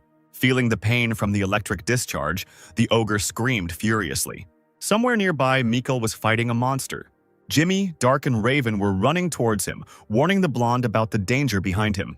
Looking back, Dark saw a troll raise a stone above him from behind. However, quite unexpectedly, the monster's hands and head were cut off. This was facilitated by a powerful blow from Palshan. Mikkel noted that it was not bad, and the commander said that one mistake and it would all be over. Another crowd of trolls was approaching the team, and Palshan couldn't figure out where they came from. Suddenly, Antonio, who was behind, cried out, "Ice cannon!" He then directed an energy beam at the monsters. The trolls that this beam was able to touch immediately turned into ice. The other part of the crowd was successfully cut down by Jared with his sword. Seeing this, Mikkel and Palshan were amazed at the level of his skill. Jimmy sighed heavily and said they seemed to have put most of it in. He didn't even notice how a troll approached him and swung a large stick at him. The guy wanted to somehow dodge, but he didn't have time. The brown-haired man was in pain, which attracted the attention of Dark and Raven. Jimmy was already lying on the ground, writhing in pain, holding his shoulder where the blow had landed. And the troll raised his club back, intending to finish off the mercenary. Seeing this, Dark became somewhat alarmed. He couldn't let his friend die, so he rushed to him. Once he was close, Dark walked across the troll's legs with his saber. This helped distract the monster from Jimmy. The troll swung his club and tried to attack the guy, but the guy was able to avoid being injured by jumping back. But the girl's legs couldn't keep her balance and her body fell to the ground. Dark was breathing heavily and shaking with fatigue. He was dissatisfied with his current stamina. The troll was about to attack him again, but the boy couldn't feel his legs and couldn't dodge. He folded his hands in front of him, remembering what Gaston had taught him. Dark concentrated on the mana, thinking through each step of forming the spell. The guy was already sweating profusely, and the club was rapidly approaching him. A fleeting moment, and the stick reached the ground. Jimmy looked hesitantly towards his comrade, afraid that he was dead. However, Dark was still safe and sound. He was unable to perform magic, but the guy was surrounded by a shield. The troll's club was broken, and Antonio stood behind him, making a shield around Dark. The wizard asked Simeon to take the boy away. The knight immediately rushed towards Dark, grabbed him, and carried him away from the monster. Crow, meanwhile, began to chant a new spell. This caught the attention of the troll, who turned around and ran at the mage. Besides him, several more monsters headed towards Antonio. Counting their number, the man only rejoiced. A magic circle formed above him, and he summoned an ice spear. A few moments later, 6 trolls were immediately pierced by Crow's magic. She fought with her comrades and Media, who cut off the head of one of the trolls. He fell to the ground dead, and the girl put her foot on his hand and breathed heavily. Turning to her breathless friends, she asked if everyone was finished. Sitting on the ground, Palshan was indignant that 30 trolls at once was too much even for Mount Grecian, and Gaston lay down, declaring that he thought he would die here. Jared, who had single-handedly killed half of them, bowed his head and said, "Forgive me if Kuma hadn't been so badly battered in the last battle." Reaching out his hand to Jimmy, Ronnie said that Sidmion didn't have to apologize for them. When Kentaro touched the brown-haired man and began to heal him, Jimmy cried out that it hurt and began to strangle the priest. The alarmed Raven tried to remove his hand and told his friend to stand still, and Ronnie wheezed that it was all Shayhart's will. Now Jimmy grabbed Raven's hair, and Media noted, "What a calm guy. The fortitude of the believer's spirit is amazing." While putting the finishing touches on it, Kentaro smiled and said that this should help. Jimmy was glad because the pain was gone and his shoulder was healthy again. Folding his hands in front of him, he thanked the priest, noting that God's power was simply amazing. Taking out a book from somewhere and opening it, Ronnie said, "So, Shaykhart welcomes everyone with open arms." He was suddenly interrupted by Simeon's cries. He held Dark's head, who was unconscious and feverish. This made the team worried. The boy was laid down on a cloth spread on the ground, and Kentaro placed his hand, which emitted light, on his forehead. Ronnie said he just ran out of mana. He'll be fine once he gets some rest. But at the moment, something else was more important. The priest removed Dark's boots, and the team saw his bandaged feet, which shocked everyone. When the bandages were removed, Kentaro said, "These wounds were more than a day or two old. He must have been in a lot of pain. But he endured it through his own willpower. I should have been more attentive, I'm sorry." Palshan noted that they had become overconfident, and now Dark was stuck in Lana's teenage body. And Media said, "Yes, this terrain is so difficult that even horses can't get through it." He didn't say a word, and I had no idea. Jared was silent at this moment. He just listened. After a while, Dark was already sitting in the lotus position again and stabilizing his chi with his breathing. Looking at him, Sidmian admired his determination and resilience. After some time, a group of people reached a mountain range. Then it started to rain, forcing everyone to look for some kind of shelter. Wet Mikhail said, "Blue Dragon Kaidaris, what kind of hole is he sitting there?" Jared asked if it was quite stressful for him, and the blonde replied, "From being on this damn mountain for so long, my mood is going to hell, and now this rain." Among the boulders, Simeon noticed a house and attracted the attention of everyone else. As they got closer to the house, the company wondered why the boulders were needed in this place. Finding himself at the door, Simeon knocked, but no one opened. To determine whether there was anyone at home or not, he put his hand to the wood, and Jimmy asked, "Isn't the house abandoned?" Raven said, "I doubt it. The garden was planted not long ago." Jared ordered Antonio to check it out. The man obeyed, dropped to his knees, and used the Earth Memory spell. He then said that the house belonged to an elf. Palshan took hold of the handle and opened the door, saying that it was unlocked and suggested, maybe we should allow ourselves to go inside. After thinking about it, the man agreed with this and Simeon said, will everything be okay? For us as knights, entering a house without the owner's permission is wrong. Simeon interrupted him. Honestly, if you're going to pitch a tent right in front of this beautiful house, then you are strange, and in general, elves hate violence. Surely he will understand us if we are polite. The group of people were surprised when they entered the room. The inside of the house was furnished as if it belonged to an aristocrat, Palshan said. I thought elves weren't interested in luxury, but I suppose there is always an exception. Jimmy spotted a stunning bow that he wanted to take, but Mikkel told him not to touch anything without the owner's permission. Raven looked at one of the paintings where a beautiful girl was frozen. He assumed that she was the owner of the house's wife, and someone suggested that they take a rest first. After some time, a white-haired elf came to the house. He guessed that guests were waiting for him inside. Dark sat down on the floor once again. Looking at him, Jared said, "You don't rest for a minute. Is there any progress?" Frowning, the guy replied that he wasn't there. The worried knight scratched his cheek and said that it was sad. Dark thought, I don't want to rush too much, but the chosen path is too long. I have to create a new passage for Kai, but in this matter, Ki is not enough even for a start. Maybe I should try to take advantage of the calmness of the North Sea. First, I will gather the chi in the area and try to create a vacuum in the devil spirit technique. Simeon became alarmed, feeling something strange. At that moment, mana thickened around Dark. Gaston and Antonio noticed this in amazement. Jared thought, the direction of the mana flow has changed. He is absorbing it. Crow decided to check Dark's mana power. He folded his hands into a triangle, pointed them at the guy and was surprised. And then he said, it's incredible at first glance, it looks like some form of magic, but I've never seen anything like it before. Gaston replied that he had seen something similar not long ago.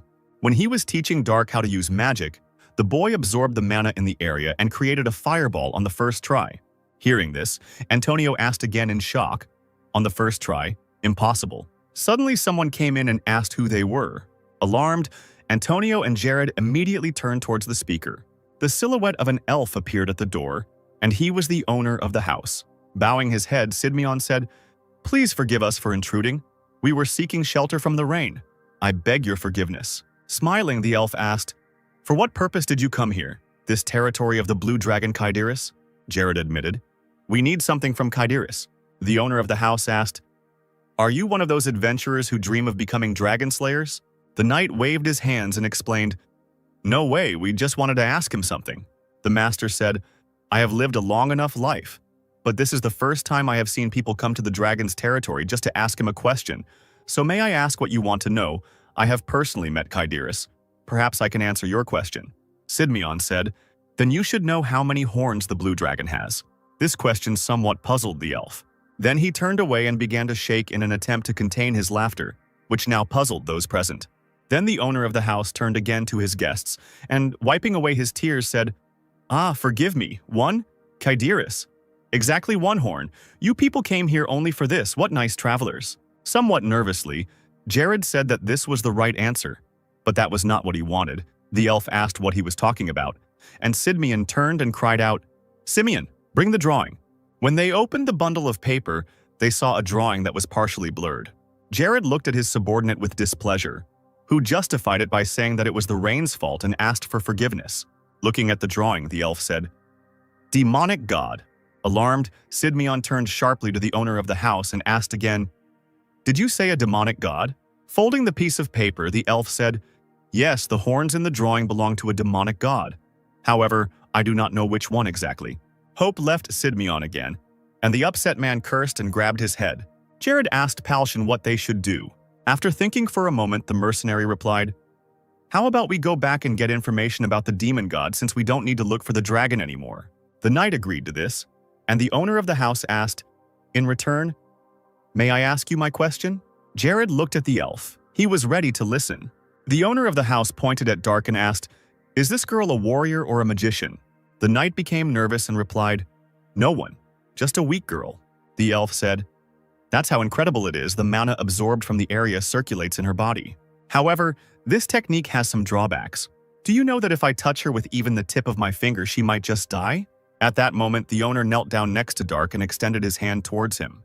Palshan immediately grabbed the hilt of his sword and was about to attack the elf to protect his friend. However, Just one look from the owner made the man stop and become nervous. Frowning, the elf said, "One should not act rashly." There was a certain darkness hovering around the boy and the owner, and Dark confirmed that the house elf was right. The guy said, "In the process of stabilizing the chi breath, when the body comes into contact with external irritants, I can easily die from the demonic flame." The elf clarified, "Stabilization of the breath of chi. Probably this is the name of the technique of mana movement." Dark confirmed, "Yes, all the time the master, brother, priest, anyone worthy of trust must protect the performer at any cost."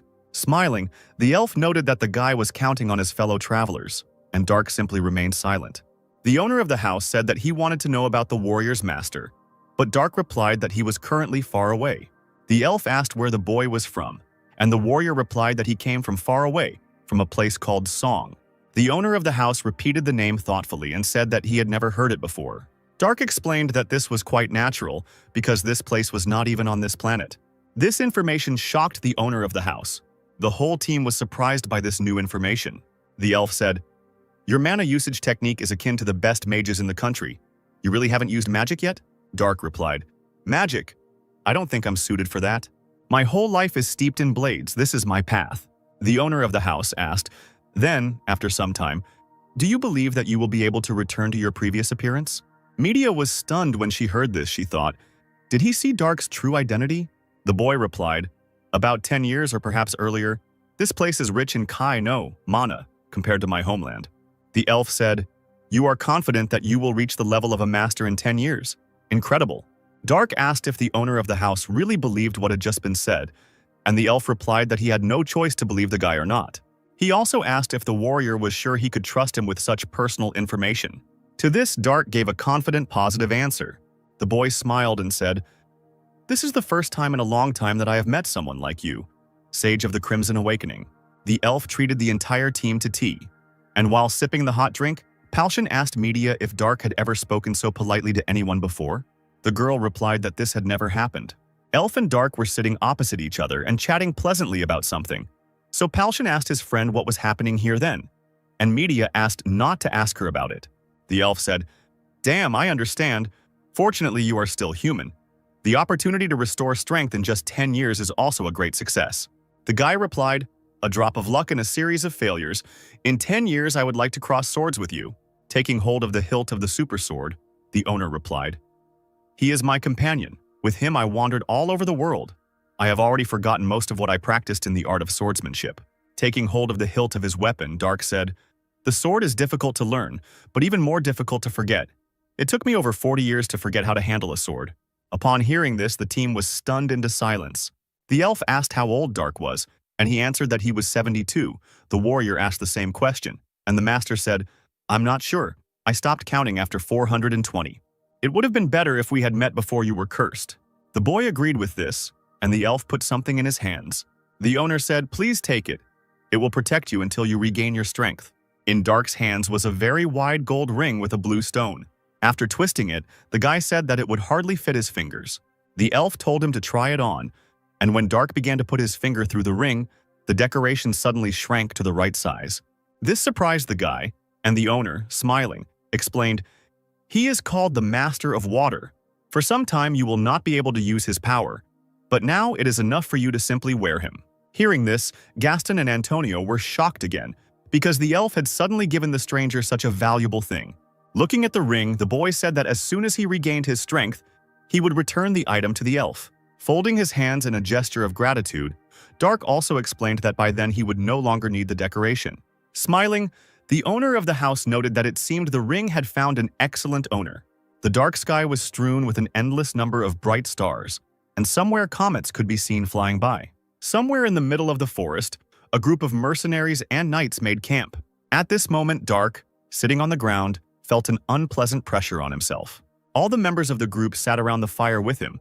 They silently and intently looked at the guy, which is why he felt uncomfortable. Dark broke the silence by asking what they all wanted from him, and Jared said, "Karel, that's his name. That elf? Is he at the same level as you were before?" The boy confirmed this, and the knight noted, "If you say so, then it is true." Palshan also asked, "Dark, is what you said then true? Does that mean you are 72 years old?" The warrior also confirmed this, and Palshan, somewhat nervous, said, So from now on we should address you as? Imagining how big muscular mercenaries addressed a small girl as an elder, the boy felt awkward.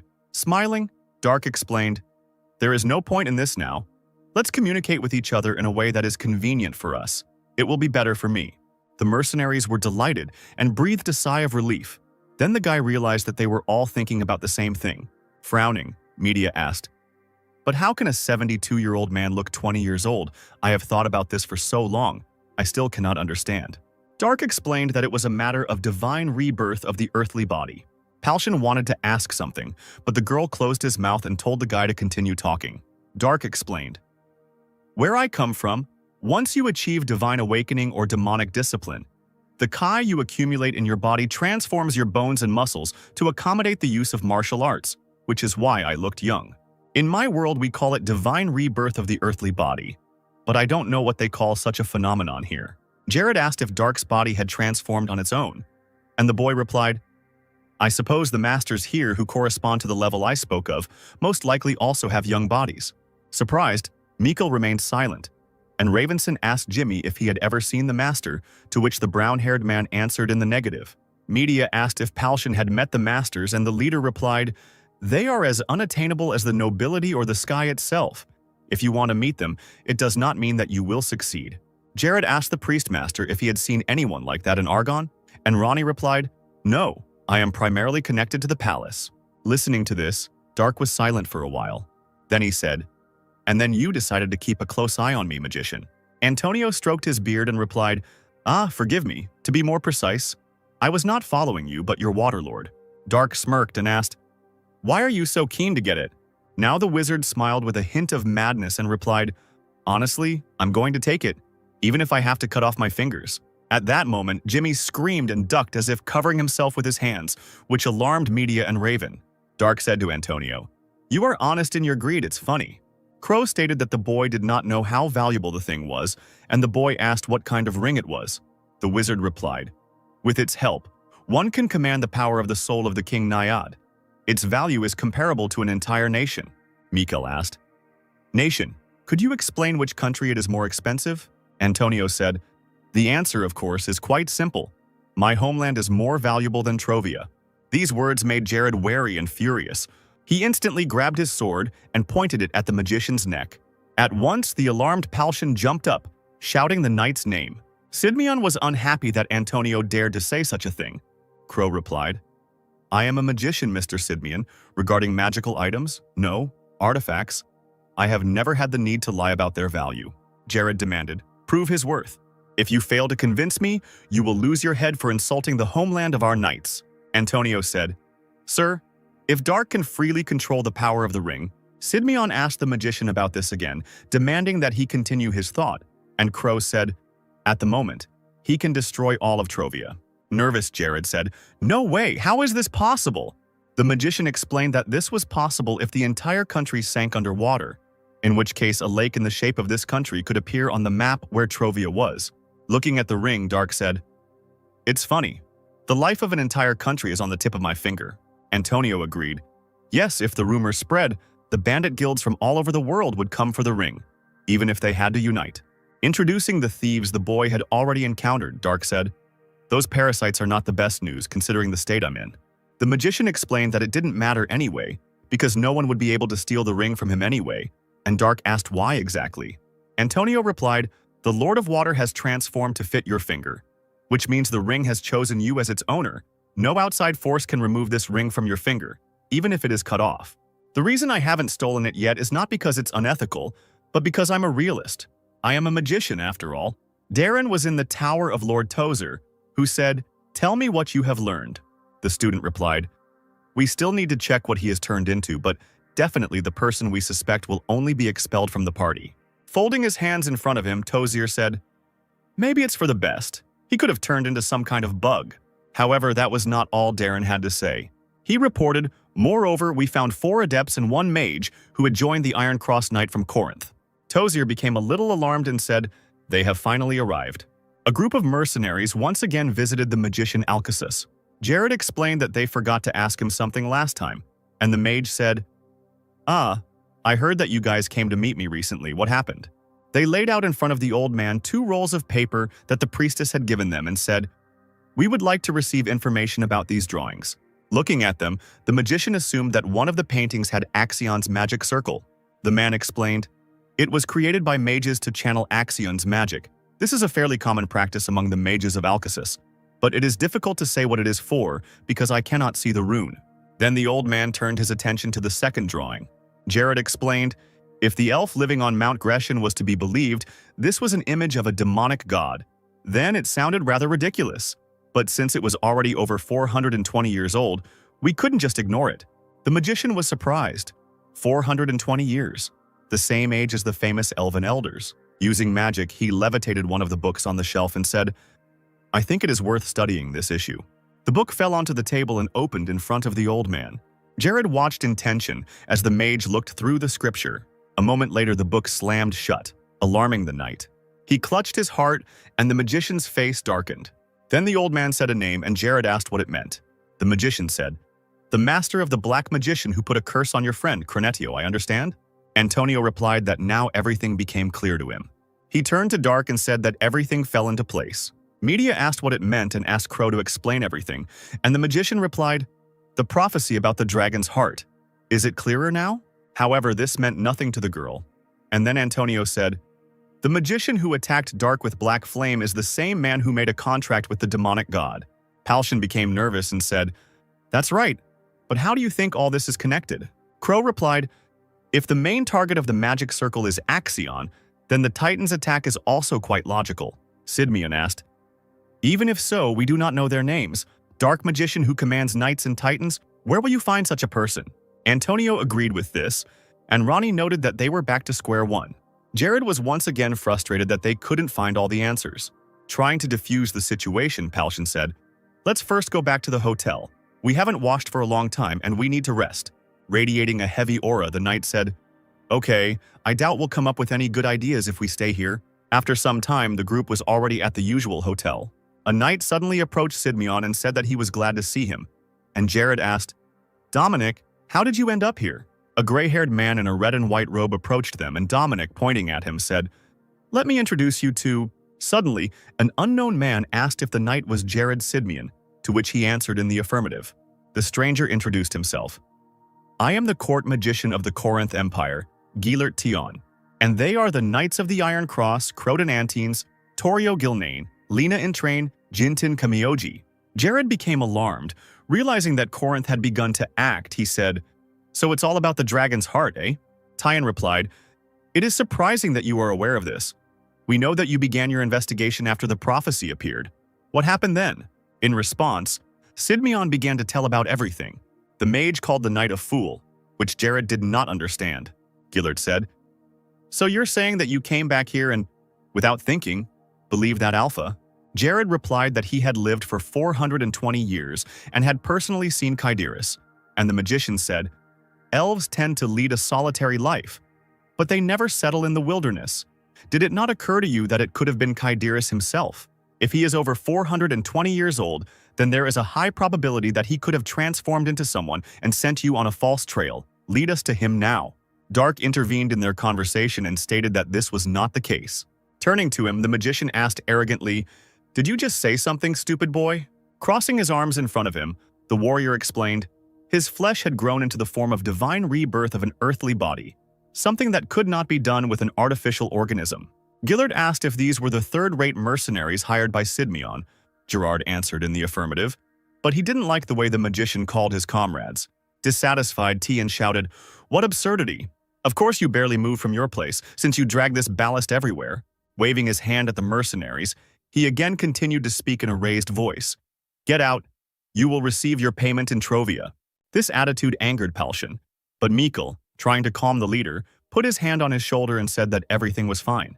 After all, they were going to leave anyway. Gillert snorted indignantly, and Mikkel, turning Palshan around, said that they were already leaving. Looking with disdain at the departing people, Tian said, "You worthless thing, at least have a little pride." Turning to Antonio and Kentaro, he said, "And these two are the magician and priest who accompany you." Bowing his head, Ronnie said, "I am also leaving. I have no connection with Trovia. This is a personal request from Mr. Sidmion." Pointing his finger somewhere to the side, the magician ordered that in that case he too should get out. Gilert then asked Antonio if he knew the location of the elf, to which Crow replied in the affirmative. Gilert said that he would draw a magic circle for teleportation, and Antonio had to name the coordinates, to which Crow agreed. Entering the room, an aggressively disposed Palsian hit the bed. Mikkel said that it was even better this way, and after Dark became like this, the mercenary had a bad feeling. And Jimmy confirmed, "It's true, it's just inconvenient to travel everywhere with someone like him." At that moment, Ronnie also entered the room, which surprised Raven. Kentaro explained, "I don't really like him either. Can I sit with you?" Smiling, Palsion said they would be happy to take him on board. Then a stranger knocked on their door. The girl asked if there was a person named Palsion among those present. The leader replied that it was him and asked what happened. The stranger replied, "A guest named Sidmion asked me to tell you to bring your people to the stables for a short while in everyday clothes." After some time, the change team approached the stable, but someone hid in the shadows near it. Since the mercenaries themselves did not see anyone in the area, Palsion entered the stable and began to call for the knight. But at that moment, someone hit him in the back. Jimmy came in next, having heard a strange sound. Inside, he found Palsion unconscious and a figure in a black robe looming over him. This angered the mercenary, who tried to attack the enemy. However, before Jimmy could really do anything, he was hit with an uppercut. Losing consciousness, the man fell to the ground. The unknown man was pleased that they had already caught almost everyone. Finally, Ronnie and Dark entered the room, and upon seeing what had happened, Kentaro called the robed men fools and wanted to use Shy Heart's fury on them. However, the priest did not have time to do this. One of the enemies used a sleeping spell. Ronnie was losing consciousness, and Dark held him down so that Kentaro wouldn't get hurt. The indignant guy asked what the man in the robe did. The enemy was surprised and asked why it didn't work on Dark. However, the guy couldn't do anything either. He was knocked out by a blow to the back of the head. The men in robes said that they had little time and needed to quickly pick up the mercenaries. Meanwhile, Jared, Antonio, Tyan, and the rest of the knights arrived at Mount Grecian. Gilert said, "After that incident with the Blue Dragon, they must suffer the heavenly punishment of the Corinth Empire, the guardian of peace and balance." Jared, standing behind, thought, "World peace and world balance does not include you hypocrites." Gilert commanded his knights to release Crimea. Accepting the order, the subordinates summoned the gray-yellow titans. Perched on the shoulder of one of the giants, Tion cast a displeased glance at Jared. He asked why Sidmion was just standing there and watching. Feeling awkward, Jared replied, "You said to awaken awkwardness." One of Gilert's subordinates said, "Mr. Tion, you have forgotten that we are Knights of the Iron Cross. They will simply get in the way." Snorting, Gilert called the Trovian Knights useless commoners and gave the order to move forward. Dominic asked if they shouldn't go after the Knights of the Cross, and Jared replied that they shouldn't have. Antonio also agreed with this statement.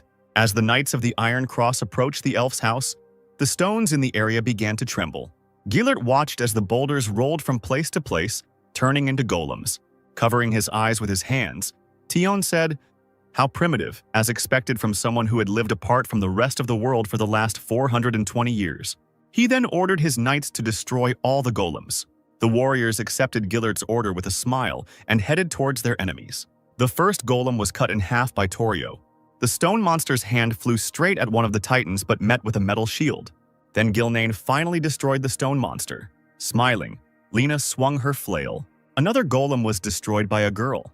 Two enemies were heading towards one of the titans at once. When the golems reached the titan, he embraced the stone monsters. Then Jintin squeezed them so hard that the golems shattered into pieces. When all opponents were defeated, a smug Gilert declared that ordinary stone golems could not withstand the power of steel. At that moment, the boulders began to tremble again and reached out to each other. A crowd of golems appeared before the knights again. Dissatisfied with this, Tion shouted, "How annoying! Grind these golems into dust!" Then he suddenly stopped talking and became alarmed at the sudden call to stop. At that moment, Karel came out of his house.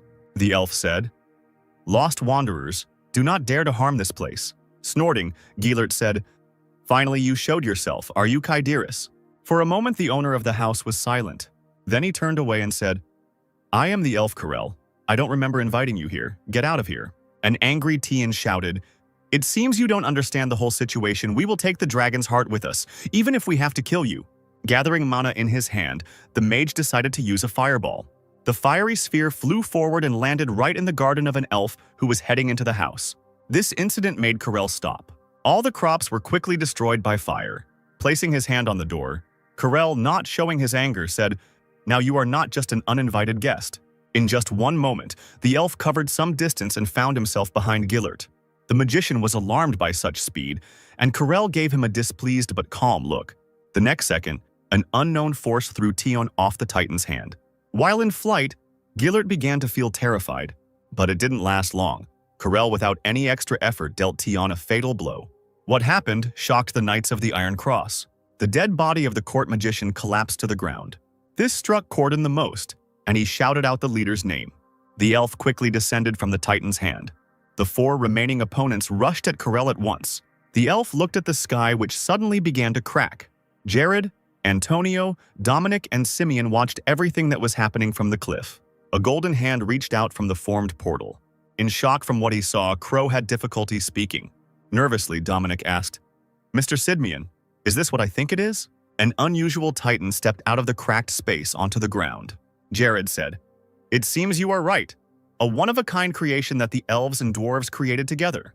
This Titan standing in front of Carell was called the Golden Knight. The Titan's helmet opened and an elf climbed into it. All the Titan holders were alarmed by this. The fearful Crodon shouted, "Don't worry about him. No matter how strong he is, it will be difficult for him to fight 4 Titans at once. We'll win before he even has a chance to make his move."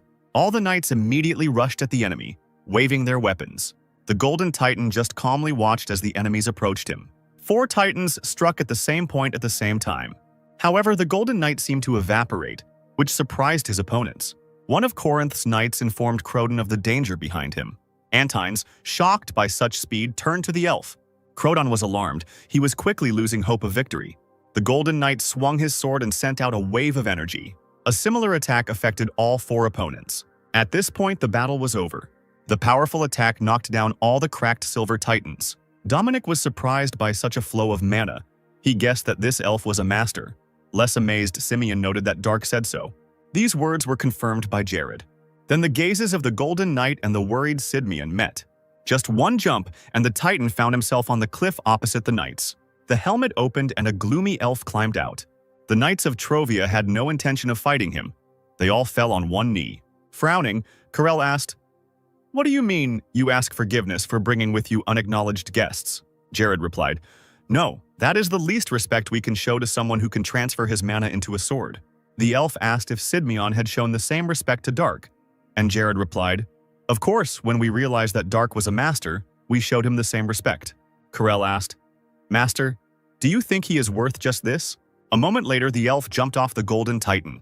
He approached Jared and said, "The only reason I showed mercy to your people was because you accompanied the only person I recognized." Carell demanded that people leave. Casting a worried glance at the elf, Simeon said that they would do so. Jared, Dominic, Simeon, and Antonio walked away, and Carell watched them go.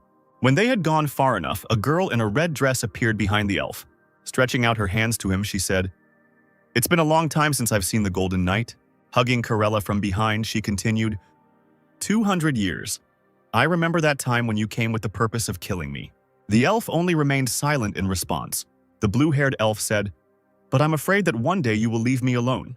Taking the girl's hand and kissing it, Carell said, "Since I met you, you are everything I live for. So there is no need to be afraid, Kyderis." Finally waking up and realizing that his hands were tied, Dark became alarmed. Someone suddenly asked, "Are you finally awake?" Having taken a sitting position and looked at the kidnapper, the guy recognized the man. The black-haired man replied, "That's right, my name is Tozier." Sitting at the table and folding his hands in front of him, the Lord said, "I have no words." The spell turned him into a girl. Darren noted, "If we hadn't started collecting information about those people, we wouldn't have even paid attention to him." At that moment, the determined Dark stood up and pushed off the floor. He then kicked Tozier in the face, who was completely unprepared for such a development. Drawing attention to himself, the alarmed Darren cried out, "Sir!" Now the next kick landed on his face. Suddenly, someone's hand in armor reached out to the guy. She grabbed his head and dropped it onto the table, knocking him unconscious. Throwing the girl's body on the floor and shaking off his hands, the knight asked, "Lord Tozier, are you all right?" The brunette said that at this rate it would be difficult to conduct a dialogue with her, and Darren agreed with this. After some time, Dark woke up again, feeling pain in his head. Remembering everything that had happened, he sat up abruptly and realized that he was in bed. Someone behind asked, "Madam, are you awake?" Looking back, Dark saw a girl in a maid's outfit and with cat ears, holding a red dress in her hands. The maid said, "From today on, I will accompany you. My name is Saren." Getting out of bed with a dissatisfied face, the guy in the girl's body, approaching the maid, thought, "The robbers of the north, no, we are not in Murim. Those robbers cannot be here." Stopping, he asked the puzzled maid if she was human. The cat girl replied, "It seems that you have met a zoomorph for the first time. I brought clothes for you to change into." This made Dark look at his girlish body and become indignant. He was unhappy that he was wearing a woman's nightgown, and Serene, handing him the dress, said, "I changed your clothes, madam. If you don't like it, put this on." However, Dark demanded that Saren bring him the clothes he was wearing before. The girl became nervous and said that Lord Tozier had already thrown her out. In response, the guy just stood there silently for a while and looked at the zoomorph. He then walked angrily towards one of the doors of the room, and Serene said that a lady should not walk around like that. Opening the door, Dark saw many different girls' dresses. Such clothes made the guy feel uneasy. The guy slammed the door and screamed, "He takes me for some kind of concubine, the crazy bastard." Returning to the maid, he continued, "Instead of this, bring me the clothes I used to wear, or men's clothes." With tears in her eyes, a worried Serene said, "I'm sorry, madam, but I can't. If I bring you such clothes, they said that something bad will happen then." Dark pierced the girl with a displeased look again, and then turned away. He headed towards another door and Saren asked where the lady was going.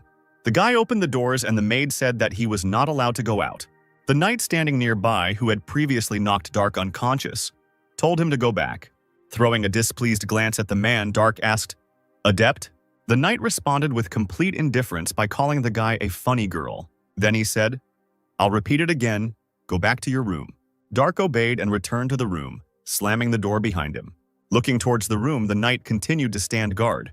Feeling the anger growing inside, the guy bared his teeth and said, "It's clear. He thinks he can lock me here. You didn't think I could escape?" Saren looked at the angry Dark and was worried. The maid understood that things would not be easy for her again. It was late at night and Lord Tozer was saying, "It's quite a funny situation, isn't it? Your client has fired you. Later you disclosed all the information to a third party. No, to the customer's enemy, mercenaries have a hard time living. Well, since you were under the influence of psychological magic, you had no way to resist it." Opposite Tozier, who was sitting at the table, there were bound mercenaries on their knees, a group that Dark had recently joined.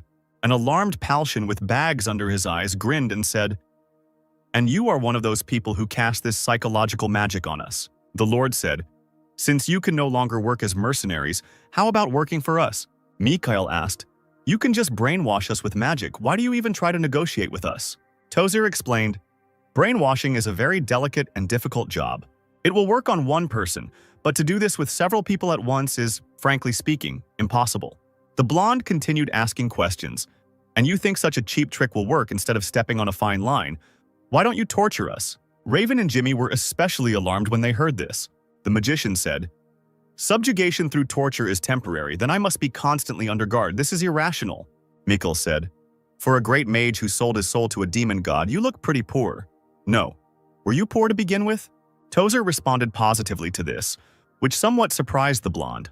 The magician explained, "We were once called the Great Empire, but now we are only 1/10 of what we were then. We are surrounded by a mountain range, and therefore we have no opportunity for potential economic growth. Constant deception by the local government and corruption only ruin us even more. For the sake of rebuilding my country, I gladly sold my soul. Don't you think that's a pretty good reason?" Media repeated, "A dying empire, with 1/10 of its former possessions, located in a mountain range." She expressed her guess. "This means this place is Kratau." Jimmy cried out in surprise. "Krataus? The empire that invaded Corinth but was eventually nearly destroyed by the counterattack?" Gaston shouted his name, hinting that the boy should keep quiet. The situation became somewhat tense, and Jimmy, alarmed, remained silent. An agitated Gaston explained that it was wrong to treat those who had fought in the war with such disrespect. Tozier said, "How naive it is to call a defeated country simply a participant in the war. Yes, that is what all outsiders think about our country Krataus." Gaston stated that they were not interested in their war. The Lord replied, "You are already in it. Whether you want it or not, you are from Trovia, yes?"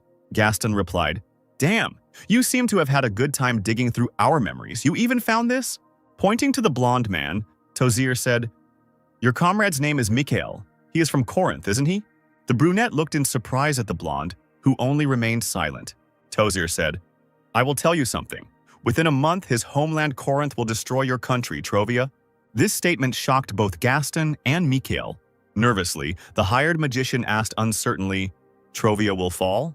Rising from his chair, the Lord answered this in the affirmative. Tozer said, trying to revive the demon god with the dragon's heart in order to fulfill one's wrongful desire to conquer the world is a grave sin. Is that enough? The hired mage stated that it was all a lie and that it was actually happening because of Tozier. The Lord replied, yes, you know, it is our doing. Despite this, Corinth will turn Trovia into ruins as a way out of his inability to find the culprit. Gaston cried out, you say so because it does not concern you. Tozier said, do you think that such actions should be forgiven? The surprised hired magician asked what this meant. The Lord explained, it is not in their interests, but in order to calm their anger, they can afford to destroy another country even for this reason. Gaston asked, should your actions be forgiven? Tozer replied, in order to survive, we stole the dragon's heart. Every year we sacrifice 200 women as hostages, but to avoid this miserable reality, we even risked the fall of another country for the sake of revenge against Corinth. But Corinth is different. They simply maintain their power at the expense of others. No, everything depends on the mood of the emperor, Agrippa III. An entire country can be destroyed at his whim. A child mercilessly tramples ants that have gathered around a tiny piece of cookie. Gaston shouted, answer the question, should your actions be forgiven? Kneeling before the hired mage, Tozier said, we have endangered you, but Corinth will destroy everything. Can't you understand the difference? I will ask in return, compare us, thieves, and Corinth, who will destroy such beauty? Who do you hate more? Who do you think will lend us a helping hand? Do you still hate us more because you consider us equal to the mighty Corinth? Gaston remained silent, giving the Lord an angry look. Mikhail attracted attention by calling it all sophistry.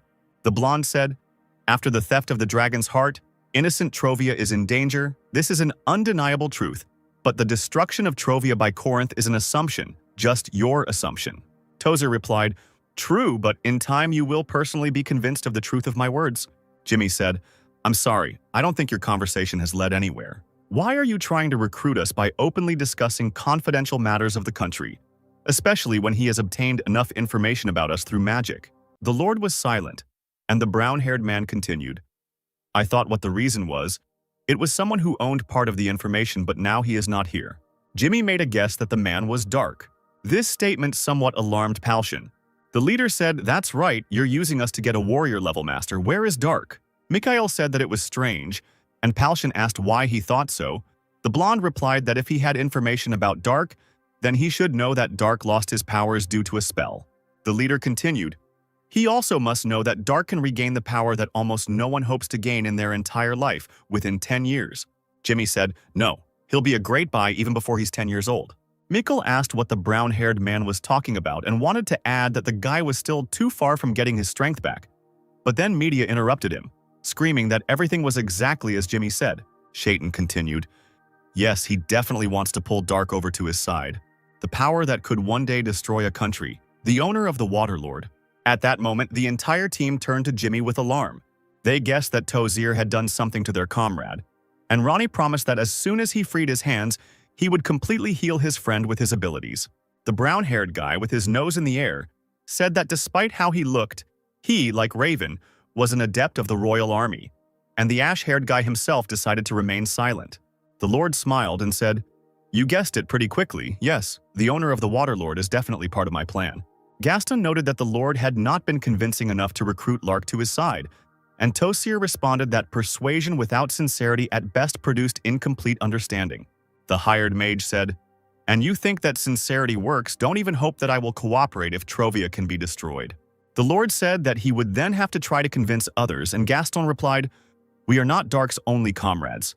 The rest, by coincidence, come from Trovia. Tozer said that he knew this and was already preparing for the meeting. Gaston didn't want to believe it. He felt anxiety growing from what he heard. Late in the evening, the Knights of Trovia arrived at the inn where the mercenaries they knew had previously stayed. However, there was someone completely different in the room, and he asked, are you Sidmian? There were several people in black robes in this place, and one of them had a bag, and there was also a magic circle in the middle of the room. Jared asked if they would try to lure him into this magic circle, and the stranger replied, lure? No, you will enter it yourself. Why should I bother? Nervously, Sidmian said, okay, I'll grab you and interrogate you. I think it will be much more interesting." After these words, the ill-wisher threw a sack to the knight. Jared was a little puzzled by this action. Inside the bag, he saw familiar armor. Sidmion bared his teeth and asked, "What have you done to my comrades?" The man replied, "If you want to save their lives, calmly go into the magic circle. Do not bother me anymore." Meanwhile, Dark was in his room meditating. He felt the overwhelming chi flowing through the ring. The guy thought, in fact, "I don't even need to use the calm of the North Sea. That's good.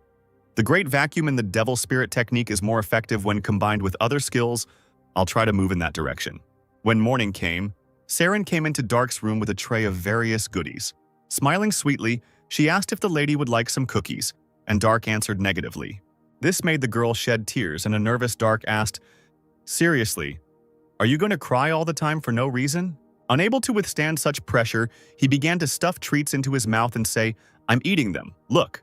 The maid smiled, and Dark, chewing his food, asked, "What about comfortable clothes and shoes?" The girl's cat-like eyes widened. She became nervous and remained silent for a moment. Then tears started appearing on her face again, and she started explaining what would happen if she brought such clothes. And Dark said that he understood everything and asked her to stop.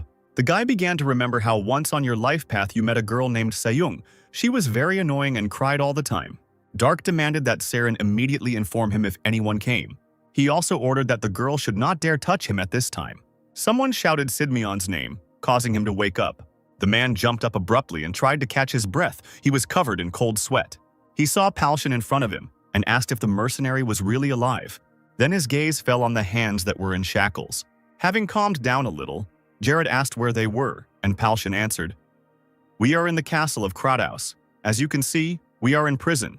Someone nearby began to moo, which made the knight look in that direction. It was Simeon and Antonio who were also awakening. At some point, Sidmion felt something terrifying. Starting to worry again, Jared asked how this was possible. This also made Palshan worried, and he asked what was wrong. Sidmion explained that Kuma, his titan, had disappeared. All the captured mercenaries and knights were in one cell and discussed what had happened. Jared voiced, "It is clear they collected information about us using psychological magic." A worried Dominic noted that it seemed the contract with the Titans was not in effect. Sidmion clenched his fists and said that this prevented him from using mana, and that there was no way to escape from here. Jared noted that they didn't have time for that and asked Gaston if the information was true. The magician replied, "I can't guarantee it, but it doesn't seem like he had any reason to lie." The knight muttered under his breath, "Corinth, take my homeland. 1 month, we don't have time." A man in a robe stood guard at the door of the cell and yawned. Suddenly, Jared spoke to him. I want to tell you something." The guard asked what Sidmion wanted, and the knight said, "I will negotiate. Let me meet with the royal magician." The stranger said that Sidmion seemed to be out of place, and Jared said, "A prisoner. But you are not in a position to negotiate with a prisoner of Trovia, are you? If you want to get anything from us, then call him immediately. I don't want to talk to someone who has no authority." Taking off his hood, the guard told the knight to wait. After some time, Lord Tozer himself arrived, accompanied by him. The man asked, "Do you want to negotiate with us?" Jared told the lord that he was joining him. This statement disappointed Dominic, who was standing behind him. Tozer asked, "Do you want to change your citizenship since your country will be destroyed? Little expected from a knight, but a very worthy choice. Is that your wish?" Sidmion asked to be sent to Trovia. The lord replied, "I think I heard that you want to join us. I don't like empty words." Jared explained, "To my king, let me convey the message about Corinth's invasion. You don't have to return the Titan to me. I want to at least warn them to prevent the fall of the country." Dominic also joined in. "I will do it too. I will change my citizenship and do everything possible to prevent their fall. Give me a chance to at least fight for survival." Tozer was silent for a while, thinking about what he had heard. Then he said, "Gallardo, is this what the reckless courage of knights looks like?" The guard paused for a moment, then said hesitantly that he did not understand what the man was planning.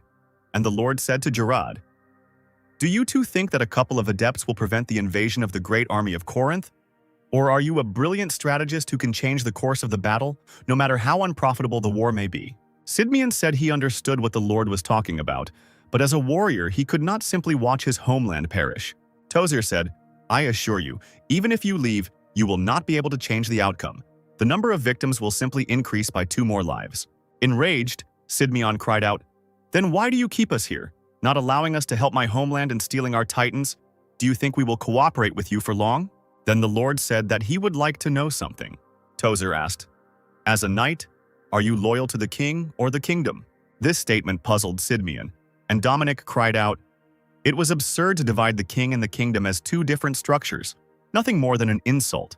The Lord said, if you have to abandon the king to save the kingdom, or rather bring prosperity, what will you do? I won't repeat myself twice, answer.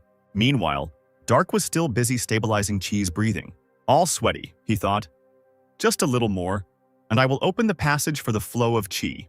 However, current endurance did not allow this to be done. Feeling exhausted, he sprawled out on the bed, alarming Siren. The maid asked if the mistress was okay, and at that moment Dark's stomach could be heard rumbling. After some time, he was already greedily eating the meat brought by the maid. Watching this, Siren thought that a lady shouldn't eat like this, but if she told Dark about it, he would most likely scold her. And the guy said, poor food, considering that this is a royal castle. Dark asked if even the king ate such food, and Siren replied, if I tell her that he is not the king but our great emperor, will she scold me? Feeling nervous, the boy said that he couldn't be an emperor without a colonial state, and also explained that he wouldn't scold the girl, and so asked her to tell him about their emperor. In response, Siren apologized for accidentally saying her thoughts out loud. After some time, all the dishes were eaten while the maid was telling stories. Dark voiced, the king who became a role model through his actions, despite sometimes having to go through thorns, is better than Emperor Song. The maid didn't quite understand what he was talking about, but Dark continued, I wonder if only in those times when I was called the Light of Nations, the Emperor was the same. Serene still didn't understand what all this meant, but she still answered hesitantly that she understood everything. And the guy said, okay, it doesn't concern me anymore.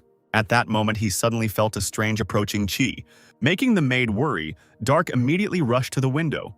He pulled back the curtains and began to look around outside, looking for who was emitting the strange energy. Somewhere in the sunset sky, the guy saw a dragon flying towards them. The guy guessed that this was the very creature that he had been told about, but which he had never been able to see. To confirm his guess, Dark asked Siren, do your people call him a dragon? The girl replied, a dragon? No, it's just a wyvern. The boy was puzzled by this, and the girl explained, a dragon cannot be tamed. This creature can raise an entire kingdom to the ground. He will never allow a single living soul to sit on his back. This again raised questions in the guy's head. Dark thought about his feelings and realized that the key came from the man who was on the wyvern's back. Looking down, the wyvern rider saw Tozer waiting for him. As the creature descended, its wings created streams of wind directed at the Lord. A few moments later, the wyvern was already standing in front of the man. The rider said, long time no see, Lord Tozer. Bowing his head, Tozer said, it is an honor to stand next to the hope of the kingdom, Prince Rubinsky. At that moment, the fair-haired man dismounted from the creature. Finding himself on the ground and grinning, he said, I'm a little disappointed. I was hoping to see your surprised face when I arrive. Tozer replied, how the body becomes young again after reaching the level of a master, to be honest, I learned not so long ago. Rubinsky said it was curious and noted that Corinth would not have told a mage about it. And the Lord replied, since His Majesty must know, I will tell you. Tozer began to tell the prince everything that had recently happened. And everything that was said, Siren conveyed to Dark. The guy was amazed that she could hear what was being said at such a great distance. He called the girl's hearing incredible, and she, laughing, replied, not only I, but most zoomorphs have excellent hearing. Nervously biting his nail, Dark thought out loud, they imprisoned Palshan and his team and collected all the information about them using magic, something that bastard did. Watching the prince, Dark thought, Master, this feeling is definitely from Divine Awakening, Master. How do we distinguish Divine Awakening from Crimson? At that moment, Rubinsky looked in the direction where Dark was. The guy assumed that the man noticed them. Then the prince said something. Dark asked what he was saying, and Siren replied, the Master of Water, that's what he said. The boy was alarmed by this, and the girl said, oh, they went into the building. Dark thought, no outside force can take it away even if your finger is cut off. That's what he said. But I can't let my guard down around the Divine Awakening Master. There is no time, but since I managed to gather a large amount of Kai with the help of the Water Master, the guy turned to Siren and asked her for forgiveness, after which he waved his hand, clenching it into a fist. So he struck the girl several times at once. The alarmed maid was disappointed by this, and she stammered as she addressed her mistress. Siren was losing consciousness, and Dark was holding her to avoid noise. The boy then tore the dress he was wearing, making it more comfortable for fighting. Using the scraps he obtained, he gathered his hair into a ponytail and tied it in that position. Knight Silver continued to stand calmly, arms crossed in front of him, guarding Dark's room. Having finished transforming himself, the guy carried Saren to the bed. Approaching the window, he thought, Silver didn't notice anything. The sun is about to set. Several high-ranking people gathered in the conference room, where Rubinsky said, "We have long decided to attack Subashi first.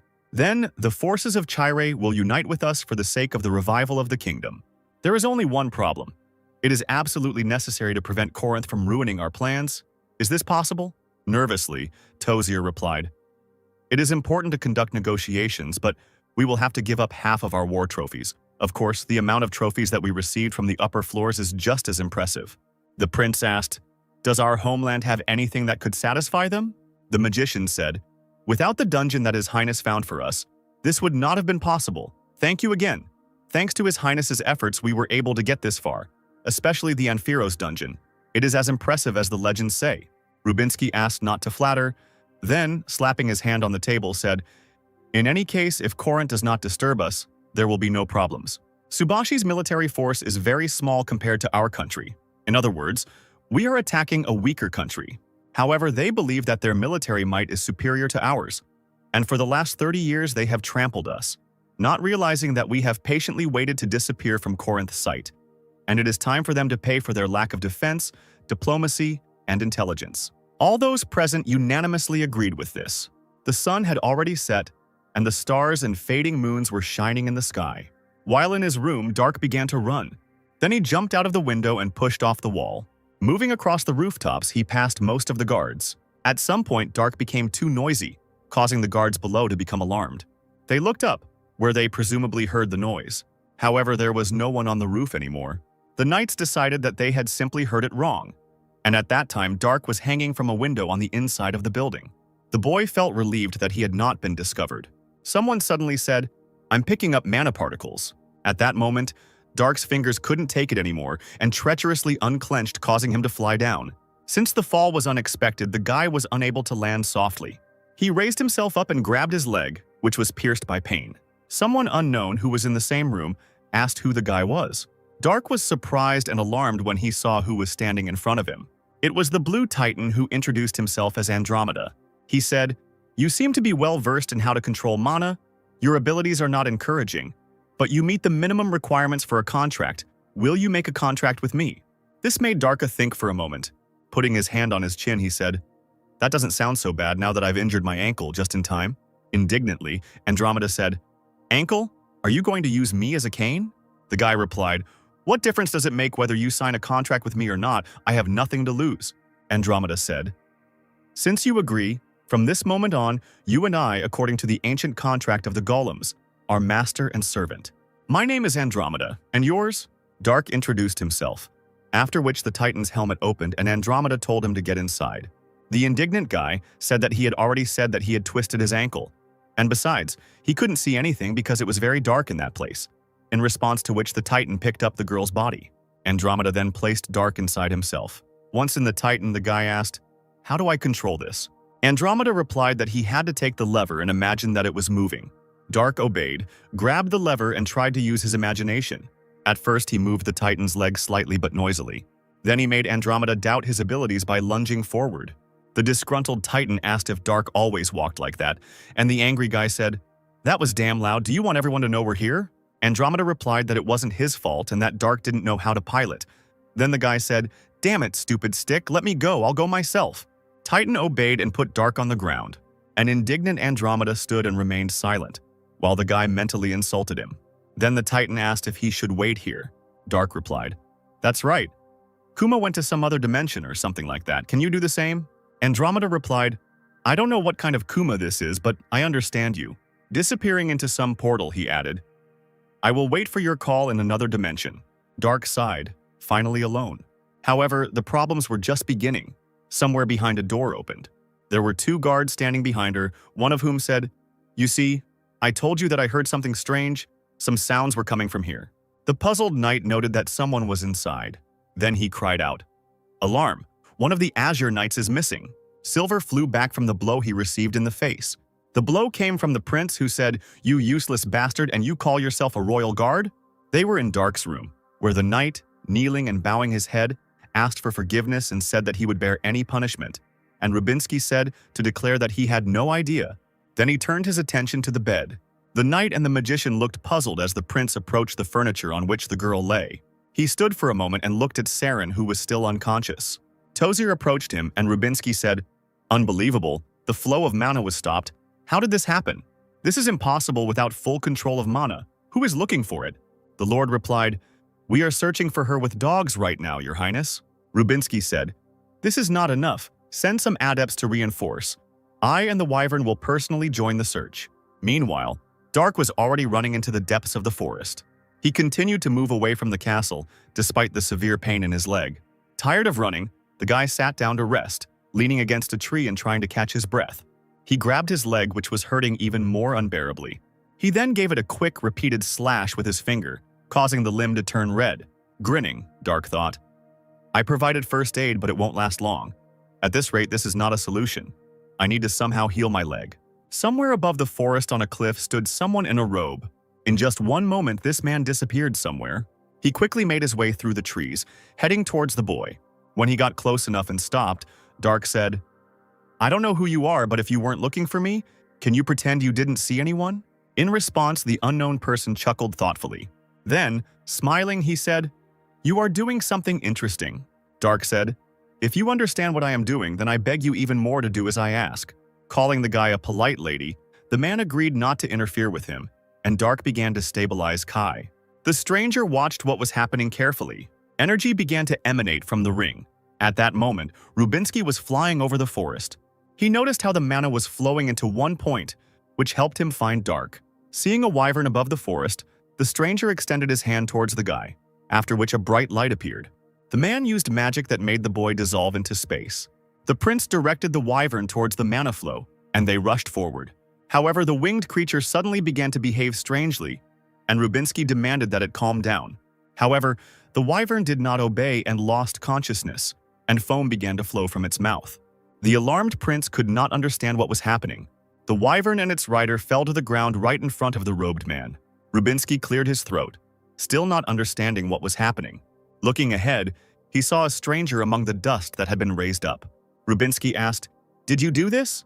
To this, the man answered in the negative, removing his hood. The prince demanded that the stranger identify himself. The red-haired man said, "Today's youth have no manners. I am the master of this mountain Artias." Rubinsky thought this was some kind of nonsense. He said, "Mount Maltorio is under the jurisdiction of the Kratos Empire. You live on our territory and don't know the law prohibiting the appropriation of large areas into private property." Artias replied, "Kratos, are you speaking of that pitiful spectacle that was thrown back here 30 years ago after a humiliating defeat in war?" This statement angered the prince. The calmer man said, "I'll say it just once. Mount Maltorio has belonged to me for 4,000 years. Alarmed, the prince swallowed the lump in the city with difficulty. He asked if it was really a red dragon standing in front of him. The indignant Artias cried out, "How rude! I am a royal golden dragon. How dare you compare me to a stupid red one?" This puzzled Rubinsky somewhat, as he had based his conclusion on the man's hair color. Artias explained, "This hair color shows my friendliness." The prince said that the dragon did not look so friendly, and Artias was outraged that the man dared to contradict him, and Rubinsky asked for forgiveness for this. The dragon coughed and noted that he was unnecessarily angry, but then Artias pointed out once again that it was his territory anyway. He cried out again, "I will let you pass because I am extremely benevolent, so don't even dare to claim that you are the master of the mountain." With a displeased face, he asked if the prince had any problems. Rubinsky remained silent, and Artias, calming down again, said, "If there are problems, fight me with all your military might. If all the knights of Kratos are like you, then it might be fun." The man said he would never fight a dragon, and the man told him to get lost in that case. The prince said, "Excuse me, but I would like to ask a question. Have you seen a fair-haired girl nearby?"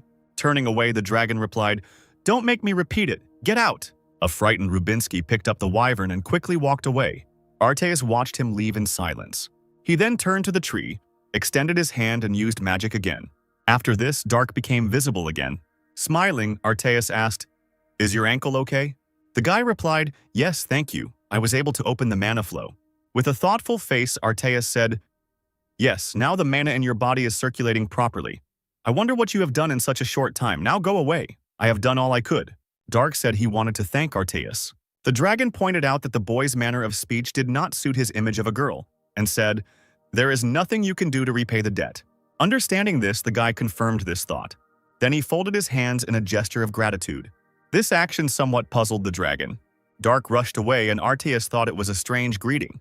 The dragon suddenly saw people running past with dogs who were clearly chasing the girl. Arteus knew that Dark would be caught fairly quickly. However, the man decided not to interfere in this, assuming that Naiad would certainly sort everything out. No longer in pain, Dark ran forward. He wondered if Brother Homa or Karel had such a perfectly organized Kai. This means that this is a stage that no one in Murim has even reached yet, the true enlightenment of life and death. The alarmed wyvern had already regained consciousness and was flying forward. Rubinsky on his back said, "Smart bastard. All this time you pretended to pass out, but given the situation, nothing would have changed. Never heard of a dragon living on this mountain before." The prince thought, and this air, by its sensations, is much higher than the level of a master, at least a worm or, most likely, an ancient one. Arteas, I seem to have heard his name somewhere. The man suddenly remembered the title, Requiem for Arteas. Out of breath and sweating, Dark stood at the precipice. In front of him were knights with dogs, led by Silver. And the guy himself said, "Wherever I run, there will be a cliff at the end." An embittered Silver looked at the girl, remembering how the prince hit him because of her. He raised his hand back to repeat the same blow on Dark. However, the guy managed to react to this and dodge downwards. This angered the knight even more. He swung again, but this time with even greater fury. Now Dark was unable to avoid the attack, causing him to be thrown straight into a tree. Silver said that the girl seemed to need a little teaching, which made Dark laugh. The embarrassed knight asked what was funny about this. The guy in the girl's body grinned and said, "Yes, this is your only chance to beat me up surrounded by adepts. You won't have long to look down on me like this." Silvar flexed his fingers and said through his teeth, "Blows are the best cure for madness." The magician didn't like what Tozir saw next. The knight turned the girl, lying unconscious on the floor, into a bloody mess. Silver claimed they could heal her, and the lord shouted, "Idiot! Healing magic won't work on her because of the Water Lord." Now the knight himself became alarmed, and Tozir continued, "Damn, how could this happen? If she dies here now instead of borrowing this power, we will have to face the wrath of the king's spirit." When Dark's ring began to emit light, everyone around became alarmed. A moment later, a human body materialized in the blue light. Silver guessed what it was and turned to Tozir for confirmation. The lord replied that it was the spirit of King Naiad. Meanwhile, Rubinsky reported to Frank that the golden dragon had taken a liking to Dark. Kneeling, the prince said, "I believe he has been living for more than 4,000 years. Frank asked if it was really impossible to get along with the owner of Mount Maltorio, and Rubinsky replied that he doubted it. The prince explained, "Since we do not show hostility, he will not stand in our way. Frankly speaking, this mountain system is not very big." Frank said, "Golden Dragon Arteus. Uncontrolled variable. Right before the war, this is not good." Rubinsky noted that given that it hasn't caused us any problems in the last 30 years, in fact, we didn't even know it existed. That's a good sign. In any case, I think we should refrain from excessive cutting of trees on the mountain. The emperor noted that then Subashi and Chire would take over production, and when we received the lands of Kronos, we would have nothing to do on Mount Maltorio. Rubinsky confirmed, "Yes, everything will be settled as soon as we restore the former capital of Kradia." After some time, Dark finally woke up. He was unhappy that he was back to square one again. Peeking out from behind the canopy, Saren asked, "Madam, are you awake?" The guy sat up in bed and looked at the girl. What he saw outraged him, and he asked, "What happened to you? What happened to your face?" The girl's entire arms and face were covered in bruises and abrasions. Dark asked, "Were you beaten because of me?" The girl moaned, shedding tears. Then the maid buried her head in the boy's chest and said, "Please don't run away anymore. I thought I was going to die." Dark remained silent at this and stroked the girl's head. The doors to the room opened and Tozir and Silver walked inside. The guy gave them a displeased look. Throwing the girl away from him, who was now buried in the bed, Dark stood up and said, "If I run away, the girl will suffer, won't she? Wherever I go, there are people like you." Ignoring this, Tozir asked where the Azure Knight was, and the boy asked what they were talking about. The Lord clarified that Dark had stolen the Titan. The warrior replied, "Ah, so that's it. His name is Andromeda?" Tozir replied, "As I thought. If you heard his name, then you must have made a contract." The guy asked what was wrong with that, and the magician demanded that the Azure Knight be returned. Dark asked why he would do that. Tozir bared his teeth and replied, "He is not yours. He is our national treasure, and the only right decision would be to return him to where he belongs. The guy said, "This is not what I wanted to hear from someone who put his dirty hands on my property. These are your problems, not mine. If I can get my body back, I won't need something like titanium." Dark's face darkened, and he added, "And if you want it back, undo the spell." Not daring to answer anything, the magician remained silent for a while. Then he said that it was impossible. Tozier explained, "Nothing can be changed now, even if you kill me. The black magic that I cast on you is not so easy to undo." Dark cried out, "So let's check if this is true or not." The boy wanted to call Andromeda, but the knight interrupted him, saying that Dark could not pilot the Titan. The warrior was indignant. "What, I already controlled him and you dare to lie?" Silvar replied, "I already saw the trace, you only took one step. If you want to walk, it's okay. But if I summon my Titan and attack yours, what will happen then? It will start absorbing your mana to fight me. You will run out of mana and pass out from shock."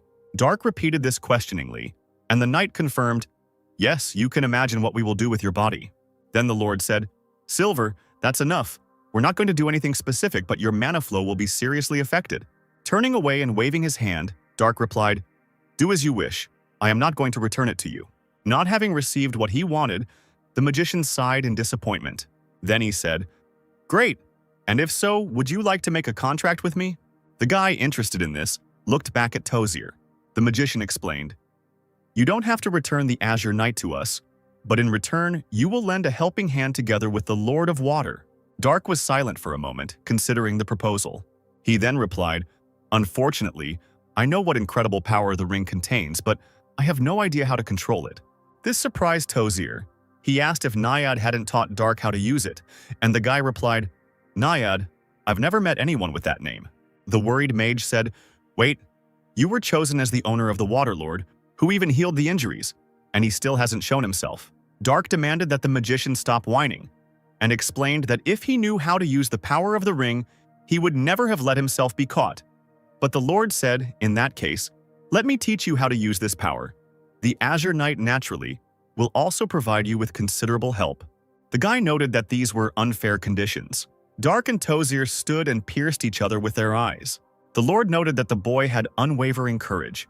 Somewhat surprising the guy, the magician said, "Okay, then I will try to find a way to undo the curse. No, I will also look for a way to send you back to your world." Dark replied, "For your information, if I return home without my power, it is the same as death." Tozier explained, "If you return to the same dimension, the power of the demonic god will cease to act. Your body will return to its previous state." The guy said then, "That's where we should have started, but can I trust you? I did my own research. And what if I say that I'm already close to a solution?" The Lord replied, "Your lies are no match for your courage. You have no one else to rely on, so you better rely on me as a court magician, for starters, who will really believe you if you say that you came from another dimension." Nervously, Dark called the magician a cunning bastard. Turning away and heading forward, Tozier said, "It seems you have already decided everything. In that case, follow me." Without hurrying to follow the Lord, the boy asked where they were going. Frank sat at his long dining table, none too pleased that he had to meekly make do with the usual military rations. As he looked forward, his gaze met Dark's. Trying to get into the mood for conversation, the king cleared his throat. He folded his hands in front of him and asked, "Is that you, Dark?" After a short silence, the guy answered positively. Frank asked, "Tozier, I think you said that you introduced us to her?" The magician said to the boy, "Where are your manners? We are in the presence of the great emperor." Dark declared that this man was not his emperor, and Frank asked, "Then be so kind as to tell me how I can become your emperor?" The boy replied, "Even though you are an emperor, you do not look like someone who is obsessed with his power over others." Frank said, "First of all, we are not even dependent. Besides, it is extremely desirable for the Master of the Waterlord to have a title. Hierarchy is a simple thing. I give you a title and power, and in return you give me results. A simple contract, I would say." Tozier stood behind Dark and was nervous, and the guy said, "Not a confession of allegiance, but an agreement. How interesting." Trying to remain calm, the Emperor waited for an answer. Dark said, "I don't see anything wrong with working for a man like you, but if you ruin my first impression of you, then our paths will diverge." Frank's resigned face flashed before the boy's eyes, as he had previously looked at the low-quality food on his table. Rising from the table, the Emperor gave his consent. Then he told Dark to kneel before him. The guy grinned, but still sat on his knees. Frank approached him, pulled out his sword, and, alternately applying the blade to Dark's shoulders, began his speech. I, Frank von Greyet, grant the title of Baron to Dark. From this day on, you will regain your former glory. As my left hand, you will enjoy prosperity and glory at my side. The guy continued. I, Dark Clyde, gladly accept your command. It was already approaching late evening. A sentry stood on the wall of one of the fortresses and yawned from boredom. Somewhere in the distance, he noticed something suspicious. The knight looked more closely, trying to understand what was happening in this darkness.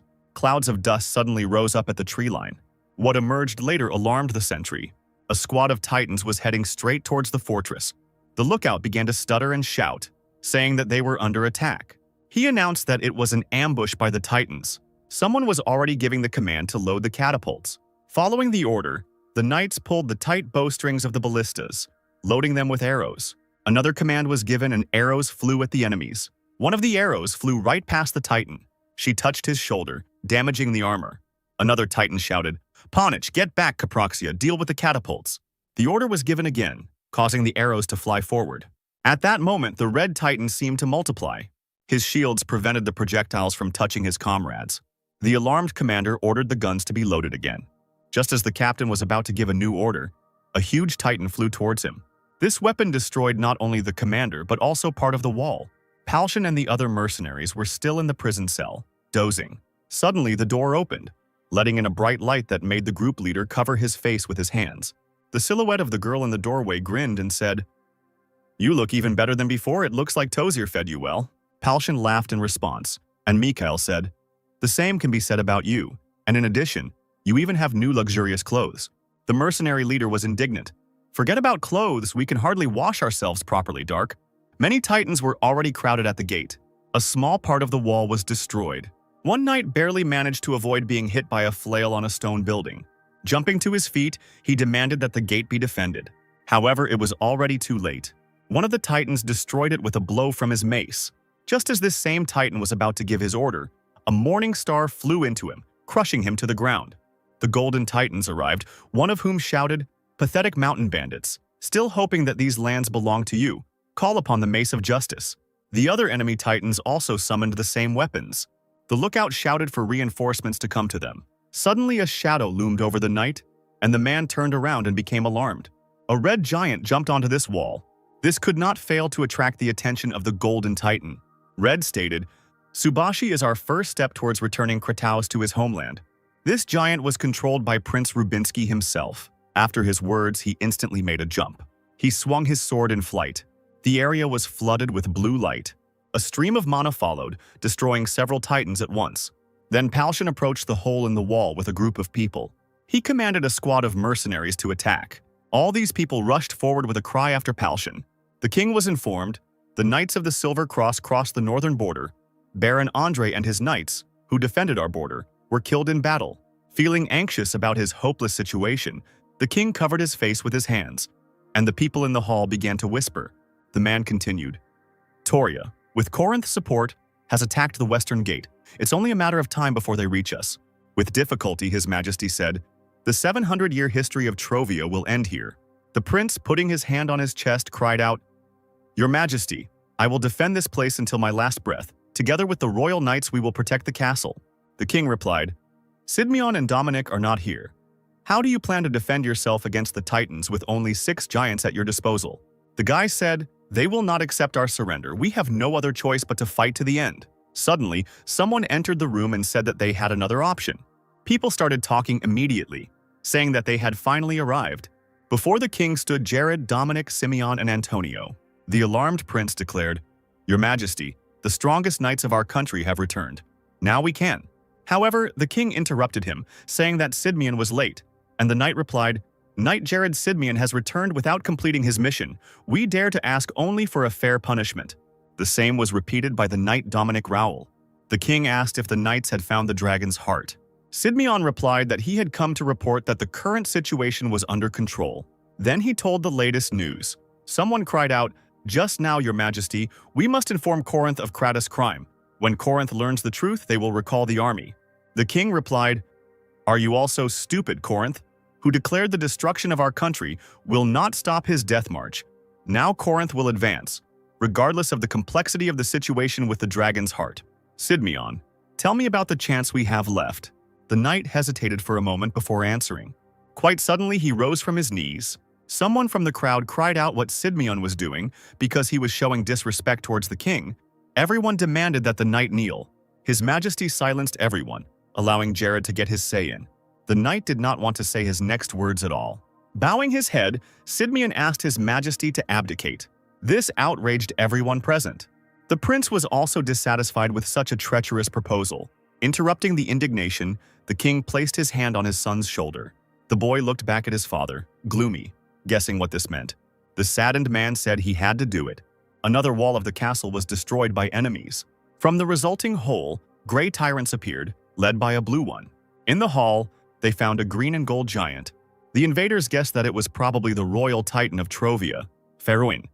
But it seemed strange that there was only one of him. An inexplicable tension suddenly hung in the atmosphere. The blue titan screamed, "An ordinary titan with a power of 1-0 will not change anything." He commanded everyone to attack, and the warriors rushed at Feroin. Several powerful blows from the enemies completely destroyed the titan. He didn't even try to avoid the blows, and now he just fell to the ground. The blue giant was unhappy that the enemy didn't even resist. He expected something more. When the helmet of the defeated man opened, those present were surprised. Before them was the already dead king of Trovia. Meanwhile, in Krathaus Castle, a magic circle formed in one of the halls. In just one moment, a group of people appeared in it. Among them was a young lad, the king's son. Alarming him, someone asked, "Are you the Prince of Trovia?" Frank asked this question surrounded by knights. The guy replied, "Yes, and you must be the Emperor of Krathaus." The man said, "Yes, I am Frank von Greyet." The next moment, frightening the prince, the knights pointed their swords at him. The boy frowned and remained silent for a while. Earlier, he shouted, "This is absurd. Krathaus brought us all this nightmare. Why should they become our rulers?" Jared replied, "This is the only way to save our country." The prince continued to shout, "Where is your pride as a royal warrior of Trovia? As a prince, I do not intend to fulfill the wishes of our enemies." Making the boy nervous, the knight said, "Enemies, you say? I will never forgive Krathaus for killing my brother. But not as a brother, but as a royal warrior. I am ready to kiss their feet and become their most devoted hunting dog." Clenching his fist and placing his hand on his chest, the knight continued, "For the restoration of Trovia, this is my pride. And when our country rises from its knees without any doubt, I will make them answer for everything." Looking at the emperor with disdain, the young man began to approach him. Once close enough, the guy dropped to one knee. Then he said, "Prince of Trovia Ortolan Chu Bernhard, I ask for protection from Krathaus, and I swear to become a loyal subject of Krathaus." Frank replied that he gave permission for this. While in prison, Palshan shouted out the name of a comrade. Dark stood in the doorway, dressed in the clothes of a male imperial confidant, and grinned. Alarmed, Media asked, "What happened? Are you serious about joining Krathaus?" The guy replied, "Something like that. In any case, I received the title of Baron." This somewhat surprised the mercenaries that Dark passed by. The guy stopped next to Gaston. The magician sat hunched over and was clearly in an unfriendly mood. Gaston said, "I don't hate you for your decision. You're not a Trovian after all, but I think it will be difficult for us to remain friends." Dark replied that he understood everything and he was sorry. A silence hung over them, making the atmosphere oppressive. Not wanting to admit it, Palshan also said that they gave out information about their mission even under the spell. And Dark turned to him and replied, "I know everything. It seems like it will be hard for you to continue working as mercenaries, right? According to Tozier, they are forming a mercenary unit. I have recommended all of you as officers." The mercenaries were shocked that they could be given such ranks as officers. At that moment, Tozier and Silver appeared in the doorway. The Lord confirmed, "Yes, Dark vouched for you. You have become a real problem for our knights and of all people. Some of you are smart enough. As the adepts of the Royal Knight Academy, I hope you all will become part of our management system." Jimmy said, smiling, that he was flattered. Palshan and Media started arguing loudly among themselves, and the brown-haired man thought, "Why are you all arguing?" The mercenaries' dispute was suddenly interrupted by Silver.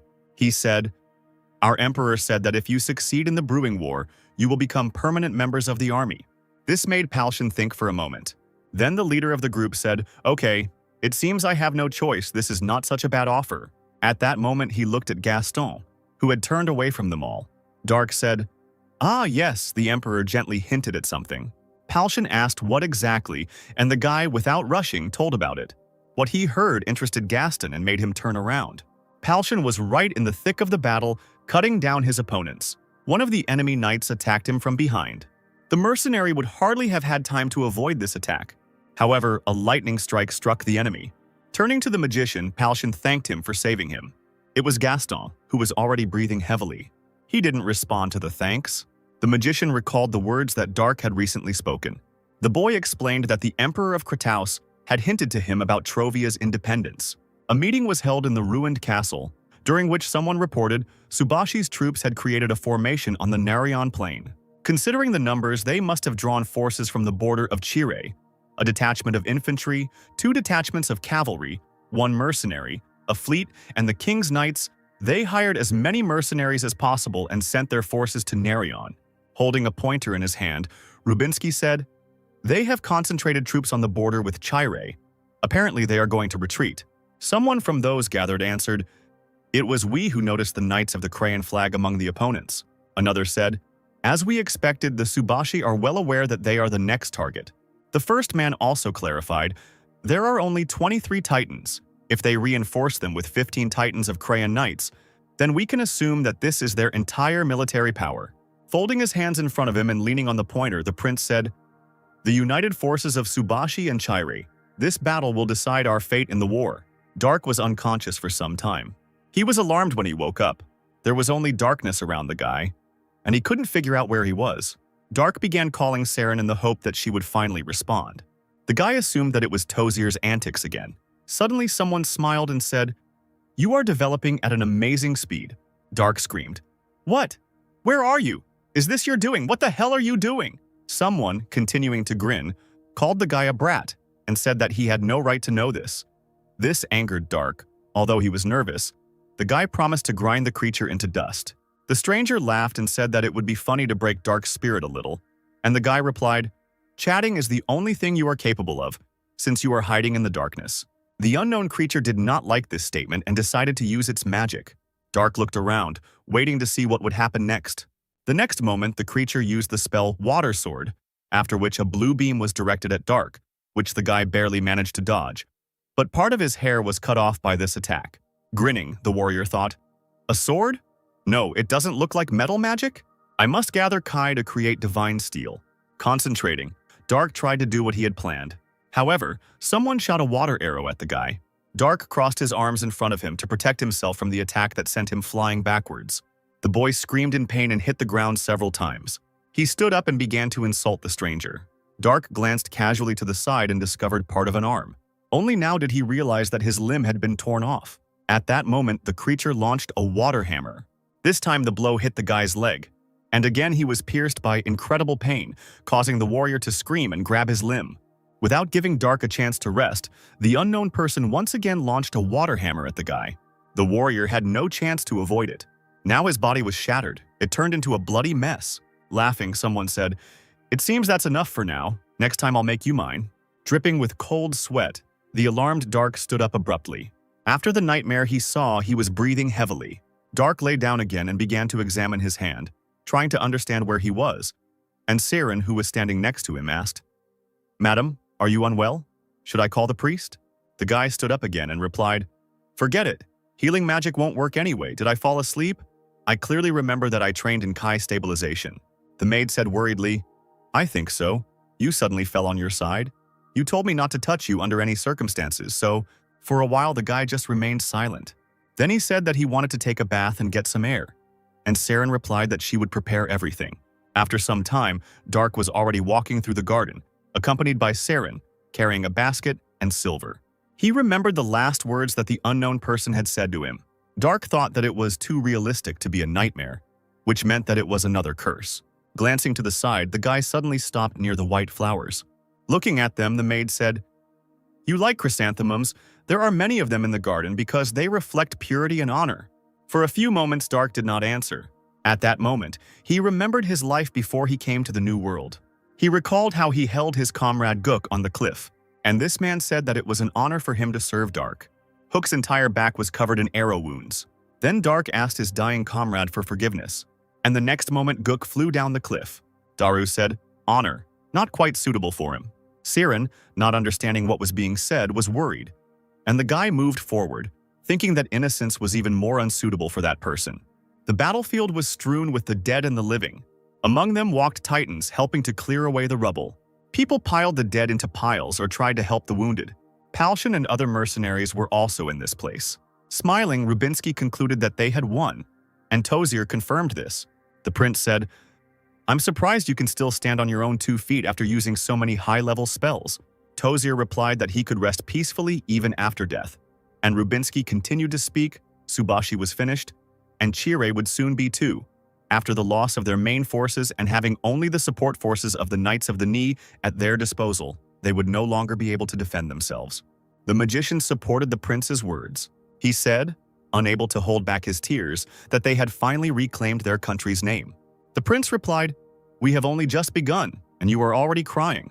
They say that people become more emotional with age." Tozier noted that Rubinsky was older than him, and the prince asked who said that, because now, in the eyes of others, he was old enough to be the magician's son. In that case, Tozier said that Rubinsky should be more formal towards him, but the prince, smiling, replied that the man was dreaming. Finding himself in an unknown dark space again, Dark was breathing heavily. He cried out that his clothes were still the same, but he was indignant because his sword was missing. Someone said that dirt like iron could not have arisen in this place, so the girl had to imagine. And Dark cried out, "It's funny to demand that I become your slave. How impudent!" The stranger said that in that case he would simply force Dark, then threw a water sword at him. Once again, the guy was unable to avoid such an attack and was tortured. He woke up screaming and in a cold sweat. Sitting in the lotus position and with a sword on his feet, he was breathing heavily. Saren stood nearby with a tray and a glass, saying that she had brought water for the lady. Dark radiated discontent as he drank the liquid furiously. Wiping his lips with his hand, he looked at the saber on his legs. Frightening the maid, the enraged guy threw the weapon past her. The blade was heading quickly towards the doors and Dark was screaming that holding it on his belt was not helping. He also didn't have the strength to squeeze it in his hand. Lightly grazing the cheek of Silver, who entered the room, the sword crashed into the door. Saren became alarmed by this, and the knight asked what the boy was doing. Dark replied that he had done nothing of the sort, and Silver asked again and grabbed the hilt of his sword. The next moment he threw the gun at the guy. Passing Saren, the blade rushed towards Dark, who was sitting calmly in his place. Suddenly, the flight of the weapon was interrupted. Dark recalled a recent conversation with the maid. The guy said, "You are free. You will no longer be beaten or threatened for your work. I spoke with the Emperor, so you can go wherever you want." However, Saren didn't want this at all. She fell to her knees and cried out, "Please don't leave me. I will try, please." Dark looked at the girl, feeling awkward and sorry for her. He also dropped to one knee and said, "You have been tamed too well." At this moment, the worried girl clutched her apron so tightly that her hands shook. But the tension immediately disappeared when Dark said that he understood everything. And from that day on, she was his forever. He also added that he will never leave Serene. Now, standing in the doorway, Silver said, "I forgot. When beastmen protect their master, they awaken their wild instincts." The girl sat on all fours, digging her claws into the floor and hissed at the knight. Dark, who was behind, told the maid to calm down. The worried girl was not very willing to agree with this, and the guy said arrogantly, "Do you think I will die from such a slow attack?" Silver was outraged by this question. He asked, "With the ordinary title of Baron, you dare insult me? A royal guard?" Dark replied, "The title is just for show. As I said, you won't be looking down on me for much longer." The knight said, "You say you can meet me face to face?" Dark asked, "Do you want to check, Adept?" Clicking his tongue and holding his hands out in front of him, Silver said, "I give up. If I ruin your face, I'll be in trouble because you won't be able to take part in the ball." When Serene heard about the ball, her eyes sparkled. Dark asked what it was, and the girl enthusiastically replied, "It was a place where the nobility gathered to dance and socialize." The indignant guy asked, "Why the hell should I go dancing?" Pointing his finger at the warrior, the knight replied, "Celebrate the victory. Today is a holiday, and tomorrow is a ball. Sort out your appearance and manners." After these words, Silver left, leaving Saren and Dark alone. The guy was still indignant, and the maid asked the mistress to leave the outfit for the ball for her. Rose petals flew in all directions along the main street and fanfares sounded. The knights carried a banner with white and black stripes, in the middle of which was a three-headed dragon with two swords in its paws. In front walked Prince Rubinsky, Lord Tozier, and other high-ranking warriors.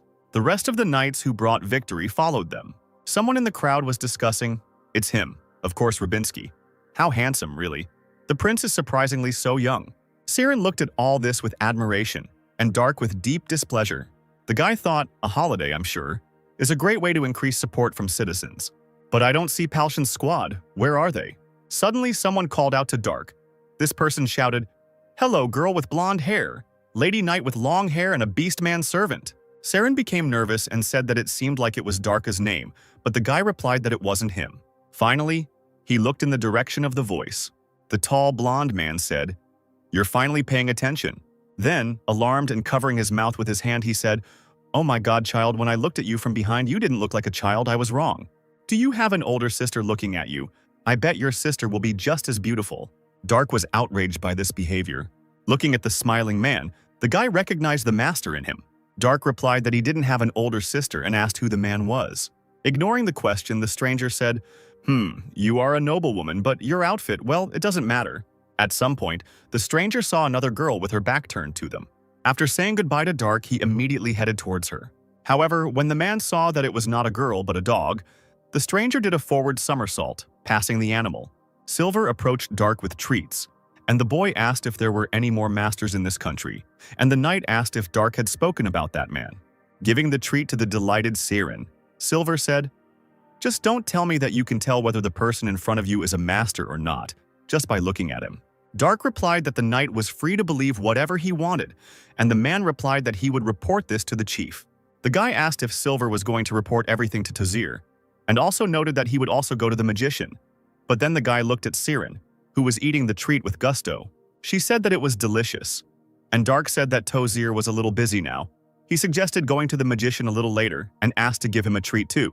After some time, Dark and Silver were already in front of Tozir, who said, "I will pass on the report to Prince Rubinsky. He knows better because he is the master." Tozir also asked what Dark wanted from him. The guy clarified that it concerned the ring. He asked if it could cause nightmares for the owner. Unsure of this, the Lord repeated the key word questioningly. Then he opened one of the books, trying to find the answer to the question. The man looked through the old pages for a while, after which he replied that there were no such entries in them. Darren added, "But since there are only a few entries here, we can't be sure." The Lord asked, "And why do you think that the nightmares were caused by the Lord of Water? Firstly, what kind of nightmare did you have?" Dark looked at the ring, not daring to tell about it. But he still began to explain to the magician what the matter was. Folding his hands in front of him and bowing his head, Tozir said, "That is true. The voice you heard definitely belongs to Naiad." Darren confirmed that it was clear from the name of the spells alone. And Dark, running his hand through his hair out of concern, said, "He did a lot of damage to my body and mind. I can hold out a little longer, but I don't know how long." The Lord said, "I didn't think you could be so weak. Firstly, these are not dreams." This statement surprised the guy and made him ask questions. The magician explained, "When you realize that you are in a dream, you can do whatever you want there. We call it lucid dreaming. But if I believe your words, even though you are aware that you are in a dream, you cannot resist the voice. I want to say that this is not a real dream, but rather psychological magic, maybe even a spatial field." Dark wanted to ask how to deal with this, but Tozir interrupted him, saying that nothing could be done about it. The Lord explained, "Naiad is the king of spirits. I'm sorry, but I can say with confidence that there is no magician who can compare to his magic." The disgruntled guy cried out, "Wait, but this bastard chose me as his master. Is that why I can't take him off?" Tozir thought, looking at the ring and scratching his beard. Then he made his guess. "Maybe you were chosen as a slave or something like that?" The words spoken by Naiad sounded in the boy's head again. "Become my slave." Enraged, Dark shouted insults at the Waterlord and slammed his fist on the table. Now the boy wondered why Karel gave him this ring. Tozir looked nervously at the dent on the table, and Darren said, "But this is strange. If the spiritual king decided so, then he would have no problem brainwashing the Baron right now. Why is he forcing him to submit of his own free will?" The Lord agreed. True, it was very strange. Unconsciousness in addition to illusions would be enough to make him do whatever he wanted. Dark was indignant, declaring that it didn't matter whether it was strange or not because he almost died. And at that moment Silver said, "I don't know much about magic, but it reminded me of the night training school, where when the instructors trained the newbies, they would abuse them, beating and insulting them." Tozir thought about it, and Dark repeated questioningly, "Training knights?" Silver replied, "Trash, pig, slave, and all that stuff. They will never treat you like a human being. They will beat up anyone who can't stand the training, trample them, or use clubs. This method will put any impudent person in their place. The magician said that this was clear to him and asked him to continue the story. The knight said, "After all the abuse, most become excellent pawns who will carry out any order, although their eyes are devoid of all life. But sometimes there are a few among them whose eyes are still full of energy. Most of them strive to become adepts or higher."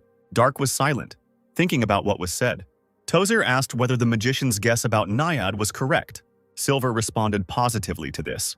The knight spoke the sacred words to the warrior. "He is mocking you." Dark was in the dark space again and dodged the water hammer. Straightening up, he cried out, "Scoundrel, and you call yourself a king, but you cowardly hide in the darkness and attack after you take away my weapon?" The Lord of Water replied, "I take away your weapon. You are armed with a more powerful weapon than this." The guy was indignant and asked if Naiad was laughing at him, since there was no weapon nearby. At that moment, the ring on the guy's hand lit up, forcing Dark to look in his direction. Feeling uneasy, the warrior looked at the ring and remembered the words of the worried Tozer, who asked if Naiad had not told him how to use the power. Without allowing the boy to think for long, the Lord of Water again released a stream of magic towards him. Putting his hand forward, Dark tried to summon a water sword. To the guy's surprise, a sword made of water actually began to materialize in his hand. The warrior immediately tried to repel the attack directed at him. With a swing of his sword, Dark cut through the stream of water rushing towards him. The magic hammer, like the sword, disappeared, and water flowed down the guy's lowered hands. The all-wet warrior grinned and said, "Seriously, are you trying to train me, Naiad?" Somewhere ahead, a bright silhouette of the Water Lord appeared, saying how funny it was. Dark summoned the water sword again. Then he rushed forward and cried out, "Taste your own medicine." The guy was already close enough and ready to strike his opponent. However, when Dark swung his sword, Naiad blocked the attack using a water shield. The warrior made several more lunges, destroying the structure of the shield.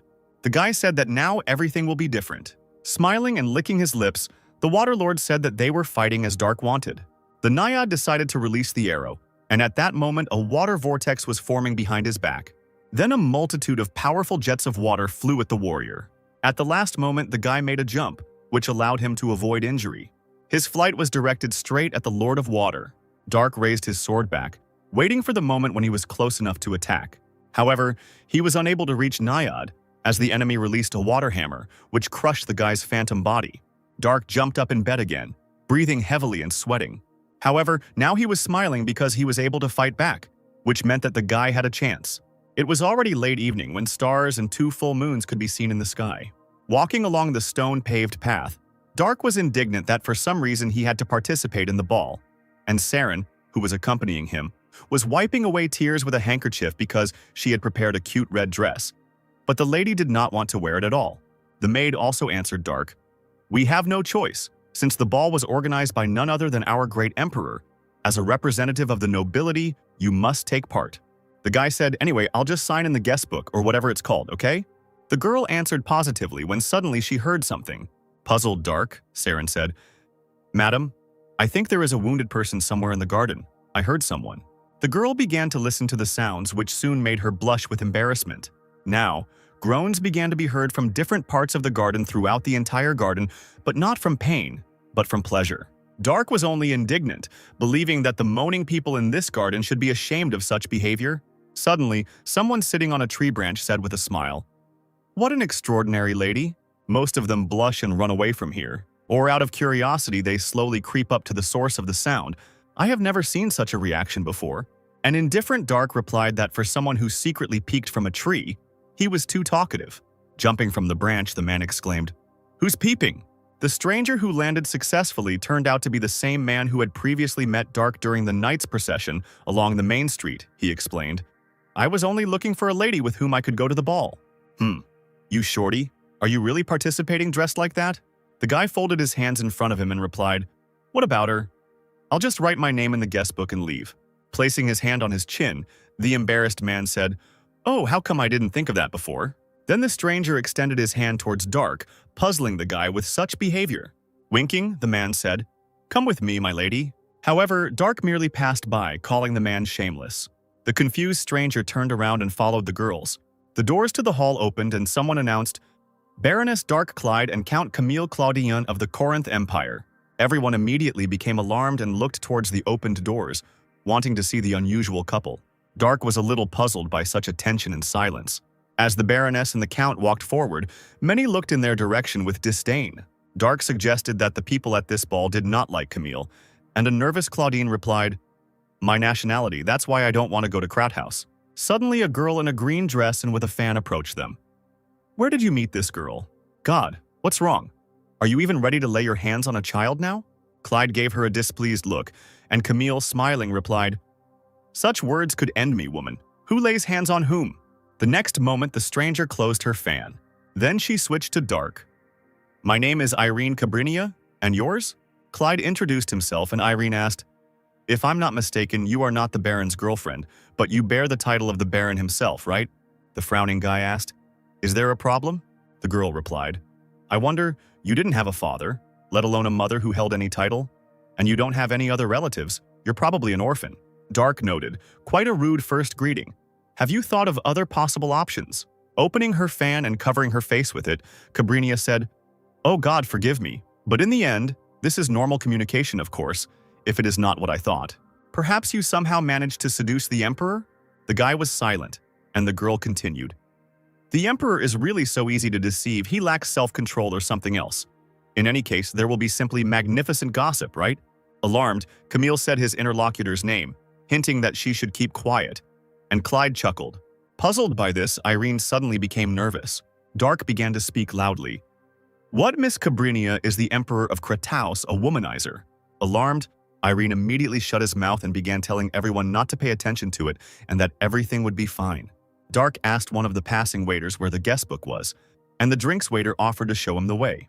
Turning to his interlocutors, Clyde said, "I'll be going. I hope you have a pleasant evening." Irene was shaking with anger towards Dark and clutched her fan tightly in her hands, declaring that she knew that this child was different, and that this time the girl had lost. Claudine barely held back his laughter at the expression of alarm on Cabrinia's face. Having calmed down, the girl said, "You managed to find her here too. It seemed to me that you were only interested in the sword." Wiping away tears of laughter, Camille asked what the girl was talking about. Cabrinia stood in a stupor, and the Count stubbornly did not understand what was being discussed and asked what Irene meant. Cabrinia looked down in displeasure, noting that Claudine had always been like this. Camille asked to stop speaking in riddles and explain what was going on, and Irene replied, "This child is a medium. I felt incredible strength of spirit. These are not the spirits of fire or wind that I worked with, nor the earth or water that my sister used. Only the spirit of thunder remains." Pointing his finger at the girl, Claudine said, "Is it possible that she controls a spirit that even your sister cannot cope with?" Irene replied, "Idiot. What nonsense. If she can control a high-level spirit, then she can summon any lower-level spirit, but that doesn't mean I can't sense it." Upset by the insult, Camille thought about the spirit of thunder. Claudine asked if Dark had inherited his power. Irene replied, "This happens less often with mediums than with magicians, and since she bears the title of Baron, we can assume that she is quite close to the spirit." Bringing the cup with the drink to her lips, the girl asked if Dark could become a monster in the future. Taking the cup from the puzzled Irene, the man replied, "Desirable." Approaching Irene, Claudine whispered, "Maybe we should kidnap her?" This surprised Cabrinia, who asked if Camille was serious about what he was saying. The Count grinned and looked slyly at the girl. After another battle with the Waterlord, somewhere in the subconscious, a sweaty Dark woke up and was breathing heavily. The dissatisfied guy grabbed his head. This time he lost again. Clyde asked Serene to give him some water, but looking ahead, he realized he was in danger, so he immediately grabbed the hilt of his sword. In front of him stood an armed man in a robe, whom Dark decapitated with a swift dash and a swing of his weapon. The dead body fell to the floor, and the warrior, meanwhile, found himself outside the bed. Looking around, he saw several more ill-wishers. Behind one of these people lay an exhausted and wounded Siren. Enraged that the stranger dared to hurt his servant, Dark bared his teeth. The ill-wisher immediately rushed towards Clyde. Once at his target, the man pointed his weapon at the warrior. However, Dark made a jump, allowing him to dodge the attack and get closer to Siren, who was having difficulty addressing the lady. In front of the guy stood two ill-wishers, and behind him lay a maid, to whom Dark told that she had done a great job, and the girl replied that she had tried her best. The next moment, one of the opponents attacked the guy. He attempted to strike, which Dark successfully blocked. Seeing another enemy approaching the lady, the girl became alarmed. However, Clyde jumped again, avoiding two simultaneous attacks. But this did not improve his situation much, One of his ill-wishers tried to deal the warrior another blow. But at that moment, the sword suddenly disappeared from his hands. Saren contributed to this by tearing out the blade with her teeth. The angry man tried to grab the cat girl, who immediately jumped away from him. He heard his comrades wheezing and looked in his direction. As it turned out, Clyde had pierced him through and through, causing the body to fall onto the girl's back, dropping the weapon. The last nervous survivor reached into his inside pocket to pull out a roll of paper. Not wanting to let his enemy get away or allow another attack, Dark kicked the enemy's dropped weapon away. At that moment, the ill-wisher tore the scroll, bringing with it a blue glow. Clyde kicked his foot, causing the enemy's blade to launch into the opponent, who was then disappearing. Unfortunately for Dark, the weapon stuck into the wall, never reaching the ill-wisher. Clyde was not happy that he had missed the stranger. He assumed that the man had used some kind of teleportation device, which meant that it would be difficult to track him down. A maid ran up to the boy, asking if everything was okay with the mistress. Ignoring the question and looking out the window, Dark said, "And you? You were wounded." Siren replied, "Yes, I'm fine. We heal our wounds quickly."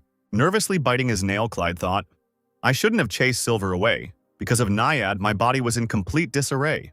He then told the girl to hand over the dead scum to Darren and find out where they came from. The escaped ill-wisher, having found himself safe, reported that they had failed. Casting a displeased glance at his subordinate, Camille asked what the reason was. The man replied, "The beast woman's fighting skills are better than we thought. Her devotion to her mistress is unusually strong. We spent quite a lot of time because her—" Clodane interrupted his speech and said, "So, a loyal beast man is a rare phenomenon. How interesting. But the main reason is, did you lose to the spirit?"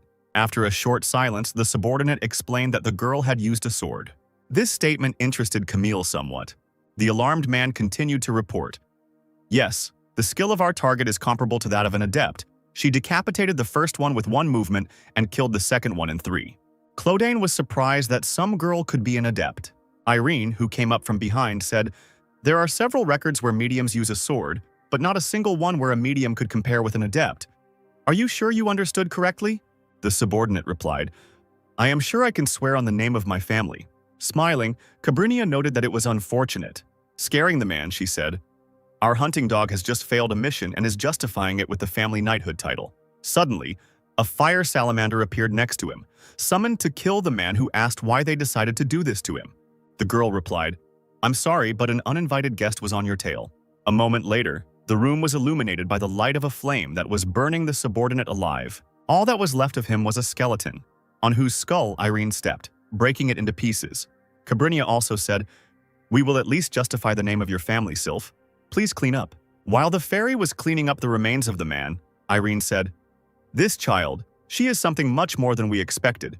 We must take her with us at any cost." Relaxing in his chair, Camille agreed. Somewhere nearby on the roof was Prince Rubinsky, thinking, "He is from Corinth, Camille Clodin. I must thank her for recognizing him as a master. This time I will let her destroy the evidence." Somewhere in the mountains, in the middle of the forest, the sounds of metal being struck could be heard. The black-haired menacing man swung his sword intending to destroy his opponent. However, Palshan's strike was faster. The man fell to his knees from the damage he received and then lay flat on the ground. The sweaty Palshan breathed a sigh of relief. Lowering his sword onto his shoulders, the group leader noted that everyone was now dead. And Mikkel, running his hand through his hair, said, "Another cleanup. The monsters have been destroyed. All that remains is to take care of the bandits. How much longer do we have to work to the point of exhaustion?" Media replied, "Well, they just understand how to use their mercenaries. There are idiots who hire them as useless security." Gaston asked, "Aren't they trying to recoup their money?" Raven noted that for now, they just needed to wait until they were enlisted in the regular army. And Jimmy fell to the ground and said, "In any case, I only want one thing, to rest a little." An inspired Palshan said that when they were enlisted in the regular army, they could visit their Baron Dark, to which the other mercenaries agreed. Mikkel said he was curious about what Clyde was doing now. The group leader replied that he was most likely training to become a master again. Meanwhile, Darren reported to Dark, "We were unable to find any leads. We tried to track their route, but nothing worked." Clyde noted that magic is not omnipotent, and now nothing can be done. And the magician asked, "But are you okay? It seems that your condition is worse than ever." Behind Dark stood a worried Siren, and the guy with bags under his eyes answered, "I wouldn't say that he's okay. We met on time. I was going to see Tozier, tell him something." Darren agreed to this and asked what exactly needed to be conveyed, and the guy replied, "Prepare a place for me where I can train. This sudden request surprised the magician. Dark continued. In general, there should be an open ceiling and direct sunlight from the sun and moon, an open space protected from external threats. After thinking, Darren replied, I think I know a suitable place. I will pass it on to the master right now. Turning away, the man hurried towards Tozier. When the magician left, Clyde lost his balance and almost fell, but the maid caught him. Siren noted that Dark would do well to rest a bit, and he replied, I won't be able to rest even if I sleep. After all, nothing is free. The Subashi fleet port was quite busy. There, in the middle of the crowd, beautiful girls in long skirts and short tops were dancing. Looking at this, Palshan said, Just look, the war ended only recently, and they are already having fun. Subashi, of course, are rich, as always. Media, standing behind him, said, Wipe your drool first. After all, the ports weren't hit during the war. A carriage covered with flowers passed by them, which caught Mikhail's attention.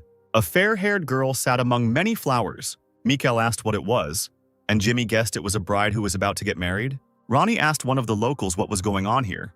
The man replied that it was a sacrifice, which somewhat confused the mercenaries. He explained, after the fall, the ocean became a bit rough. In winter, it got to the point where it became dangerous to go out to sea. So at the autumn festival, we will make a living sacrifice to the silver dragon Zebraltal, so that we can safely go out to sea.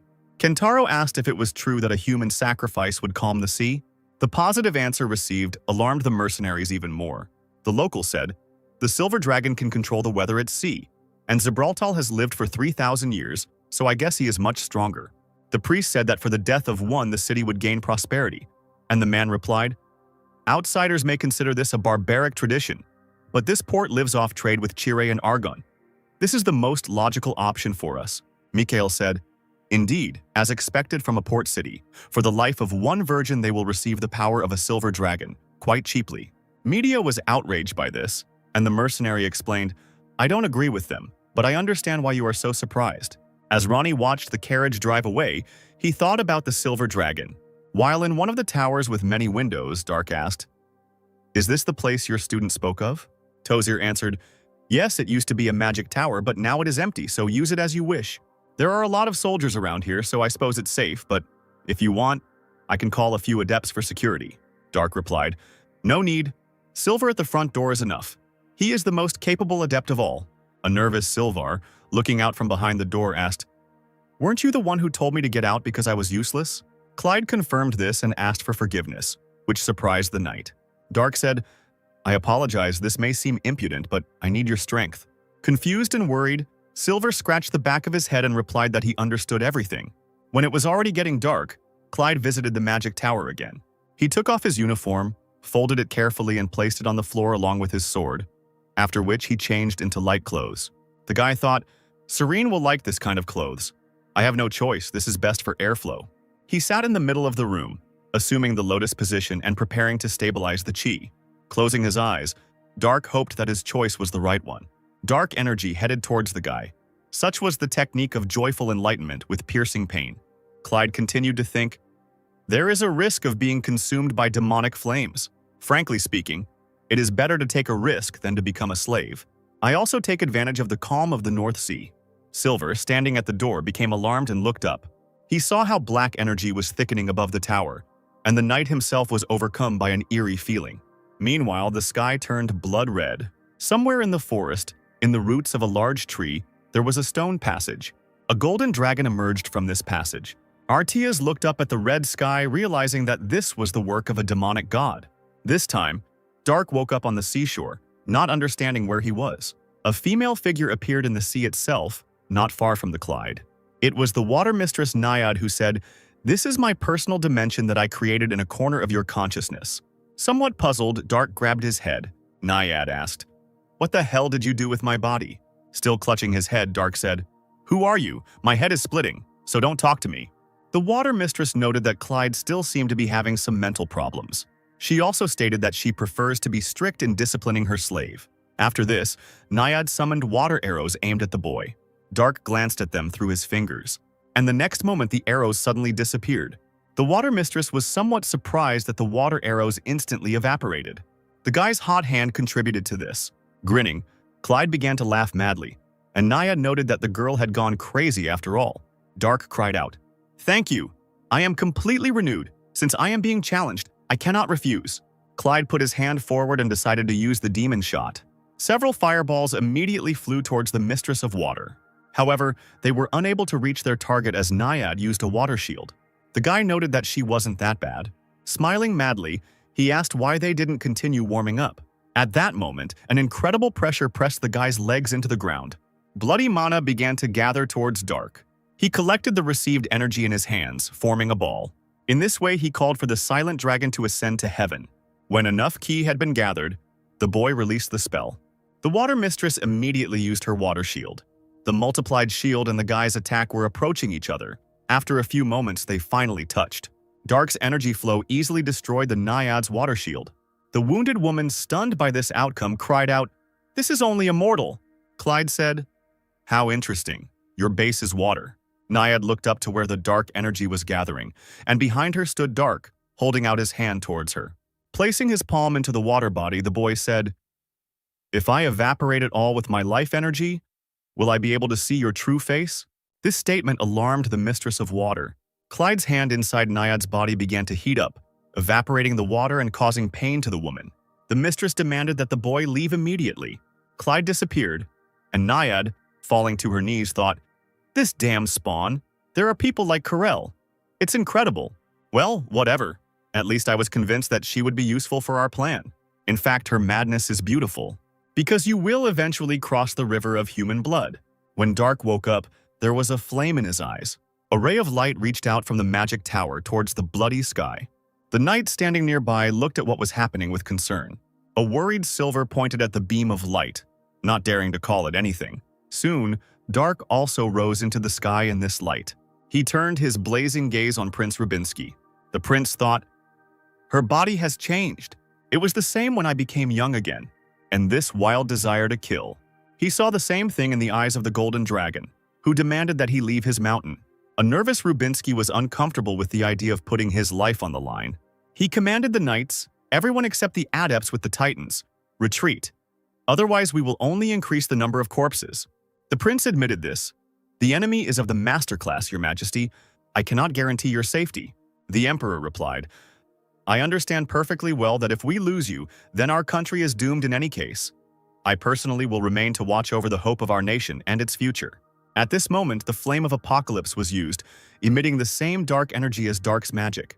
Rubinsky looked back, shouting the name of the court magician. Tozer stood with Darren on the wall adjacent to the magic tower and directed a spell towards the levitating guy. The flames of the apocalypse were rapidly approaching Clyde and were about to engulf him. Darren was worried about the Lord, who grabbed his hand and tried to catch his breath, but Tozer was sure that since what happened was his fault, it was up to him to end it. Against the mage's spell, Dark used the Great Night Sky Absorption, which caused the energy directed at him to disappear. Seeing the kind of power that Clyde possessed, Tozer became alarmed. Smiling madly, the guy said, "I see. How curious. It looks different, but this is definitely a demonic technique." But to use a demonic technique on someone who has stepped onto the demonic path is like a foolish foreigner. The next moment, Clyde dropped down and found himself right in front of Tozer. Then, straightening up, he placed his palm on the magician's face. Worried about his teacher's life, Darren instantly made the decision to teleport. Just one moment, and Tozer and his student disappeared, not allowing Dark to do anything with them. Lowering his hand, Dark chuckled questioningly. Looking at Darren and the Lord, who were on the neighboring wall, the guy said, "Fast, or am I too slow?" The magician's apprentice noted, "Master, it was the same before the curse." The Lord replied, "No, it's different here. The mana density is less than it was last time." Tozer was alarmed. Fear was visible in his eyes. Being next to Dark, he experienced exactly the same sensations as when he made a contract with Cronetio. He could tell for sure that what stood before them was the demonic god himself. The Emperor commanded everyone to summon their titans. The sky was covered with several swirls. From them, the titans stepped onto the earth. Smiling, Dark said, "What interesting toys do you have?" Then the unarmed Clyde looked at Rubinsky, who was flying straight at him. Approaching the enemy, the prince slashed with his sword. However, Dark blocked the blow with his saber. The prince was surprised. He could not understand when the girl managed to grab the weapon. The grinning man tried to press on the sword so that Clyde would drop his saber. However, this did not happen, and Rubinsky was surprised how the girl was still standing with such a skinny arm. Dark said, A foreigner outside of Murim was able to reach the level of a demonic disciple. How interesting. The alarmed prince continued to press on his sword. But the next moment the girl threw away Rubinsky's weapon, and immediately after that she tried to strike the prince. Although with difficulty, Rubinsky still managed to dodge. He then swung his sword trying to wound Dark, but the enemy jumped up, avoiding the blade. Clyde said, "I will personally behead you. Take it as an honor." Dark intended to attack Rubinsky, but at that moment he felt movement behind him. The next moment, a Titan's sword fell on the guy. I know it's inappropriate to say this when we're on the brink of war, but I want to know what the limits of my abilities as a master are, and how capable I am. This is exactly what Rubinsky said earlier, but only now, looking at Dark, who reflected the Titan's powerful blow with the help of a magic shield, the prince doubted his words. The Titan that Silver was sitting inside was trying to apply enough force to his sword to at least be able to wound Clyde. The guy himself said, "It amuses me. In the West, they are capable of creating similar toys." Civilar cried out, "Alfred, honor!" Clyde looked to the side where another Titan was approaching him. The next moment, a spear flew at the enemy. Dark's saber soared upward and was already spinning somewhere in the sky. Clyde himself was also in the air after the jump. Silver, considering this an excellent moment, commanded to attack again. Dark, meanwhile, landed on his levitating saber. The two Titans approached Clyde, but he used containment against them. The knights were alarmed.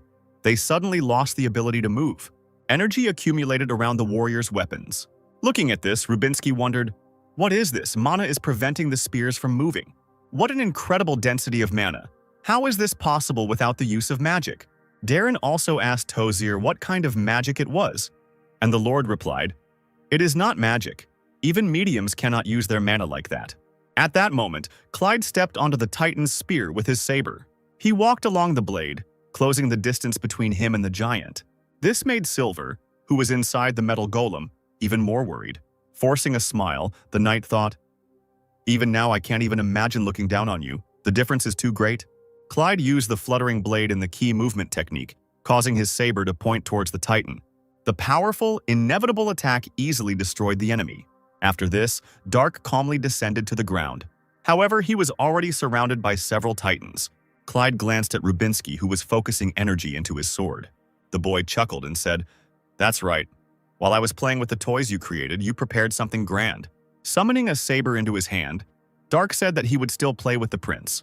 Rubinsky then used Mana Burst to its maximum. A stream of energy was directed towards the maddened Clyde.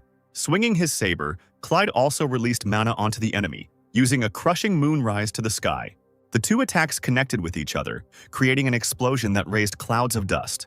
Among these dark clouds and debris, Dark stood confidently on his feet, and opposite, holding onto a sword thrust into the ground and hiding from flying stones, stood the prince. Breathing heavily, he wondered if this was the end.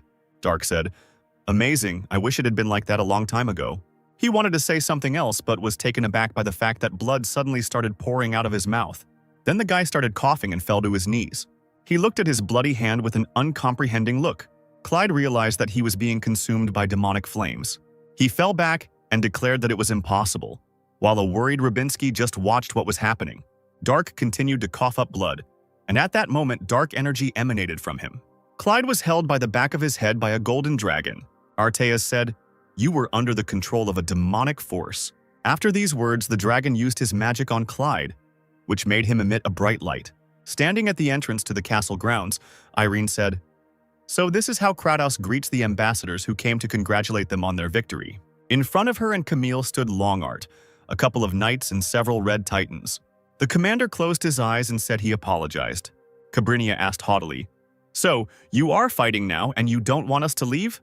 Pruian responded that they were simply asking for people to remain in place so they could ensure safety. Irene said, "Really?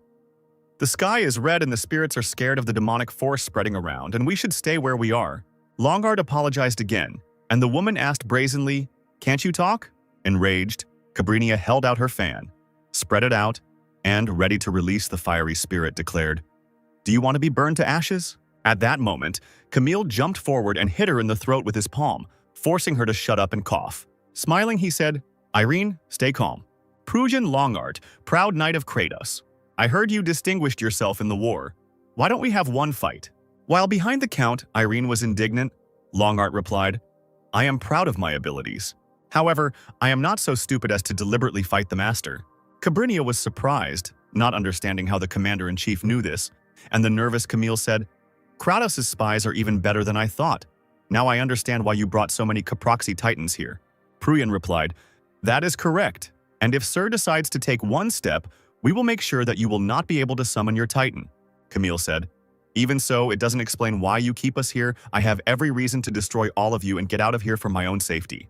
Longheart said, You are quite difficult to please. Besides your safety and not Baron Dark's, Irene and Camille were a little worried.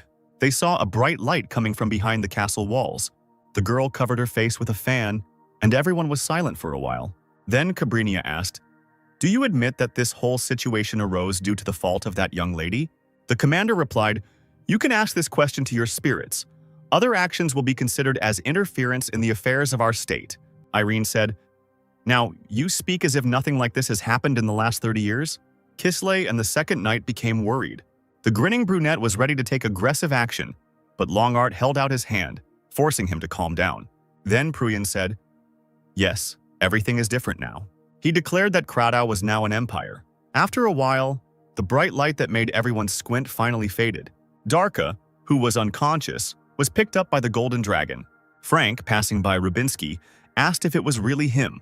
Seeing the Emperor heading towards Artias, the prince cried out that it was dangerous, but Frank stated that it was his business. Coming closer to the dragon, the man said, I am the Emperor of Kratos, Frank von Greyet. And you? Artias looked at Frank and remained silent. He just smirked, after which the Red Titans surrounded him, pointing spears at him. One of them cried out, Show your manners and introduce yourself before our Emperor. However, Frank ordered them to calm down and lower their weapons. Then the man said, The wise Golden Dragon has no need to follow human laws. This made the mages anxious, causing Tozier to ask what all this meant. And Rubinsky, not understanding when these people managed to hide behind them, explained that it was a golden dragon. At least they were expecting it. This dragon has ruled Mount Maltorio for 4,000 years. An image of a child flashed before Artias' eyes, and the dragon declared that it remembered him. He said to the Emperor, The boy has grown quite a lot. You people grow too quickly, so it is difficult to recognize you. Frank replied, You must have seen me when I was young. Well, it doesn't matter anymore. Could you pass it on to me? The surprised dragon asked why he needed this. The Emperor explained that she had made a contract, and since she had broken her promise, he had the right to choose the appropriate punishment. Artias replied, If you want to claim that right, you should have defeated her with your own strength. I am the only one who could resolve this situation, so I will take care of her myself. If you still have any complaints, then calm your pride. Frank was silent for a moment, thinking about what had been said. Then he said, Okay, I prefer to trust the wisdom of the Golden Dragon, who lived for 4,000 years. The dragon replied, Excellent, in that case I'm leaving. Then he pushed off the ground and flew away. Approaching the Emperor, Tozier asked, Your Majesty, did you know about the existence of this dragon? Frank replied that he had learned about the dragon not long ago, and the Lord asked why, in that case, the Emperor had not yet told him about it. Frank asked whether he was obliged to report everything to the Imperial Magician, and Tozier became nervous and said that this was not what he meant. The Emperor said, I'm joking. I didn't expect him to personally intervene. I should have told you earlier. The Lord thanked Frank for his words. Then the Emperor said, Yes, at this moment I would like to listen to your advice. The mage replied, If a worm-class dragon really lives in these lands, we must make every effort to establish and maintain favorable relations with it. Our country does not have the means to fight a dragon as well. The man said, Maybe so. In any case, the loss of Baron Clyde as a resource is even worse, despite his instability. Prepare measures to make up for shortfalls in human resources. Meanwhile, the Golden Dragon carried Darka to his stone shelter somewhere on the mountain under a tree. The stone passage immediately gave way to a staircase leading downwards. Beyond it was a corridor with columns, at the end of which was a high arched door. There, in a bed with red bedding, lay Dark. Next to the same bed stood Artias, with a sad expression on his face. Looking at Clyde's ring, the dragon told the naiad to show himself. The decoration began to glow, after which a stream of water burst out of it. The water swirled, fell to the ground, and a silhouette began to appear from it. Taking on her final form, Naiad said, Long time no see, Artias. The dragon asked, What kind of masquerade is this? Since when have you taken the form of a human woman? The mistress of water asked. Do you prefer a man? Naiad stated that Artias should have been told about this right away. The water began to swirl again, after which, instead of the woman, a very muscular man with a beard appeared. Flexing his muscles, he laughed and asked, "Well, aren't I beautiful?" Calling the water lord an idiot, the dragon sat down in the chair. Arteas asked, "What will you do with this child? Where is Karel? Is he dead?" Turning back into a woman, Naiad replied, "No way. This guy just handed me over to her for free. My pride is hurt." The dragon said, "Unlike other elves, he was unusually friendly with Ifrit.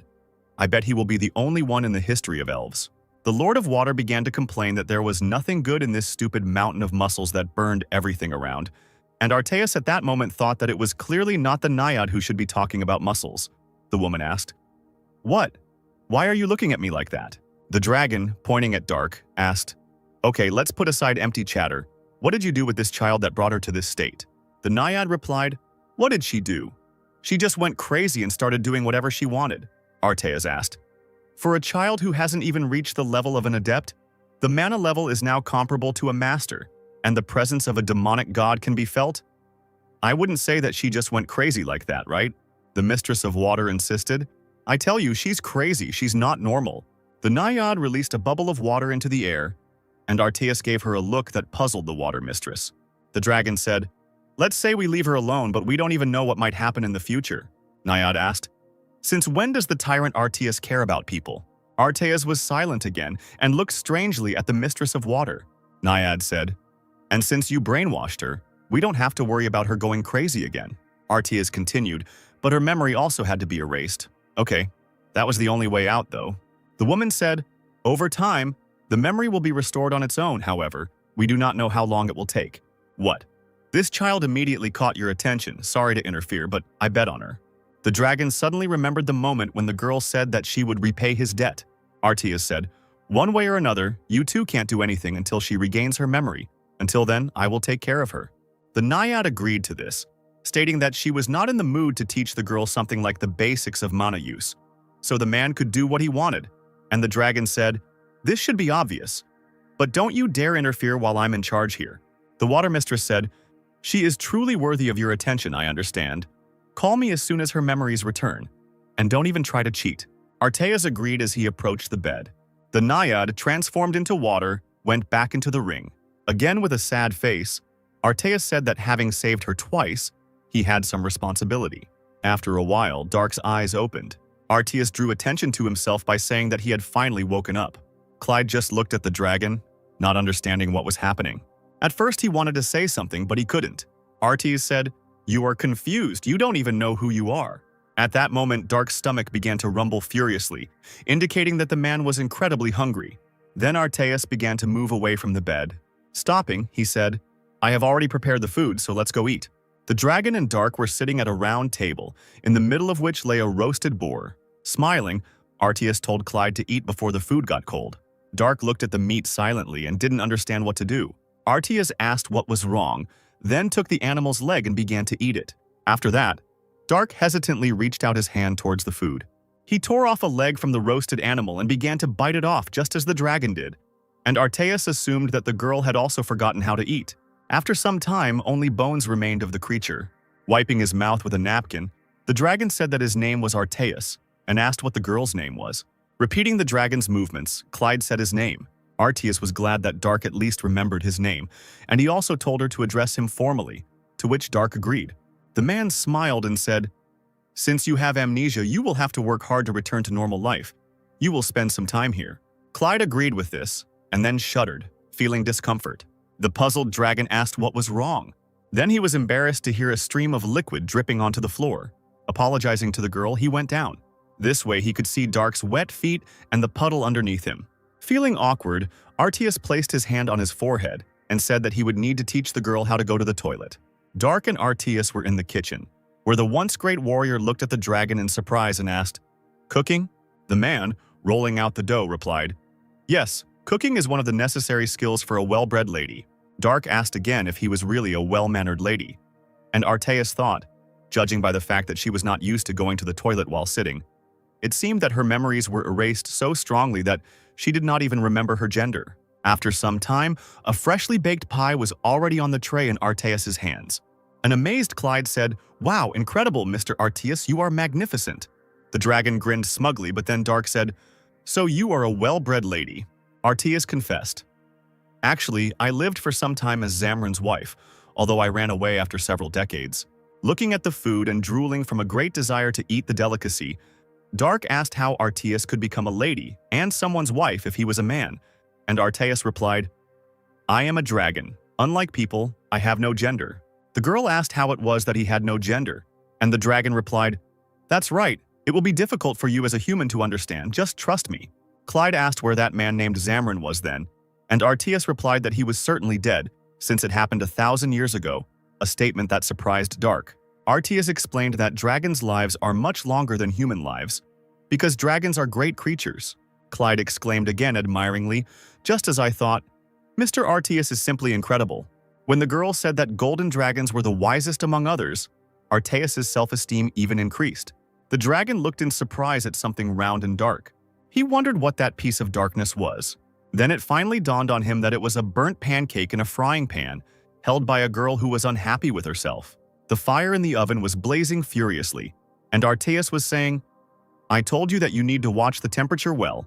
Something that needs to be cooked for 5 minutes on low heat cannot be cooked in 1 minute on high heat." Dark apologized, and the dragon suggested trying again. Clyde poured some batter into the pan and placed it on the burner.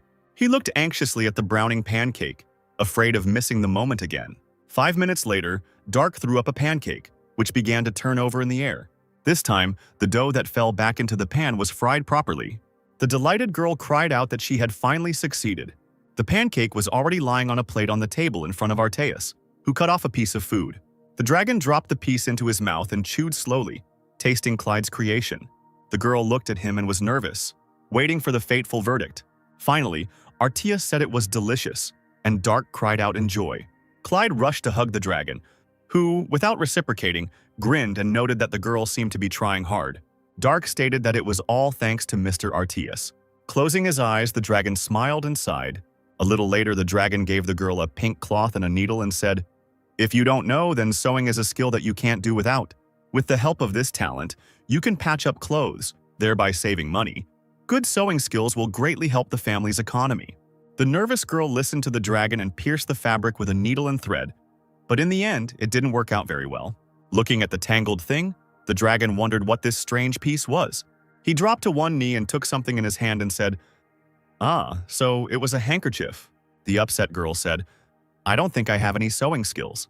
In response to this, Arteas condescendingly stroked her head. He said, "I have lived a very long life, and I want to say that I have almost never seen a person who could do everything right from the start. If there were such people, then it was a very small number of people with innate skill." Smiling, he continued, "They say that you need to invest time in everything you do, just like yesterday when you started making pancakes. Well, it's just that sewing is not your skill, so don't worry."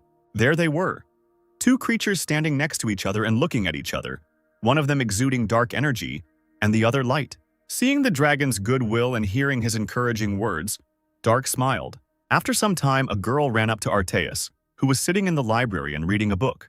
Clyde held out pieces of fabric in front of him, which were neatly sewn together. Seeing this, the dragon smiled and began to clap, saying that the girl had finally succeeded. Joyfully, Dark asked, "Mr. Arteas, perhaps you have some tattered clothes?" This surprised the dragon, and Clyde explained that he wanted to sew it up for the master. For a while, the dragon just looked at the girl silently.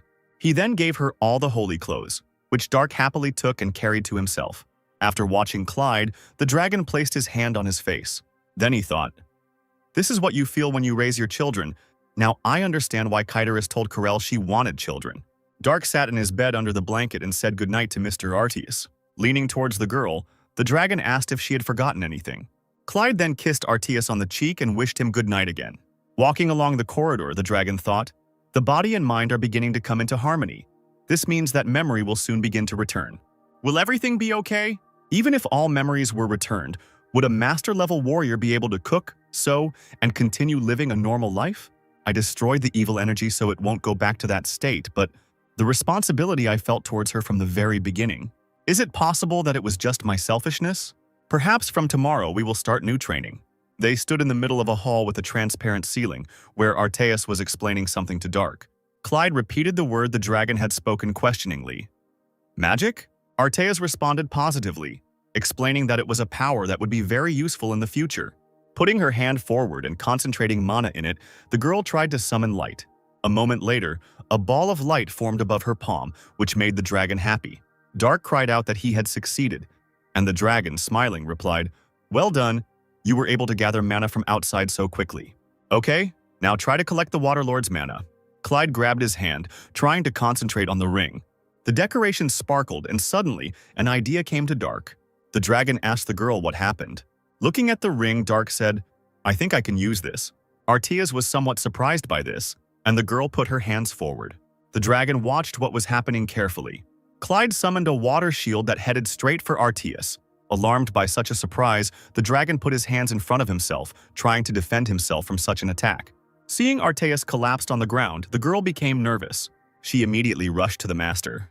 Holding his head, Artias groaned, and the girl, approaching him, asked if he was okay. Instantly rising from the ground, Artias cried out, "Brat, it is dangerous for a newbie like you to use the power of the Naiad as you please." Tears began to accumulate in Dark's eyes, and he himself said, "Forgive me. I just wanted to show Mr. Artias how well I can." Seeing how upset he was making Clyde, the dragon became worried. He smiled and said, "It's okay. There is no person who is good from the start. No, you are good from the start." The girl burst into tears and noted that Mr. Artias had gotten hurt because of her. And the dragon said, "What are you talking about? I'm completely fine. The water shield is nothing for such a powerful me, Mr. Artias." And at that moment, the dragon became fixated on the spoken spell. This somewhat puzzled the worried girl. Artias asked, "Dark, some time ago you said water shield. How did you use it? Where did you learn these words?" Clyde replied, "I'm not sure, they just came to my mind." The dragon thought, "Memory is returning. No, something else is more important." Placing his hand on the girl's forehead, Artias asked her to close her eyes. Dark obeyed, and the next moment, losing control of his body, began to fall. Without letting her fall, the dragon picked up the girl in his arms, carried her to her room, and laid her on the bed. Looking at her, Artias thought, "It seems that I will have to forbid her from using the power of the ring for some time, because I cannot figure out with what intention the Naiad gives her his powers." He took a closer look at the girl, examining the accumulation of chi in Dark's stomach area. The dragon then placed his hand on the center of the accumulated chi. He thought, although her magic ability is not that great, she is still a master-level warrior. The magic is not that good because of the spell-casting time. A magic circle suddenly began to form under the dragon's hand, emitting a bright light. Artias continued to think, but if this is the language of dragons, then everything will be completely different. Finally, the light faded and the dragon exhaled. The next moment, the Naiad's ring sparkled. The puzzled dragon became alarmed, and a stream of water burst out of the decoration. He went into a rage, after which he revealed to Artias the Lord of Water, sitting in a shell in the form of a mermaid. Naiad said, "Well, you had a good time. It seems like a whole month has already passed." The nervous dragon asked, "How unexpected. What kind of species is this?" The Naiad replied arrogantly, "No matter how attractive I look, I did not want you to desire me in this form. The lower part of my body is a fish, so you will not be able to." Artias interrupted the Water Lord's speech.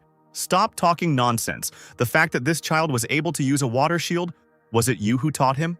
Naiad replied, "It's not interesting. He was trying so hard to hurt me, so I decided to joke a little in response. He was so cutely angry."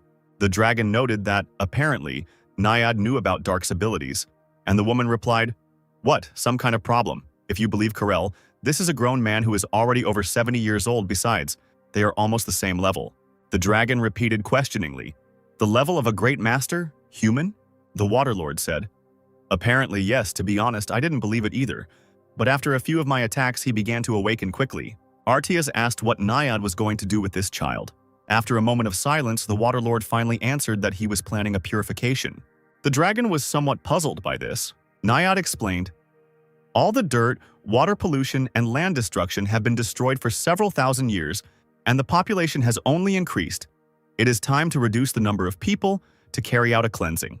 For starters, I think it would be enough to destroy about half of the entire population. What do you think, Artias?" The dragon was indignant. "Are you crazy? You think you can do all this alone in the human world where the power of the demonic gods has not even been fully established?" The Lord replied, "I said so. That is why I need that person, and of course, I have already talked about this with Tao." Artias said, "Tao, so you even involved the god of the earth. But the other gods will not turn a blind eye to this. Ifrit will stop you. and this will mean that Carol will not remain on the sidelines. You yourself should know that Carol's strongest titan, the Golden Knight, is not so simple. If Carol goes, then Kyderis will follow. And what are you going to do with the Arst?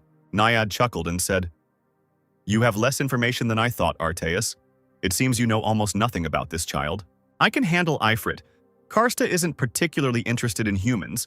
Dao will deal with Kyderis, and Carol will be stopped by this kid. You knew this kid's titan is stronger than the Golden Knight. Carol will never be able to stop me. I didn't expect that you would be against this plan, because you thought that people were toys, nothing more. Although you didn't kill that many people, I think the number would reach 3 digits. So don't even think about stopping me, Golden Dragon. Arteas let out a heavy sigh and agreed. However, the dragon asked Naiad to give him a little time, at least 1 year. Turning to Dark, he said, Give me time to be with this child.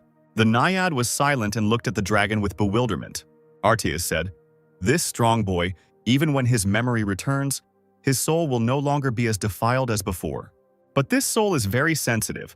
The destruction of half of his human essence will definitely cause harm. That's why I want to help so that his mentality doesn't suffer. The ruler thought for a moment and said, So you really have become attached to him. It will be interesting to watch. Grinning, Naiad agreed to give the dragon some time. Returning to the ring, Naiad said, Let's see what you can do in just 1 year. Taunting Arteas, the Water Lord told him to try hard. Arteas just remained silent, watching as the Naiad lost his form. The dragon was again in his library, reading books. At that moment, Dark came in and said that the food was ready. Closing the book, Arteas said, Okay, I understand. And then, with some alarm and sadness, he looked at Clyde, realizing that everything had changed. The dragon closed his eyes and smiled indulgently. After some time, Arteas and Dark were already sitting at a round table and eating. At the same time, Clyde felt a little uncomfortable and was in no hurry to eat. The dragon concluded, So your memory has returned to you. Dark looked at Arteas with concern and, after a short silence, gave a positive answer. The dragon said, I don't care who you were or what you did before, nor am I going to hold you back, for dragons are creatures as lonely as they are powerful. Gloomy Dark, thinking, said, Loneliness. Do you think that only lonely people are strong? After finishing the entire meal, Arteas, wiping his mouth with a napkin, replied, Yes, I have learned this in my life. I was generous and was able to become a friend to a weak person. But it seems that it is difficult for a weak person to even think about accepting a strong person as a friend. Besides, if he can still think like that, he is no longer a weakling. In fact, I thought so until last month, but perhaps the loneliness of the strong man is to be blamed on his own sense of superiority, and not on the feeling of inferiority of the weak. Justifying this with the logic of his enormous power, he refuses what he should have accepted with a pure, innocent heart. This is similar to me. After thinking about all this, I realized something. It's true. I feel like you are just like a daughter to me, although I'm not sure how you feel about it after regaining your memory. Dark, who found it difficult to accept all this, lowered his head.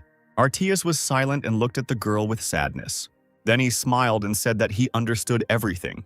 Clyde, who had not eaten anything, sat in his place with his head bowed, and painful memories flashed before his eyes. The boy was a kidnapped orphan. He was lying on the ground and came to his senses when someone shouted, "Number 2044, get up!" A very large man loomed over him, instilling fear in the child.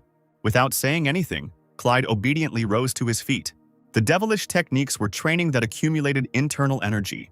The man stated that Dark was moving on to the next stage and told the boy to follow him. Looking at the other dead children, Clyde obediently followed the man. The friends Dark used to play with were killed due to the energy flow inside his body being stopped. These terrible people grabbed the children by the hands roughly. They determined those who were suitable and those who were subsequently destroyed. The remaining ones were classified according to the thickness of the energy flows. As a teenager, Dark stood among other children who had met the same difficult fate and were turned into warriors. The man standing in front of them said, "The last training session is loneliness." This man commanded teenagers to kill each other. Looking at the other teenagers, Dark saw their eyes filled with rage and hatred, but ready to obey. There were no people among them with whom one could make friends. Even if there were any, almost all of them died. Breathing heavily and covered in blood, only Dark remained alive. The one who commanded them said, "Number 2044. From today on, you are the killer of the Black Shadow Squad." Dark looked at the scroll with the image of a certain man on it until someone spoke to him. This is a master who uses the strongest internal energy and single sword techniques. Kill him within 50 days without leaving a trace. Remembering all the details of the face he saw, Dark unconditionally agreed to carry out the order. After some time, this master was pierced by the blade of Clyde, who was hiding under the bed, causing his face to twist. At that moment, the man was lying in the chambers with a woman, through whom the blade also passed. The light in the room went out, as did the lives of two people. A certain man sat at the table and said, "Number 2044. Because you wear black clothes and fight with a black sword, you were nicknamed Mukyan, right?" Dark replied, "Yes, sir." The man continued, "That's right. With skills like yours, you can even give yourself a nickname. Now you are a first-rank assassin of the Black Shadow Squad." Obeying the high-ranking man, the boy bowed his head. Even if Dark was trusted, the killer was nothing more than a weapon. There was only one person with whom the young man could share his emotions. It was already deep winter, snow was falling all around, and young Clyde was approaching the man who was saying, "I think it would be a bit of a shame to use you only as a subject for killing. My name is Yubek, the magic sword. I don't know how long it will take, but from now on I will be your mentor." Dark folded his hands in front of him in a certain gesture, showing his respect and submission. At that moment, it was this man, Dark's mentor and teacher, who was the only one the young man could trust. Beck trained Clyde for several years, during which the boy showed quite good results. One day, when Dark had already matured, he and his mentor were sitting in the lotus position by a snow waterfall, as usual. The icicles began to melt from the spreading heat. Then the space filled with smoke as the heat coming from Clyde burned the clothes on him.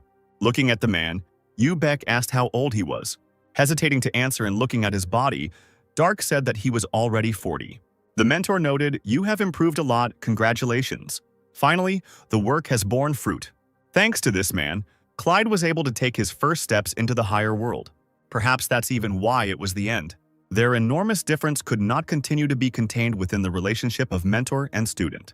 One day, when Dark left his teacher's house, the man stopped at one of the taverns. One of his interlocutors asked, 43, you say? Judging by the fact that you look 20 and use the youth technique, do you have children?" Clyde replied, "No, thanks to the technique of solitude, I don't even dream about marriage." The surprised old man said that it was very bad, and regretted that such a young man as Dark would not have a continuation of the family line. The boy asked his grandfather what the technique of solitude was, assuming that it was some kind of incredible skill, to which the man remained silent in embarrassment, not ready for such a conversation with his grandson, because this technique was used on men who had not had sexual relations with women. The old man slammed the table and cried out, "When you grow up, you'll find out. Adults talk, why do you keep interfering?" Calmly drinking his drink, Dark watched his interlocutors and the boy shouted, "I'm also an adult now. If you don't tell me what kind of technology this is, I'll tell Grandma how all you do all the time is drink." The worried grandfather answered Yong Seok that this was not possible, and the boy looked at him, raised his nose and said that the man was already late. Clyde couldn't understand this kind of relationship. One day, right before his eyes, a little girl stole freshly cooked byozi, still steaming. She ran away as fast as she could to avoid being caught by the man who followed her, shouting that the girl was a thief. Unable to keep track of her feet, she tripped and fell, dropping one of the byozi. The frightened girl sat up and looked at the approaching man. He grabbed the little girl by the collar, calling her a rat, and the girl, in turn, hurried to put the pie in her mouth. The disgruntled man immediately turned her around and slapped her, demanding that she spit out what she had eaten. The girl covered herself with her hands but was not going to obey, which is why the angry man swung his arm again to hit the child. However, Dark arrived in time and grabbed the man by the hand, not allowing him to complete such a disgusting act. The man, grinning, looked back at Clyde indignantly, not understanding what was going on. After a while, the black-haired little girl followed the silent Dark, and in her hands was the same dish that she had previously tried to steal. Even after accepting So Yeon as his adopted daughter, Clyde could not play the role of a father because he had no such experience. At that moment, as he walked forward, he thought about what a father should be like, someone who could become a support. RTS Dark replied that being his daughter would be a bit difficult. After thinking about it, the boy said that he could be the son of a dragon. The boy recalled how So Yeon, who was following him closely, caught his attention, forcing him to stop. With his hands folded in front of him, Dark looked at the girl, wondering what she wanted. With a slight smile on her lips, the little girl divided the food in half and handed one piece to Clyde. Now a golden dragon was hugging him and smiling. He was glad that he finally had a son, and his loneliness was gone. A little taken aback, Dark also smiled, because now he had a father, whom he always needed so much. A group of people stood on a magic circle in one of the towers of Kratos. Waving her fan, Irene was indignant that in the end they never managed to meet that girl again. Camille answered her that nothing could be done about it, since the knights were so persistently blocking their path. Longart, with two loyal warriors standing behind him, once again asked for forgiveness from the aforementioned diplomats. Smiling, Clodin asked the commander to definitely become a master, since the man wanted to seriously fight a knight at least once, and Cabrinia asked if the count had gone crazy, because if there were more masters in Kratau, it would be a huge headache for them. Pruyan thanked Camille for his good wishes and said that he would definitely fulfill them. For a few moments, the count stood silently with a slight smile on his lips. With his head down, Clodin said that if there was an ideal commander, it had to be Longart. The magic circle began to emit a brighter light, and Camille said goodbye to Longart, saying that they would see each other again. Then, there was a bright flash in which a group of people disappeared, moving to another place. Somewhere nearby on the wall were the Emperor, the Lord, and the Prince. Frank asked if Rubinsky was sure that Irene and Camille had not been able to obtain information about Baron Clyde, and the Prince replied that there could be no doubt, since he had personally checked everything. The Emperor believed that Camille was unhappy after he had to restrict his activities for almost a month, and His Majesty also asked if there had been any talk of problems in Corinth. The only thing Rubinsky could find out was that Count Camille was not the kind of person who would mix personal emotions and public affairs. Diplomacy was a different matter, and Frank was sure that Claudin understood this, and Rubinsky noted that Camille and Irene had not come as diplomats or a delegation. The Count had looked like a simple swordsman from the start, so one could be calm about that. After some thought, the Emperor turned to Tozier and asked if the magician was sure that the dragon would return Clyde to them. The Lord explained that Arteus had admitted that he liked Dark, and since the dragon had said that, it meant that he would definitely respect the Baron's opinion. The Emperor was unsure whether Clyde would want to return to them, and the Baron might have decided that it was better for him to continue to maintain good relations with the Great Dragon, who was also interested in him. Tozier replied that it was possible for groups, but one person could never become friends with a dragon, due to the huge difference in their intelligence levels. Rubinsky asked again what the Lord meant. The magician asked the prince if he could befriend a 3-year-old commoner's child, and this helped Rubinsky understand what was being discussed. But even if Count Clyde was a master, he was still a simple man, and on the other side of him stood the wisest golden dragon. To be more precise, the difference between them was not like that between an adult and a child, but rather like that between a dog and its owner. The Emperor asked if this was really a problem, because if the owner loves his animal, then, on the contrary, it will be even better. Tozier said that this was a very reasonable point, but it required a precondition, and Frank asked what that condition should be. The magician explained that Dark had to accept the fact that he was nothing more than a pet. Clyde and Arteus stood opposite each other. The dragon smiled kindly at his adopted son, and the next moment he was knocked off his feet by a blow dealt by a warrior. This caused Arteus to roll across the floor. Groaning and holding his back, he tried to get to his feet. Then the dragon demanded to know what his son was doing, and the indignant Dark, pointing to the clothes scattered on the floor, cried out, "Don't you know what kind of sewing you're asking for?" Dissatisfied, Arteus stated that Clyde himself said that he would sew everything up, and he also asked what kind of son was trampling on his dad's clothes. Clyde pointed out that this was when he was not in his right mind.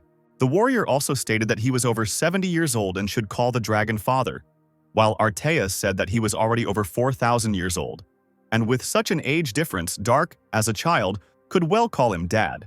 A tear of disappointment suddenly ran down the dragon's face. Crouching, Arteus recalled all the moments he had spent with the girl.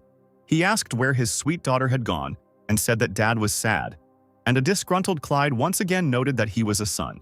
Making a displeased face, the warrior declared that now he would even start calling Arteus grandfather. Smiling, the dragon noted that the expression on the 70-year-old man's face had become much more varied, as before he only walked around with an indifferent face. Dark explained that this happened because he was doing something incomprehensible, and Arteus, showing photographs of the girl in which he experienced many different emotions, asked the warrior if he really talked about this. Dissatisfied with this, Clyde immediately incinerated the photographs. The dragon said that he understood everything, and since Dark did not want to sew, he suggested postponing it until next time, and now starting the magic lessons again. The indignant warrior interrupted Arteus's speech and, turning away, said that he did not want this. Calling Clyde petty, the disgruntled dragon declared that he would show him what fatherly authority was. He grabbed the girl's body by the waist and swung his hand, intending to beat the naughty child. But at that moment, the surprised Arteus noticed a foot approaching him. The next moment, Dark's leg and Arteus's face met each other. Then the defeated dragon fell to the floor. Tears began to flow from his eyes again, and he declared that there was no point in raising children. The warrior demanded that Arteus stop pretending and stand up, and the dragon said, "I even prepared a dragon's heart for you with my own hands, and you don't understand at all what I feel." Surprised, Dark asked again, "The heart of a dragon?" Arteus replied, "Exactly. For an ordinary human master, you have a lot of mana. So I made a dragon's heart out of it, and you kick your poor father." The boy placed his hands on his stomach as the dragon noted that Dark had no idea how incredible the item was. To this, Clyde did not respond. He remained silent and thought about what he had heard. The dragon, with his head buried in the floor, wondered why the boy had suddenly become quiet. The foster father assumed that Clyde did not want to listen to his grumbling, and therefore quietly ran away. The warrior called his father, and Arteus, surprised that Dark was still nearby, rose abruptly and asked what his son needed. Clyde asked the dragon to give him some privacy and not to enter his room under any circumstances. An alarmed Arteus agreed with this. He wondered if he had really grumbled so much that Dark had reacted like that. The dragon had only wanted to do what was best. He assumed that this was probably a transitional age. Arteus quickly headed to the library to find books on raising teenagers. As usual, Clyde sat on the floor in the lotus position. Now he knew for sure that he was not mistaken. There was no change in his energy. However, its structure changed. The warrior had the feeling that it took shape. He assumed that this was the dragon's heart. Now there was more room for mana, and Dark could accumulate much more energy. The boy began to stabilize his ki again, and the surrounding mana began to reach out to him. It was incredible. Darku found it much easier to control energy. His energy flow channels also apparently became unusually wider. Full of confidence in his abilities, the guy grinned. He used the technique of deep divine immersion. Clyde knew for sure that now he would have a second transformation. A worried Arteus stood near Dark's door, where a lot of mana was flowing. He was genuinely interested in what was going on in that room. The scene where Clyde asked to make it so that no one could enter, including Arteus himself, appeared before the dragon's eyes. The man stood there, fighting the urge to go inside, holding a book in his hand called Prepare for Puberty, A Time of Gusty Winds. Turning away and opening the book in front of him, Arteus walked away, thinking that this was the time to respect their privacy. While meditating, Clyde rose into the air. His entire body was surrounded by hot energy, causing the clothes on him to slowly smolder. The magic continued to circle around Dark, settling in the dragon's heart. When enough energy had accumulated inside him, the guy began to change externally. The clothes on him finally disappeared, and the warrior himself took on a more mature, feminine appearance. Arteus was in his library, thoughtfully reading another book. At that moment, he heard Dark's approaching footsteps. The somewhat delighted dragon immediately looked at his adopted son.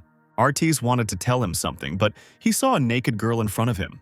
The embarrassed man took off his cape, quickly approached Dark and put the clothes on him.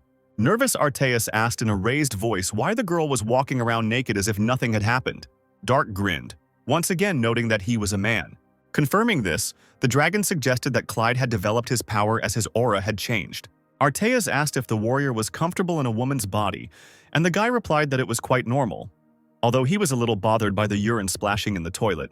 Dark also noted that it was now convenient when nothing was dangling while running. Besides, the guy never used that part anyway. The dragon asked if Clyde had really lived for over 70 years and never used it, and the warrior answered in the affirmative and admitted that he thought that this was the technique of solitude in case he used that part for other purposes. Also embarrassed, Dark said that he used it once anyway, though then he inhaled aphrodisiacs and was not himself, and the dragon, wiping his eyes with a handkerchief, replied that he did not understand at all what the guy was talking about, but accepted Clyde's position and loved him. Holding Dark by the shoulders and leading him out of the library, Arteus said that the guy didn't need to tell him anymore. The dragon explained that he would prepare new clothes for him, and for now, Clyde needed to set the table. After some time, the first and second courses were already on the table. Dark was already sitting on a chair with his father and eating soup with gusto. Staring at Clyde, the dragon thought, "Even though he hides it, I can still feel his incredibly increased mana. Even if I was told that he is on the same level as Corel, who would have thought that he really would be a great master? I don't think anyone will beat him, as expected from my little son." Suddenly, Clyde cast a questioning glance at his adoptive father. Then the boy, addressing himself as a father, asked Arteus to prepare a sword for him. Breaking the bread in half, an indignant Arteus noted that he had already told him to call him dad, or at least mom, since he didn't like the word father, because it sounded as if they weren't close at all. Dark felt confused, not knowing how to respond to this, but the dragon still agreed to give him the sword, since that was what his son wanted. Artias asked what kind of sword the warrior wanted.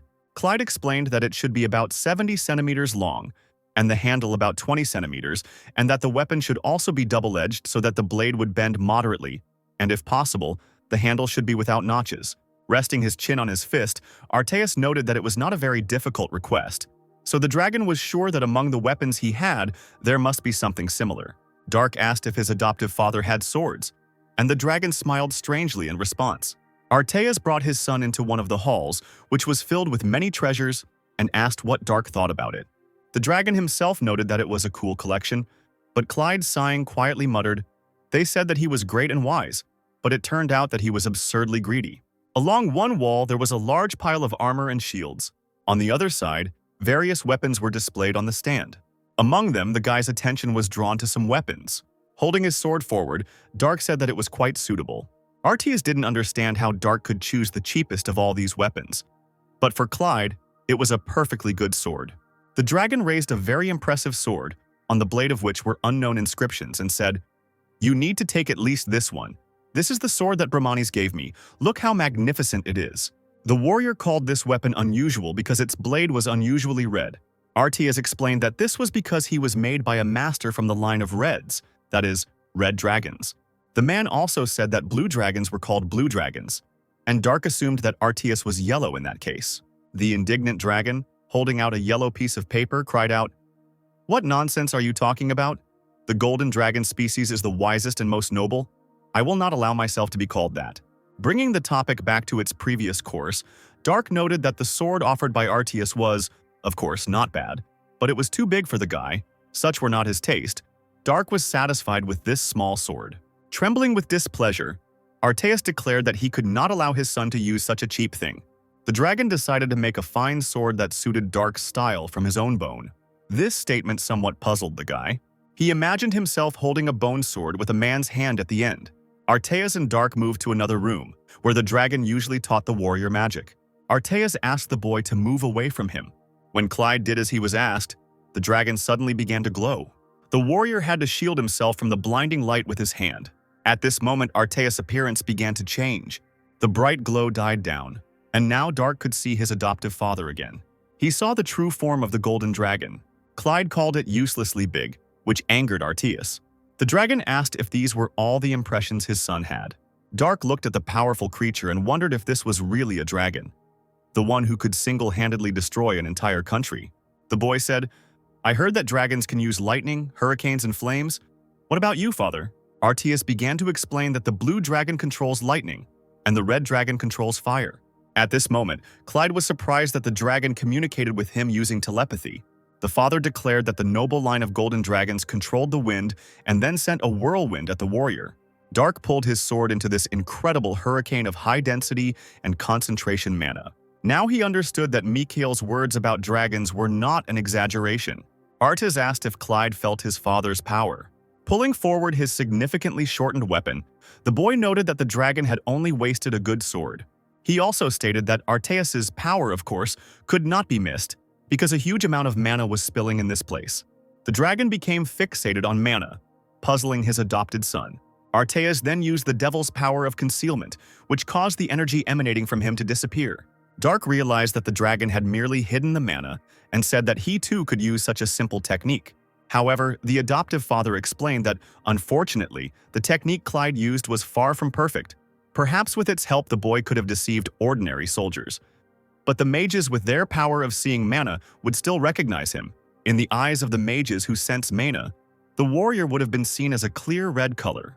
Dark said that these were unnecessary worries, and he also asked if the technology that Artias was currently using would not be noticed by them. The dragon confirmed this and said that normal magic spells were controlled by mana obtained from the earth. Because of this, it was impossible to use it indefinitely. Clyde replied that he had heard about this.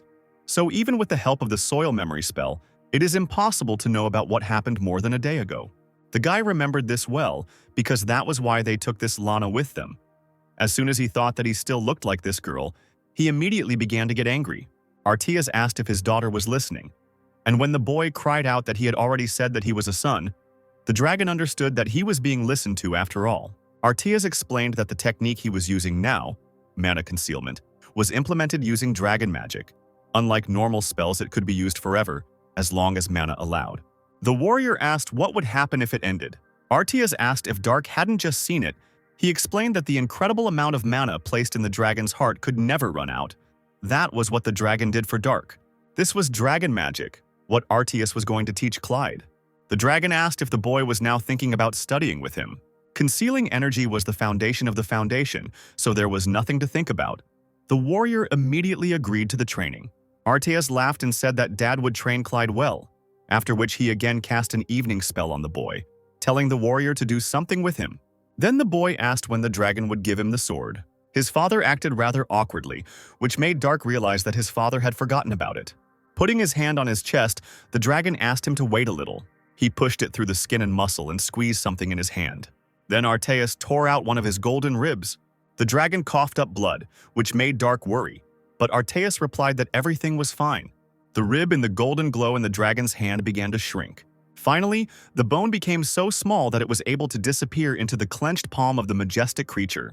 Then golden light began to burst out from the fist, and the rib took on a different shape. Since this glow blinded Dark's eyes, the guy decided to turn away for a while. After a few moments, the light in the hall dimmed. Turning to Arteas, who had once again assumed the form of a man, Clyde asked if the dragon was finished. Holding the golden blade in his hand, Arteas replied that everything was ready. He passed on to his adopted son a weapon that was perfect for a warrior. Taking the blade and looking at it, Clyde noticed unfamiliar writing. He asked the dragon what these ornate patterns were. Smiling contentedly, Arteas ran his finger along the blade. The runes suddenly disappeared, causing the weapon to glow and take on a more proper sword shape. This blade was incredibly beautiful. Even the Whitewater Dragon Ice Sword was not like this. The dragon was glad that his son liked this weapon. However, one detail was missing. This sword was missing a hilt. Arteas explained that they would leave this to a professional. Meanwhile, the gray-haired dwarf was forging another sword in his forge. One of the hammer blows caused the blade to crack. This came as a surprise to the blacksmith. He did not understand how he could have made such a mistake.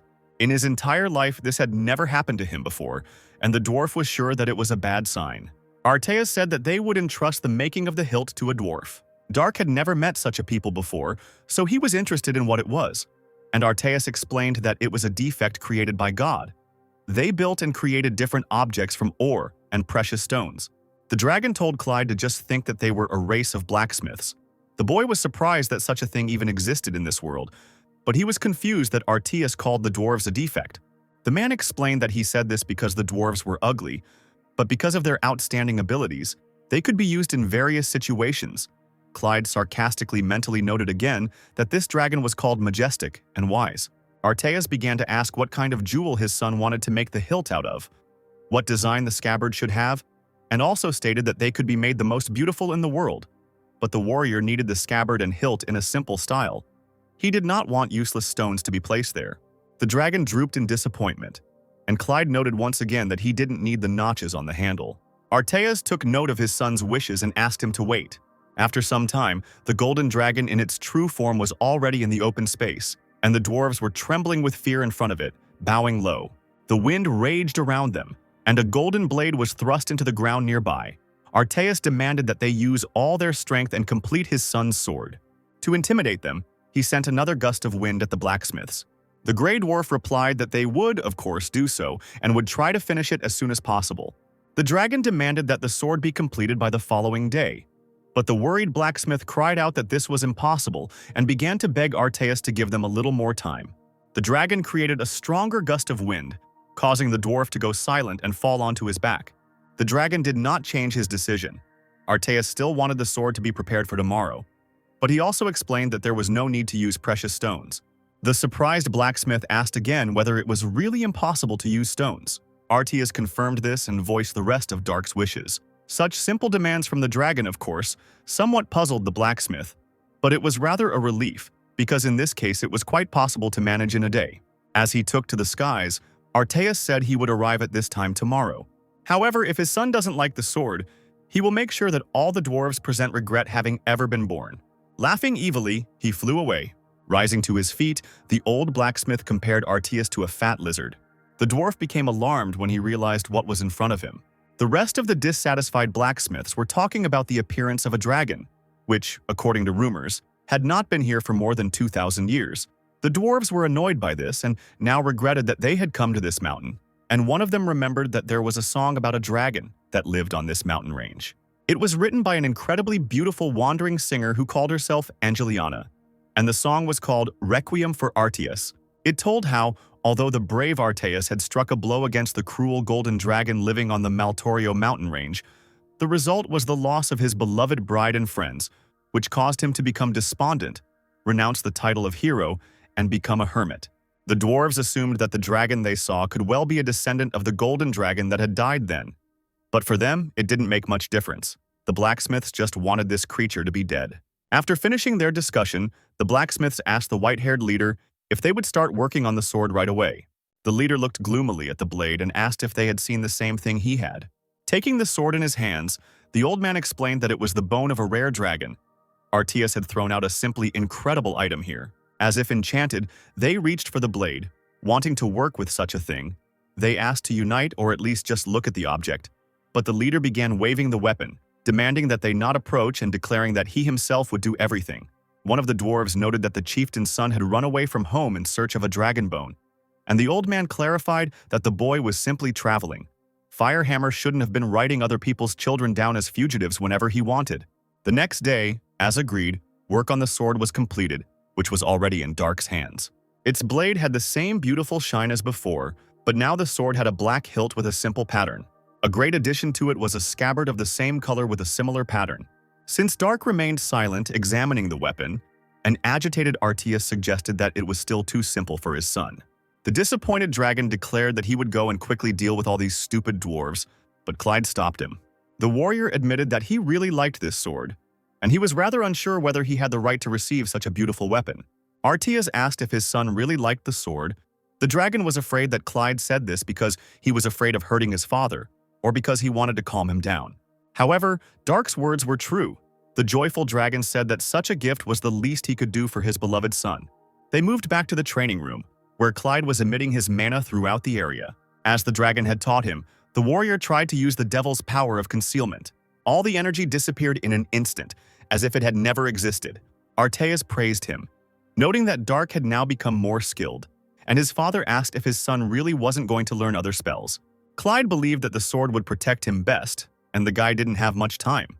Besides, if he really needed magic, he always had a ring on his hand. And yet the dragon advised not to place too much hope in the Lord of Water. Dark completely agreed with this. They went out into the forest where semi-darkness reigned. The dragon asked if Clyde was really leaving. If it was possible, he would like to live with his son for about a year.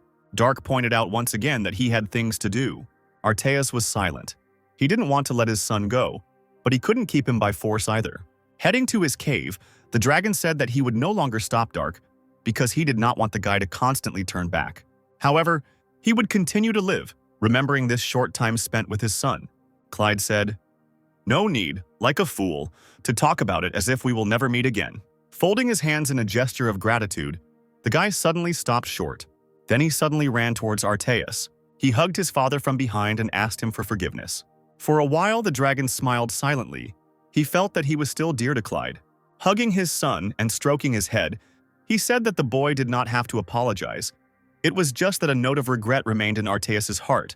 As Dark had said, they did not part forever.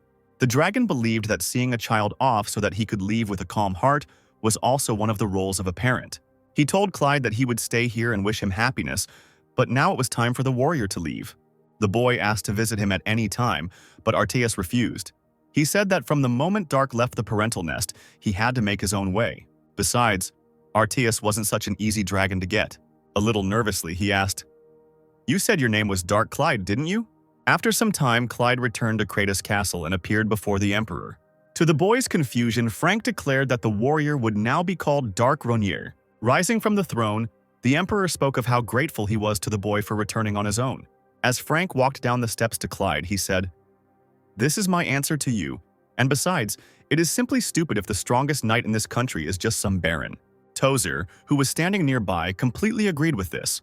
When the Emperor was close enough to Dark, the warrior dropped to one knee, and Frank began to lower the blade of his sword, first onto one of the boy's shoulders, then onto the other. Then the Emperor began his speech.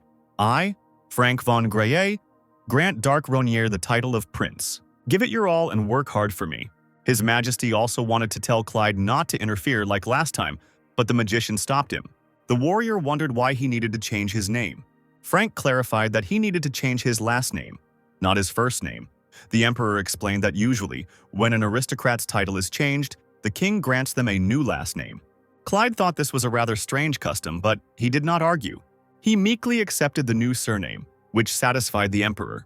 Frank was ready to let the warrior go, but he looked at the prince and realized that Rubinsky had some business with Dark. The prince, piercing Ronier with his gaze, looked very gloomy. The warrior felt the desire to kill him coming from Rubinsky, which, in principle, was not surprising. The two of them moved to one of the castle buildings, which could be considered a training one. The prince drew his sword, eager for battle. Opposite him stood Dark, who felt quite relaxed. With his hand outstretched and a smirk on his face, Ronier teased his opponent by beckoning with his finger, thus urging Rubinsky to attack first. Not refusing such an offer, the prince swung his sword, directing an energy flow at the enemy. After that, Ronier made a lightning-fast movement with his blade. This allowed the guy to cut through the energy rushing towards him. The remains of it flew past Dark, raising stone fragments into the air. Unexpectedly, Rubinsky addressed him as a prince. Not understanding when the man had managed to summon the Titan and fit into it, Ronier said that it would be enough to just call him by his name. The prince agreed with this. Now on the battlefield stood a Titan with standard power with a master inside it, and Dark without any additional weapons. Rubinsky asked if they were now equal, and Ronier was interested in the same thing. Wanting to find out, the prince went to Dark. The Titan raised his huge sword up, intending to attack the warrior. Putting his hand forward, Ronier decided to use the spell Fetters. The metal giant was wrapped in a multitude of threads, causing it to freeze in place. Rubinsky had seen such weak technology in the past and was quite capable of eliminating it. The prince made an attempt to move and was still able to break the threads holding him back. Then the Titan finally made a blow, which hit the ground. At that moment, Dark himself was already above the giant's head. The guy thought about the fact that even though they were all called Titans, the level of this particular one was different from those that Ronier had met before. Having made a lunge, Dark sent a stream of power towards the prince. The beam of energy was rapidly approaching Rubinsky, who was standing confidently on his feet. The Titan waved his hand, repelling the enemy's attack. Now the flow of power was directed at Dark, which is why the guy had to use a magic shield. However, it was not so easy to completely avoid the consequences of the attack. The shield created by Ronier began to crack and then shatter into small pieces. However, the warrior was still able to withstand the blow and remain on his feet. Dark was already ready to fight further, but the Titan froze in place. Then the visor of the helmet rose up, which puzzled the guy even more. Deciding to end the battle, Rubinsky left the Titan. A puzzled Dark asked what this meant. The prince explained that the winner and loser had already been determined. Feeling growing discontent, Ronier asked who decided this. Rubinsky replied that Dark shouldn't have resisted in vain, since it made the man sad, which the warrior didn't really believe in. However, it was true, because Ronier still became a master and the one who is called the hope of the empire. Jumping off the giant, the prince said, "I must admit that our empire now has a man who must be defeated by summoning a Titan, even though the enemy has no additional protection. But now I know exactly what level the great masters are at, above the ordinary ones." Dark believed that Rubinsky was talking about stages of enlightenment. The prince also said that he must admit that a certain bastard was also a great master. Ronier thought he was talking about Karel, but in fact Rubinsky was talking about their sworn enemy, the Devil of Corinth, the Grand Duke of Cherry Valencia. This meant that there was someone else in this world who had achieved enlightenment. When the prince first heard that Kiri's abilities stood out from the rest of the Corinth masters, Rubinsky's vision went dark. But since Dark had also experienced this state, the man could breathe a sigh of relief, Ronier said. "So my role is to go to Corinth and kill a man named Kiri."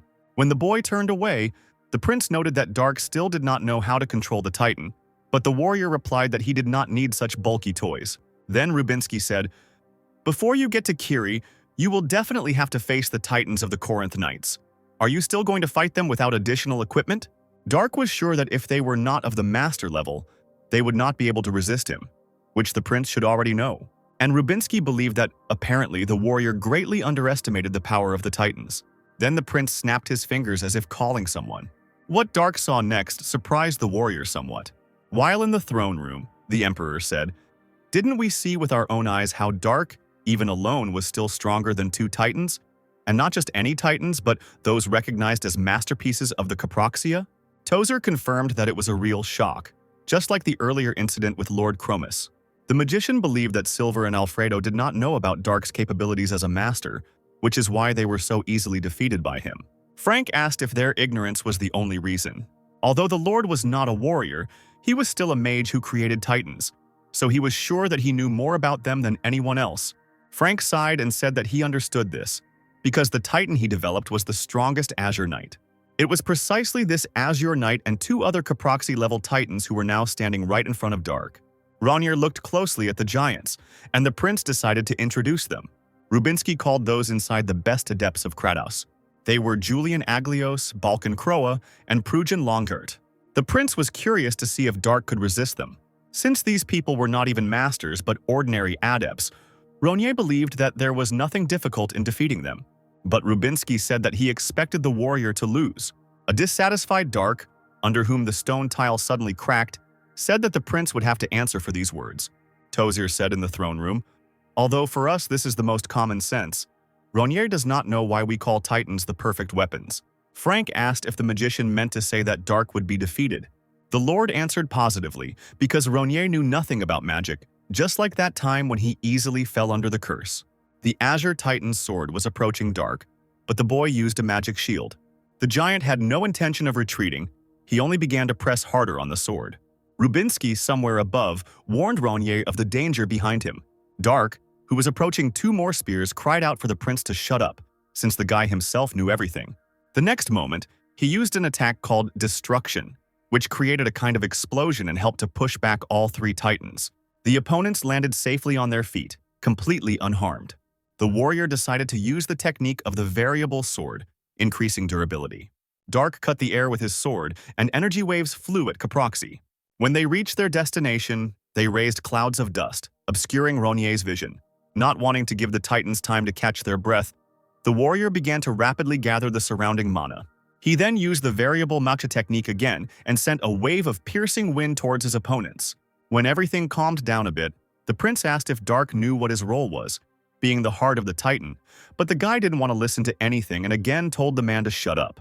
When the dust settled, Ronnier saw the Caproxy holding their shields in front of them. The boy was surprised that they withstood his attack. Behind Dark, there was already an Azure Knight to whom he turned. Rubinsky was saying at this point that he was expanding his master's mana usage capabilities hundreds of times. Ronnier stood in front of the blue titan and saw energy flowing into his chest. The power of Romero's titan was 1 unit. Its height was 460 centimeters, and its weight was 80 tons. These were the standard dimensions of all titans. Romero's weapon weighed about 80 tons. The average weight of a pilot was about 70 kilograms. This titan could move at the same speed as the body itself if controlled by an experienced warrior. Strength was both speed and weight together. Titan helped the 70-kilogram warrior apply a force of 80 tons. The enhanced mana, even according to simple calculations, was 1,000 times greater. To be more precise, it was not mana, but increased strength, which ultimately was the same thing. As a master, Rubinsky would have found it difficult to fight Romero with his bare hands when another professional was sitting inside him. The prince tried it after the battle with Dark. In response to this, Ronnier merely remained silent, taking the information into account. He lunged again, firing an energy beam at Caproxia. The prince noted that Dark had probably already dealt with power 1 and 3, but this time, Rubinsky tried to improve the quality of the pilot. As he already said, Kratau had the best knights. The titans, standing in a row, successfully repelled Dark's attack, which made the guy angry. The prince asked, "What about the Azure Knight with a power of 3-0? The next moment, the blue titan brought his sword down on Dark, forcing him to use his shield. Rubinsky wondered how many masters Ronnier could face, perhaps 3 or even 5. Trying to hold up the 80-ton sword, Dark groaned. The prince asked if there was any way out of this situation with just a sword. Ronnier tried hard to withstand the power of the blue titan that fell upon him. However, his shield had already begun to crack, which was making the guy nervous. At that very moment, constellations began to glow on the runes on Dark's blade, and a moment later, a fireball the size of Ronnier formed. Pruyan and Rubinsky became nervous, not understanding what was happening. The fireball immediately began to attack Dark's opponent. After finishing its multiple attacks, the sphere disappeared. Shocked and tired, Ronnier tried to catch his breath. He watched as the flames slowly consumed the blue titan. The frightened titans immediately rushed to the commander, wanting to help him somehow. Dark, grinning, was displeased with this unpleasantness. To put out the fire, the warrior directed a water shield at the Azure Knight. Surrounding the giant body, the water caused the flame to die out. When the burning stopped, the wounded titan fell to the ground. There was a decent-sized hole in the middle of his body that began to regenerate. Ronir understood that the Azure Knight was currently being restored, so the titan couldn't move for some time, and the guy also knew that this wasn't his victory at all. After a few moments, the regeneration was complete, and the blue titan's eyes began to shine again. The first thing his hand reached out to was Dark. The pilots of the other giants shouted for Longheart to stop, but the Azure Knight continued to squeeze Ronir tighter and tighter. All of a sudden, the blue titan's hand finally unclenched, dropping the warrior. The visor rose and Pruyan crawled out of the helmet, wheezing. Rubinsky guessed that the commander had failed to control the titan again. Longheart, who was sweating, confirmed this. He needed to forcefully cut off the connection with the mana. Rubinsky was unhappy with this, because an unguided weapon, on the contrary, could turn into poison. Pruyan was thinking at that moment. It was dangerous. When the titan restores damage, it becomes most protected at such a moment to try to sink it again. I'm more concerned about the damage to the titanium. What kind of magic was that just now? The prince assumed that it was eightfold magical hellfire. Rubinsky would like to think that he was wrong, but with such a blow from a titan that is resistant to magic, this was the only correct explanation. Dark explained that he did nothing of the sort. The sword in his hands suddenly filled with mana and released a fireball on its own. The prince said, "A whirlpool with a magic sword that releases hellfire, and also a great master with an Azure Knight." Turning away, Ronir asked if the Blue Knight was a titan, and Rubinsky replied that it was the same titan that Dark had used without permission. Now, a gloomy Ronir accepted the fact that he would not be able to defeat the Blue Knight with his bare hands. Turning back to the prince, the warrior declared that he would still use his titan. Taking out a scroll in a black and gold cylindrical case, a pleased Rubinsky said that he was giving Dark an order. And, of course, this puzzled the warrior, who did not quite understand what was happening. Unrolling the scroll, the prince said that he would grant Ronir the kingdom of Chire, which would be rebuilt into a principality. Dark was also tasked with gathering knights in the principality and preparing for war with Corinth. Ronir accepted this order unconditionally. So, in the last few months, Dark was able to perform a second transformation. He was able to become a new version of himself and gain a huge supply of mana, which was placed in the dragon's heart created by Arteus. His adoptive father, the golden dragon Arteus, decided to create a sword for his son that would suit his build. Having assumed his true form, the dragon tore out one of his ribs from which he created an unrivaled sword. As much as Arteus didn't want to, Dark needed to leave his parents' home. During the time spent together, the dragon and Ronir managed to become quite close. Arteus knew he couldn't keep his newfound son locked up, so he let him go. After leaving the dragon, Dark returned to Kratos' castle. There, the emperor granted him the title of prince and a new surname. At that time, Dark was sure that people who were not at the master level would not be able to resist him, even with the help of some additional equipment. While Rubinsky explained that Ronir greatly underestimated the power of the titans. He introduced the warrior to 3 titans, which were controlled by pilots of the highest level of Kratos adepts. Rubinsky also said he expected Ronir to lose. Releasing all his power, Dark said that the prince would have to answer for his words. A battle then ensued between the human and the piloted Blue Titan. No matter how much Ronir wanted to show his superiority, he still couldn't resist the Titans. Just when Dark was about to lose due to the cracked shield, a fireball suddenly appeared from the boy's sword and hit the Azure Knight. However, Ronir understood that this was still not his victory at all. He also now realized that he couldn't defeat the Titan with his bare hands, so he decided to use the Azure Knight, which he got by accident. Rubinsky then gave Darku the kingdom of Chire, which was to be rebuilt into a principality. In addition, the prince tasked Ronir with gathering knights in the principality and preparing for war with Corinth. Dark was already ready to carry out this order. Palshan was amazed that he and his mercenaries would now be part of the knights' troop. Silver explained that they were needed in the annexed principality of Chire. The mercenaries were deployed there as a second security detachment. This news shocked Palshan and the others even more. They stood in a stupor with their mouths open, and for some time could not say anything. Finally, Jimmy started to react violently to what was said, and Raven asked him to calm down. A more serious Mikkel asked what would happen if they refused. As it turned out, in such a case they would have faced inevitable death. Having learned this, the mercenaries began to worry about their fate. However, the blonde had expected exactly this outcome. They knew more than 1 or 2 secrets, so Mikhail expected that they would not be sent out as ordinary soldiers. Silver noted that for a mercenary, Mikhail was quite smart. The blonde pointed out that Baron Dark Clyde was their comrade and asked if he would cooperate if they were killed. In that case, Kratos could have made an enemy in the form of the Master of the Waterlord. Placing his hand on his chin, the knight said he was sorry. He then stated that Baron Dark Clyde was no more. All the mercenaries, except Michael, immediately took out their swords, ready for battle. The blonde asked his comrades to put away their weapons. An angry Palshan couldn't understand why Mikhail was saying that, because he should have taken out his own sooner. And Palshan also asked Priest Ronnie to prepare holy magic. Media asked what Silver had done to Dark, stating that his future fate depended on that answer.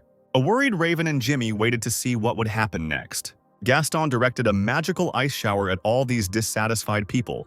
The magician told the mercenaries to cool their heads and listen to what Mikhail was saying, because no matter what they did, it wouldn't help them. And the blonde said, "Yes, that's very strange. You could have definitely predicted our reaction." However, Silver still allowed so many armed people to come, which meant there were 3 possible scenarios. The knight folded his hands in front of him and said that he was curious about what the first option was. The blonde said that this was the most unlikely. Silver could trust them completely.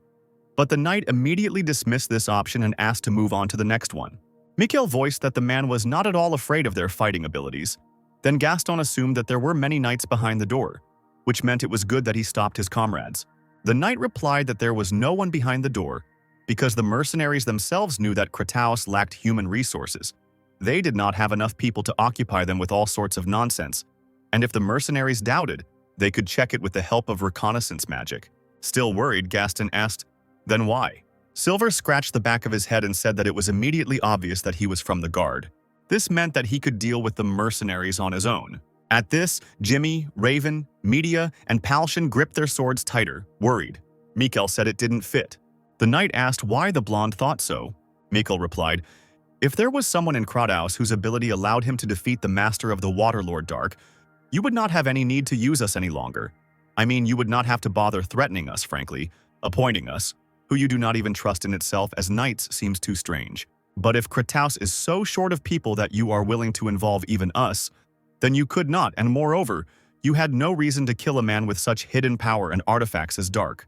Media and Palshan listened to their comrades' conclusions with bewilderment, and the blonde continued, "Besides, you didn't say died, but he's gone. And not even Dark, but Baron Dark Clyde." Jimmy said that if you think about it, Mikhail was right, and Raven asked if the guy was nodding because he really understood everything. Silvar waited for what the blonde would say next. Mikhail continued, "More precisely, this means that the Clyde family no longer exists. One of 2 things. His title was taken away or his family name was changed due to the title being raised. Whichever happened, we have no reason to fight. That's the 3rd option." The knight was amazed by his conclusions. Silvar recalled how he had previously spoken with Tozier, who had admitted that he had been unable to find out anything about Mikhail, only finding out that he was from Corinth. And even then the blonde had said from the very beginning that he was from Kruma. The magician had great difficulty obtaining information through specific questions. The knight then asked if there was not a high probability that Mikhail was a spy from Corinth. He stated that it was necessary to extract information from the blonde by means of torture. Tozier, clasping his hands in front of him, began to explain that the magic of hypnosis gave the sensation of falling asleep and being drunk at the same time, which is why a fog appeared on the border between the conscious and the unconscious. In other words, the subject opened his mind while in a fully tense mental state.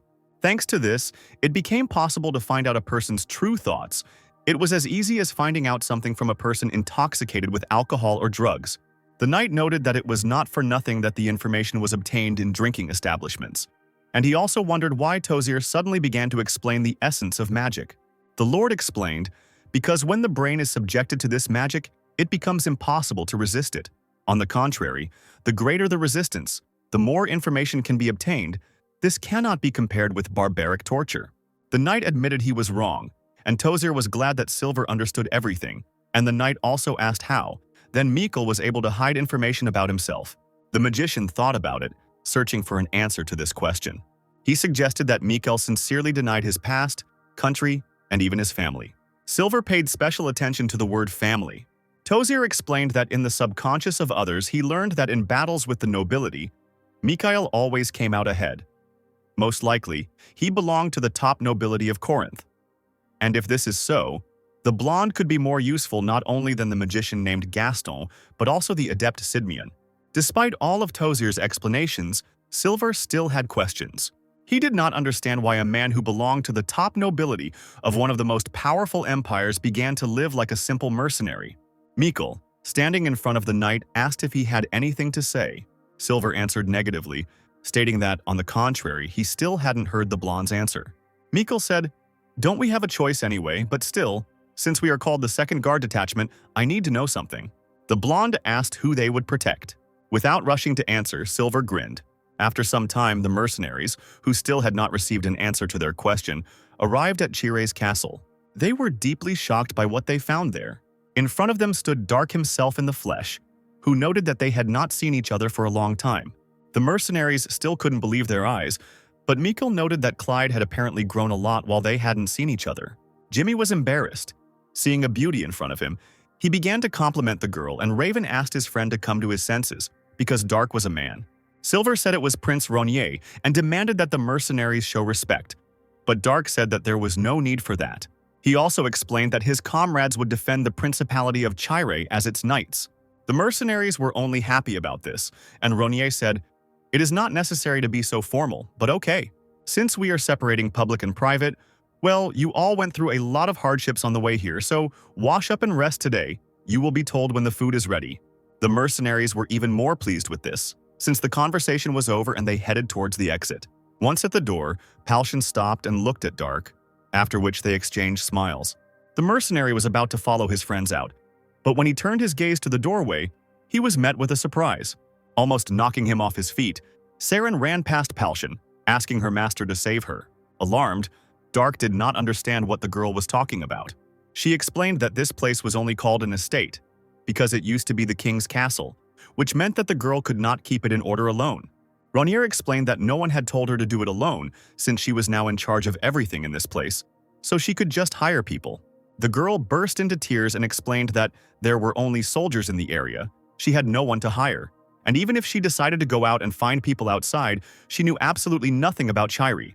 And in principle, Saren could not go out, because then there would be no one left in the castle. Dark screamed, demanding that the girl stop crying. He promised that he would find people for her.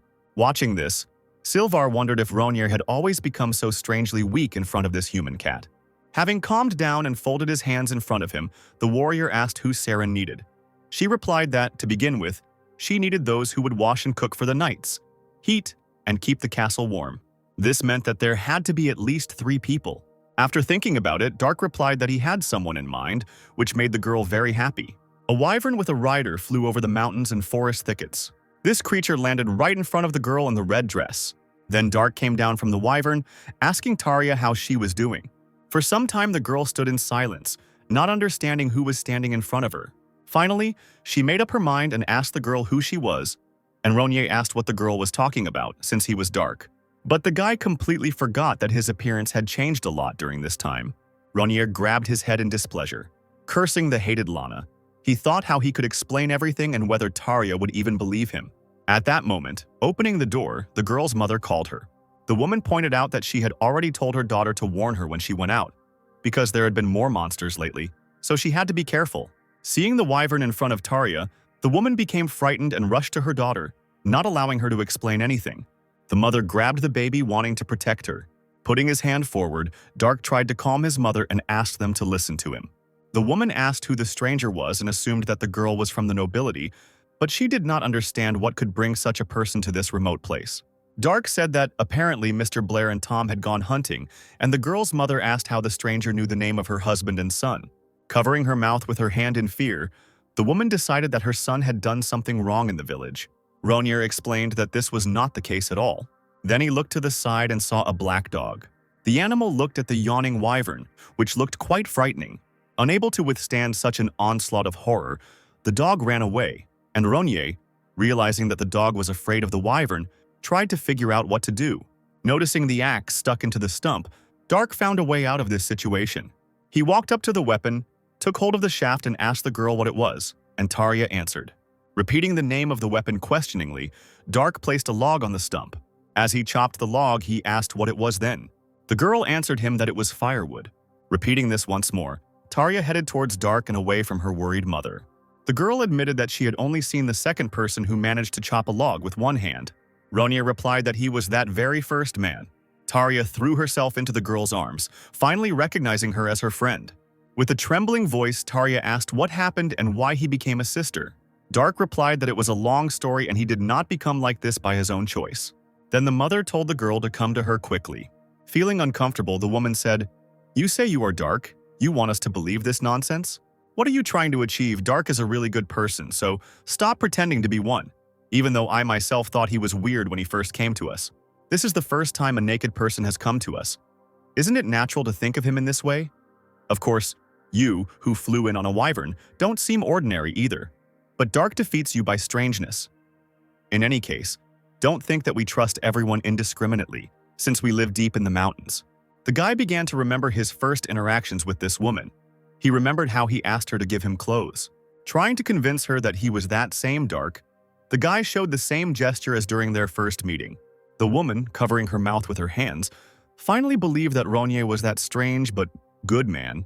The girl's mother told her daughter to quickly call her father and brother, and when Tarja rushed after them, the woman said that it was dangerous and suggested that they go together.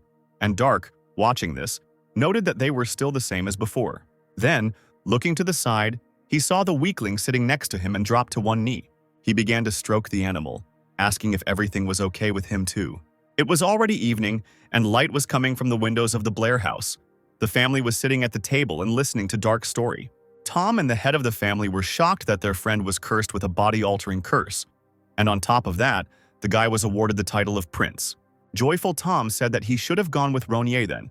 He also asked if it was possible to ride a wyvern, and his mother said that her son had already crossed all boundaries. The father asked what brought the Grand Duke here. Dark replied that he wanted to hire their family, and if they didn't mind, the guy would like to make it so that they lived in the castle. Tarja and Tom asked if Ronja was joking. They were already happily giving each other high fives, but suddenly the father said that he would refuse this. Disappointed children asked why he made such a decision. Nervously, the mother told the children to stop, because it was already difficult for the father. The man said, "Tom? Darja? Who do you see now in the man sitting in front of you, Dark, with whom you communicated so closely? No, this is the owner of an entire principality, the Grand Duke." Hearing this, the children began to worry. The father asked them if they could take care of Prince Ronja as their only master. The children hung their heads, not wanting to answer. The hunter said, "As you can see, our family, living in the forest, knowing nothing about this world, will not dare to follow you into the castle. Please understand us." Dark replied that he understood Mr. Blair's position well. However, he still wanted to say something to the man. For 2 years, Ronja had received help from their family, and only wanted to repay them for their favor, and did not want to cause inconvenience. The Trebok mountain range has always been known for its danger, but on the way here, Dark noticed that there were even more monsters. Ronja had no doubts about Mr. Blair's hunting abilities, but still asked him if the monster had harmed the hunter. What would have happened to his family? Besides, Dark didn't want the one who gave him his name to suffer. He believed that the title of prince was enough to become a wall protecting their family. Tom asked if he could be a protector too, and Ronja said that Tom might get a little hurt, and pointed out that the boy had said that he dreamed of becoming a knight. A frustrated Tom said that Dark was evil, and Ronja noted that the head of the family seemed to have gotten things a little wrong. The warrior stated that in such a matter the most important thing was to hear his wife's opinion. The man, becoming nervous, looked at his woman and said that she would certainly be of the same opinion, which the children's mother repeated. She said that her husband never made wrong decisions, so she always followed his choices. Lost in thought, the woman lowered her head.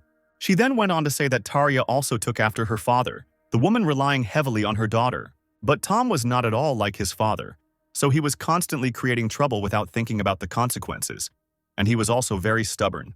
Still, thinking about it, the woman realized that her son was very similar to her in her youth. She too was constantly making reckless decisions, making mistakes and failing, and then she met her husband. This was the only right choice made, so she respected her husband, who constantly thought about his wife and made the right decisions. She always trusted his choice and did not doubt it.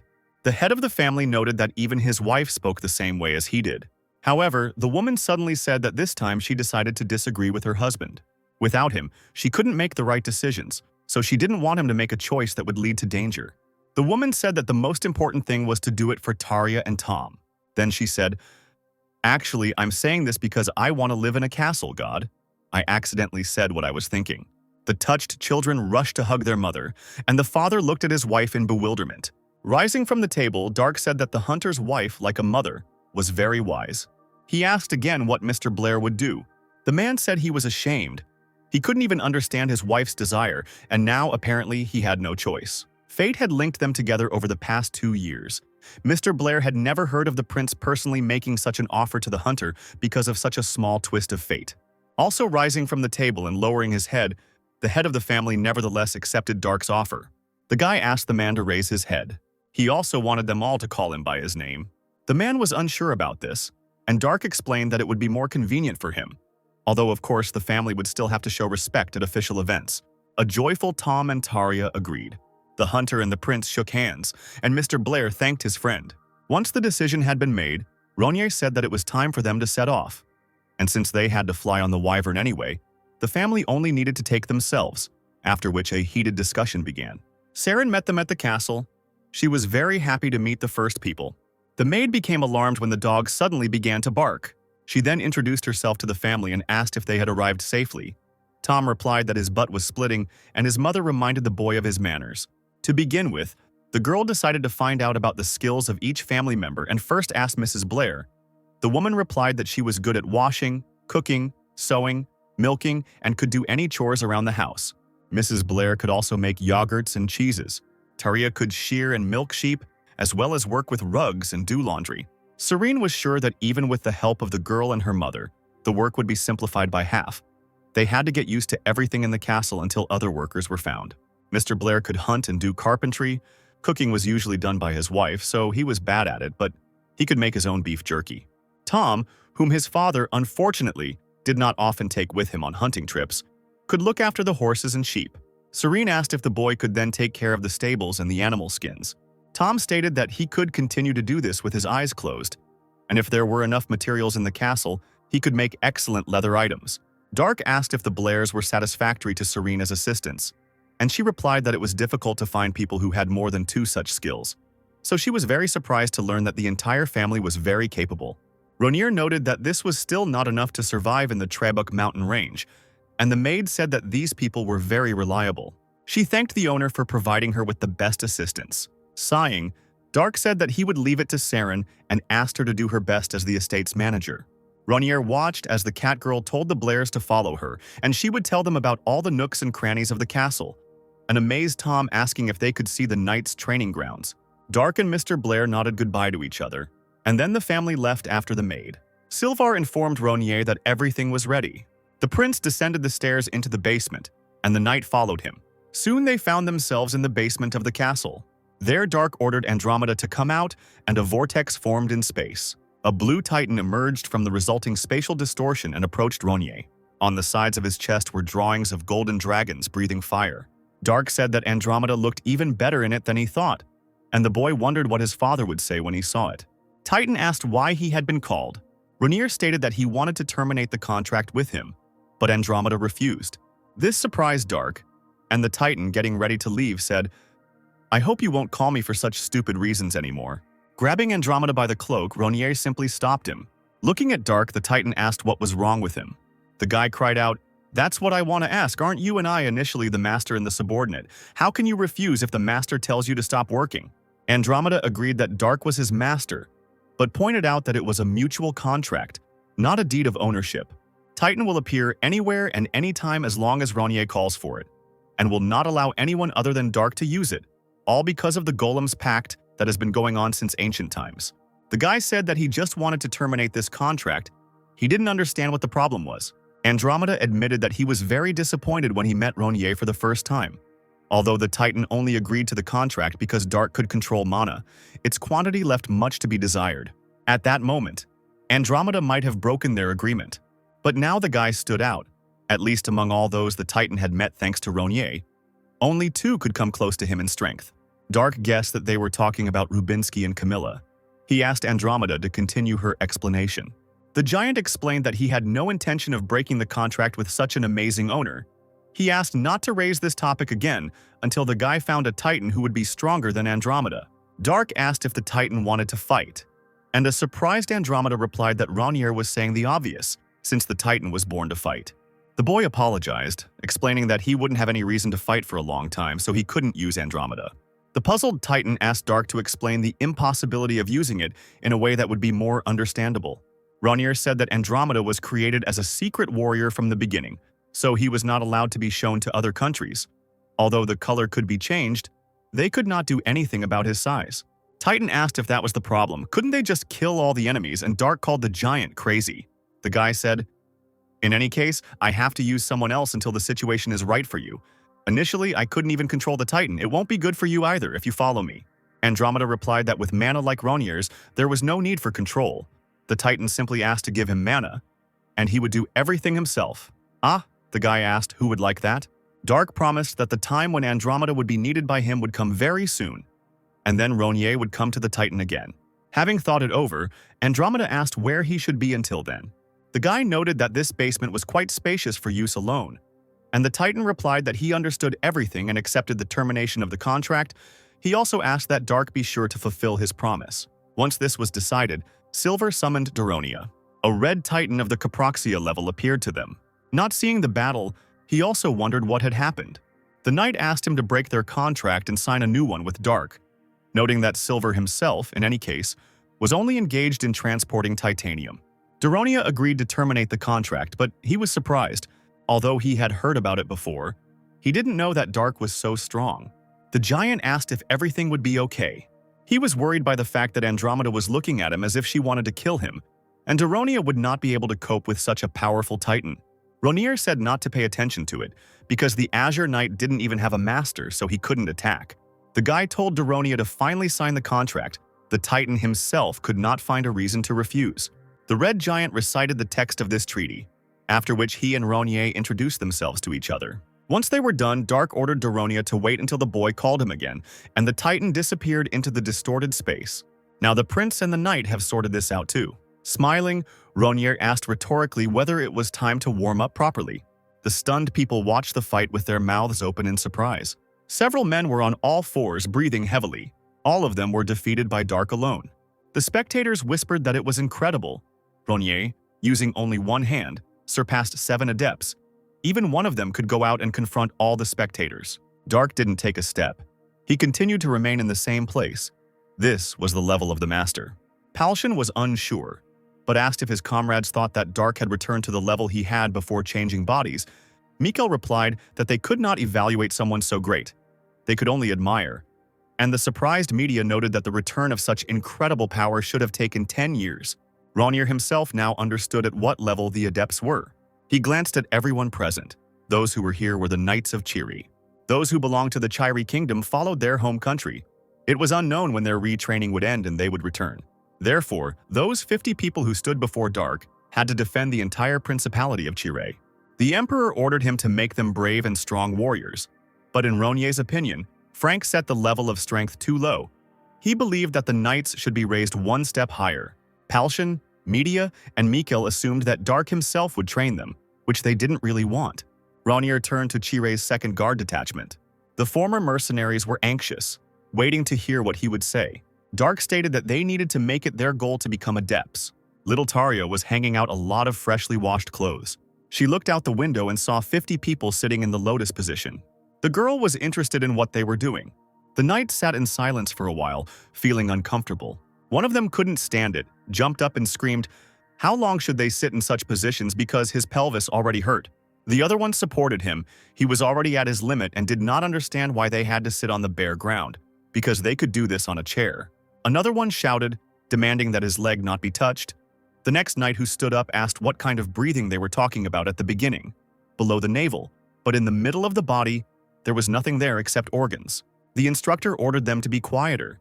He was indignant that the knights dared to resist the prince's order, and one of the students noted that this was true, because the adepts studying with him did not perform these exercises. The man replied that he was only supervising their training. They also had their own training. The knights asked if the instructors themselves understood the meaning of all this. Another teacher answered positively, stating that they felt the mana flowing within them. So for them it was simple, but still a little foreign.